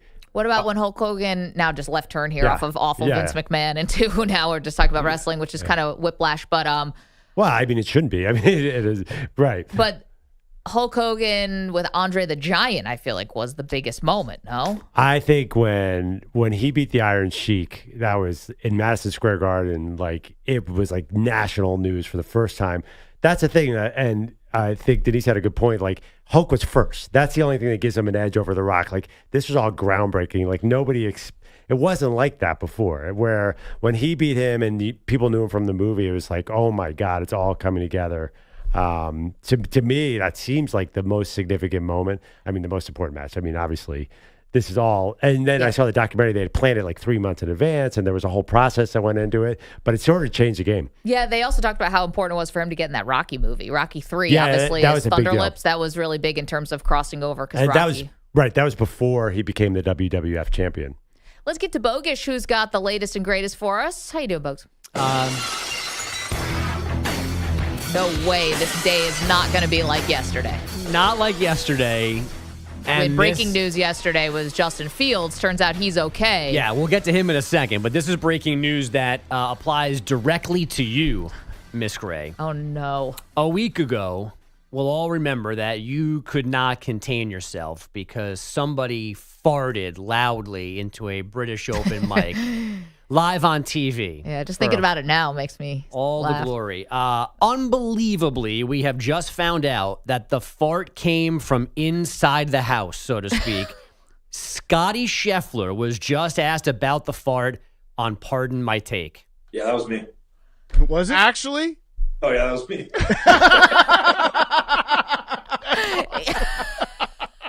Was that just a complete accident? No. You're out there for like 6 hours. Like, you're eating some different food over there. Some stuff's gonna happen. Like, did you know that it was that loud? No, I mean, you never know when the boom mic's there. You never know what they're gonna pick up. You guys want to take back all your boring critiques now? The dude's ripping farts and winning majors. Just put him on a rocket ship. He just owed that fart. Yeah. First of all, do you think he's telling the truth? Because this is like a funny cell phone. Oh, I think he is. That's hilarious. It doesn't seem like he's the type to make something like that up. Yeah, that'd be weird. That's really funny. How about that? They were just asking like, hey man, did you hear about it? And he's like, it was me. It was me. Yeah. Hand up. It's like a police procedural where you know they're going to catch the bad guy. It's like the twist at the end. It was me. I did it. I killed her. I farted. Amazing. And then we have your requests from this week for research into Brazilian butt lifts making baseball hitters better. We now have a response from not one, but two former NFL star quarterbacks. How about Maggie? Maggie, you agree? BBL, Brazilian butt lift. That's really interesting. I don't know if you can lift it and make it a better athlete. I don't know. Sometimes you just got to be born with it, man. Yeah. And as you get older, everything falls, so don't worry about it. What the hell was that all about? Yeah, that's Phil Simms and Boomer Esiason. And I think a little CeeLo, our good friend, mixed in there as well over on The Fan this morning. It was Chris that presented it to the group. Yeah. And then Phil and Boomer responded. Now, Phil did have your back, saying he has been told by Buck Showalter and other baseball people that the butt doesn't lie. You want a big butt and a high butt, but they're not sure about the surgery. Well, Phil didn't sound like he totally was against it. He's like, let's see. Right? Like Phil seemed open-minded about it. I was just asking questions. Yeah. Apparently, Phil Sims Phil's may not be shooting- asking the same questions. Not shooting it down by any means. Amazing. I've never felt better about myself that they didn't completely tear this to shreds. That high butt thing is funny, too. Well, what do you think the lift is about? Yeah. Yeah, I know. You know who's It's got in a high... the title. Carl Anthony Towns. His butt is like halfway up his body. He's got a super high butt. I never noticed. It's an old NBA big man thing. It's always like the guy, you know, like you're face to face with their butt cheeks. You know what I'm talking about. That's how centers are built. I've never heard that. Oh, yeah. I know about big butts in baseball. I know nothing about Carl Anthony Towns' high butt, and that being a plus for basketball. That's why he runs like that. I thought he runs like because he's like 6'11" and his knees are falling apart, not because his butt's by his shoulder blades. Now I can never look at the guy again. His butt's by his Well, his shoulder butt kind of blades. sticks out when he runs. Anyone notices? No, for sure. Amazing. Also, Boomer not wrong. I mean, that's the whole reason why the Brazilian butt lift became a thing is because not everyone is blessed to be born with it. You know, that's why this exists. Well, I'm glad I made you feel better. Well, they did, but Kind thank of. Yeah, well, I'm the I messenger. can't believe Scotty Scheffler was the farter. I'm sorry. I didn't think there was any chance it was him. Zero. That's why it's crazy to me. You could have given me 1,000 guesses. I would have went to every other person in the crowd and on the tour. Not that because he's not a person. I just don't like, and everyone farts, but just like, I can't believe that was him. Yeah. And like, don't you? Now I'm thinking about the science of it. Like, wouldn't you want to rip that before you swing? Well, I mean, Tiger was the famous. So that's all he did was walked around and tried to fart on people on the golf course, right? Huh? David What? Faraday. Tiger Woods is the most famous gas golf guy. Faraday always tells this story. Like Tiger would let it rip all over the course, apparently. What are they eating in these rounds? Like, They're out there on logs. Said, no, he Scotty- said, we're eating different foods. Like, what, a can of beans? Well, he What's said he out was there? out in England. You know, I don't know. But what are you eating on the golf course that's going to make you that gaseous? Like, you're going to do what, like a head of cauliflower? Slices of cheese, maybe. Wouldn't you want to rip it as soon as you're hitting the golf ball so Yeah. it can kind of get masked by the sound of your club hitting the ball? Or just to get a little oomph? I think there's a montage of Tiger farting on the course. I've seen this before. Why? Have you seen that before? No, because it's like I Tiger have was a not bookmark. Yeah. But, you know, by the way, I just love the image. They're sitting there with Big Cat and PFT because, you know, Barstool celebrates the fart. We could give him that. Yeah, There's a I'm lot right of things there with where Big Cat would, for many years, do this. He'd give a long soliloquy answer. He's like, I understand your criticism, and this is my answer. And then he would stick the camera by his butt and let one rip. Wow. Yeah, it's high-end stuff. Grown men. Oh, you guys, yeah, okay. No, I'm really going to give you something to do this weekend and just watch it's homework. golfers farting on the golf course. Poll question. Did you know golfers fart all the time on the golf course? I didn't. Well, how about when that guy had to use the facilities in the creek the other day? Wasn't there a story about that? Oh, that's that was not around the good. Masters, wasn't it? Yeah, a guy was trying to pee in the creek and he got too many spectators formed around him. He was like, he was frustrated. He's like, I can't find anywhere to go. Yeah, at the Masters. The most hallowed grounds in golf. Well, not just that, but almost the most, like, there have to be more TV cameras on the Masters than every golf tournament combined. Yeah, no, I know. That's his problem. A tradition like no Too many other. cameras. A tradition like no other. Yeah. See, my fear would be Peeing behind a bush at the like one of Masters. those Florida courses, and you have to go to the bathroom, so you go to the lake, and you know what's in those, like Gators. Gators, yeah, like you're doing your business and chomp. Oh my gosh, bro. Chomp what? That's what I'm saying. And you can't run away because your pants are around your ankles. Oh, you can run. I mean, we're not your 6-year-old, so hopefully our pants are All not the way around. down to the ground. We're not going down to the ankles. We're also not getting off of starting blocks either.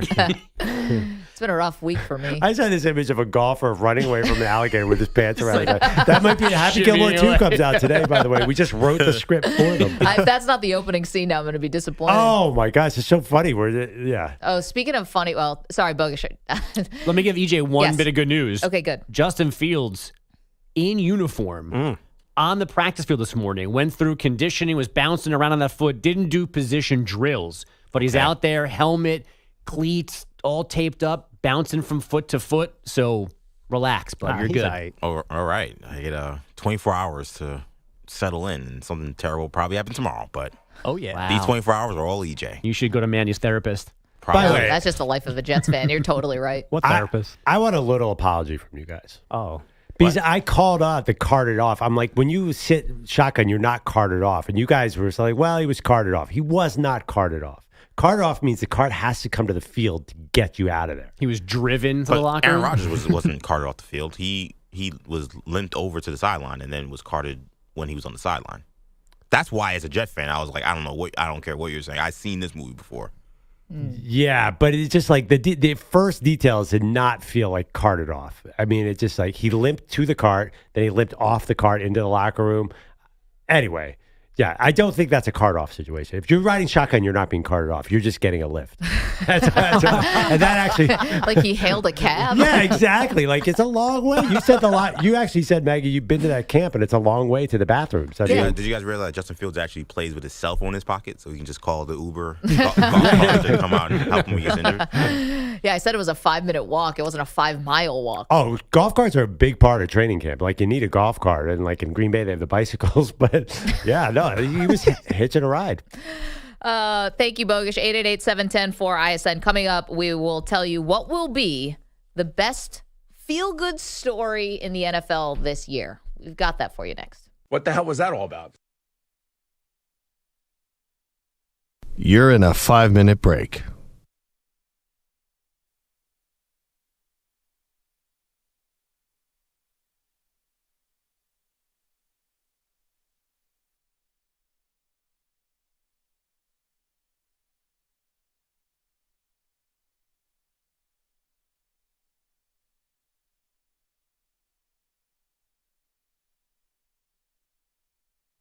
Four minutes, 30 seconds remaining.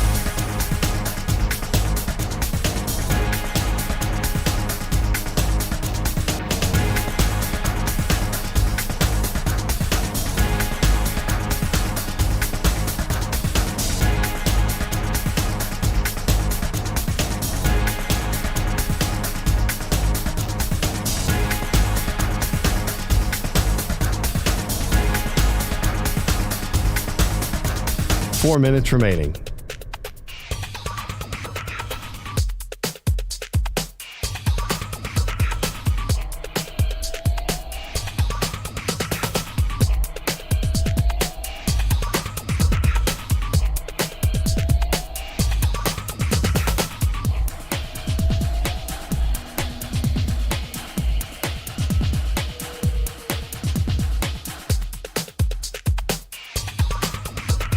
Three minutes, 30 seconds remaining.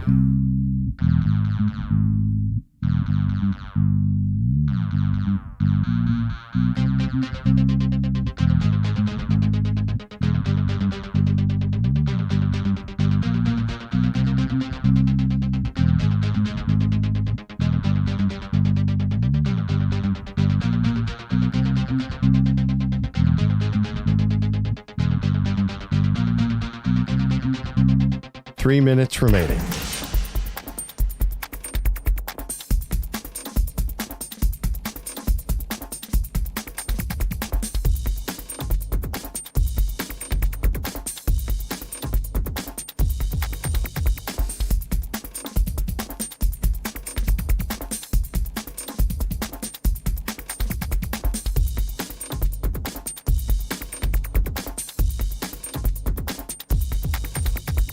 Two minutes, 30 seconds remaining.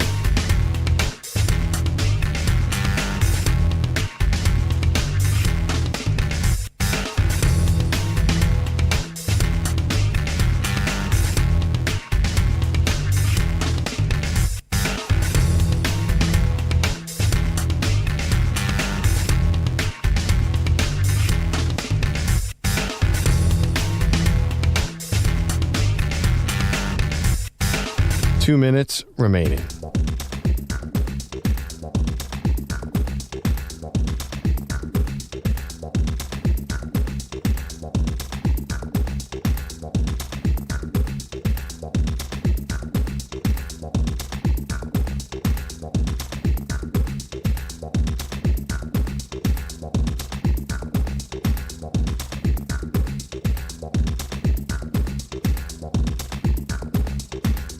One minute, 30 seconds remaining.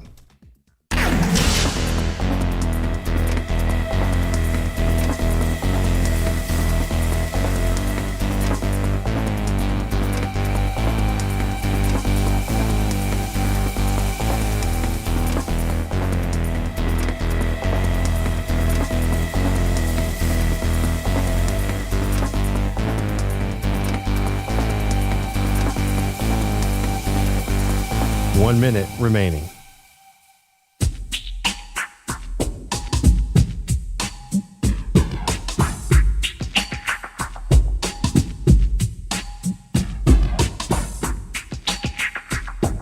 $45 seconds remaining.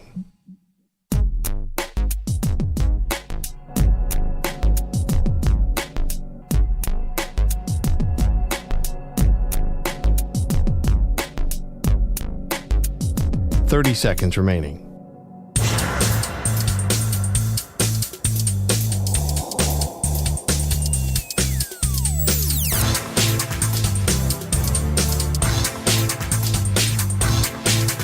$15 seconds.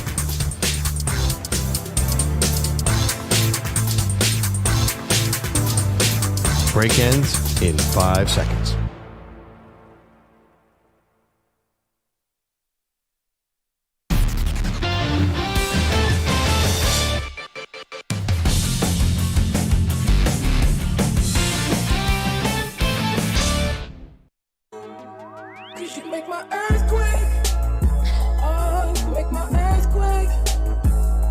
Welcome back.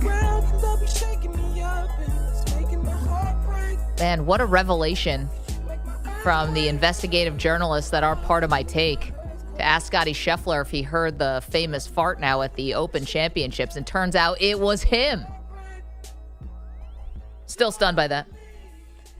Guy's got a lot of money. He just does not have any cares anymore. No, really The doesn't. man does not care. There are a couple other really good things from the internet this week. If you're looking for a great laugh, can I give you two things? Yeah. Number one, there was they were revealing a new helmet for the Cleveland Browns. On the shore of Lake Erie. It's a massive, huge helmet. It must be 20 feet high. It's like all inflatable. I think it was like this big, huge thing. And you can see them clearly try to take a wide angle photo of it, and they fall off the dock into the water.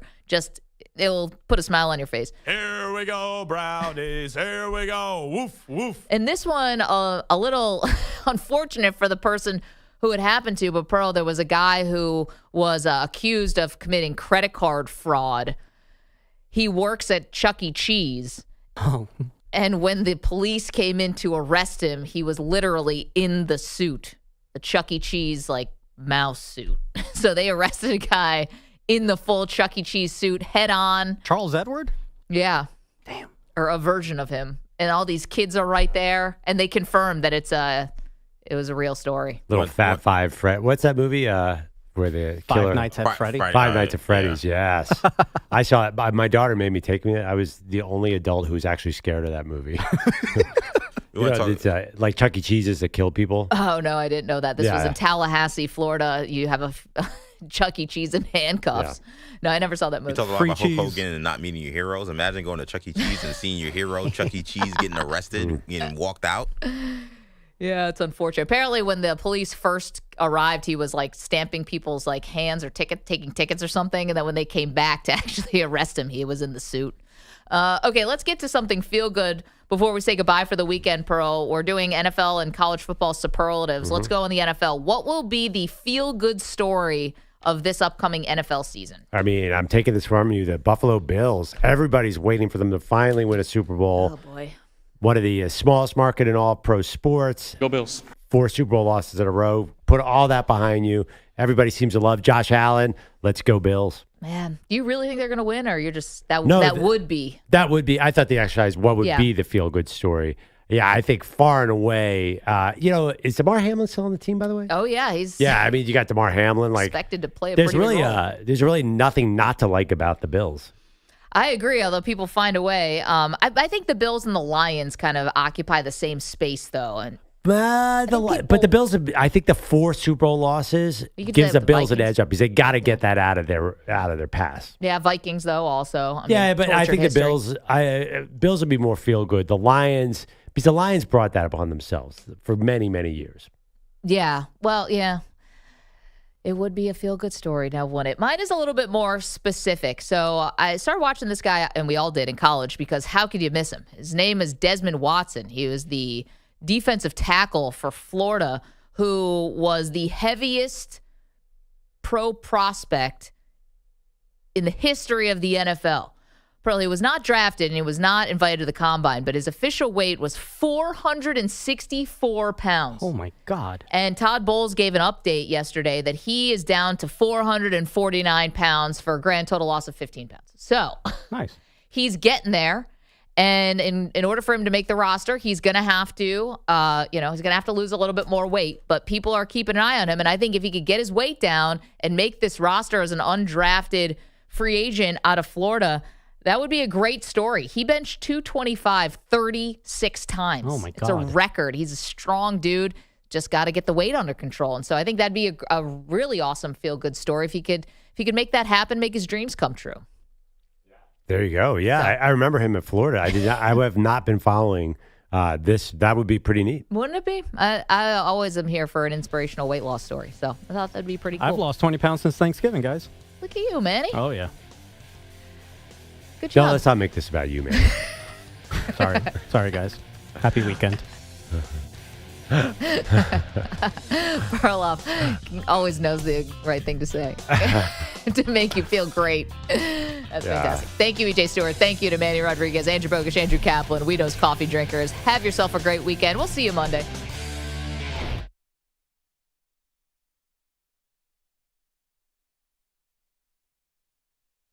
You're in a 5-minute break.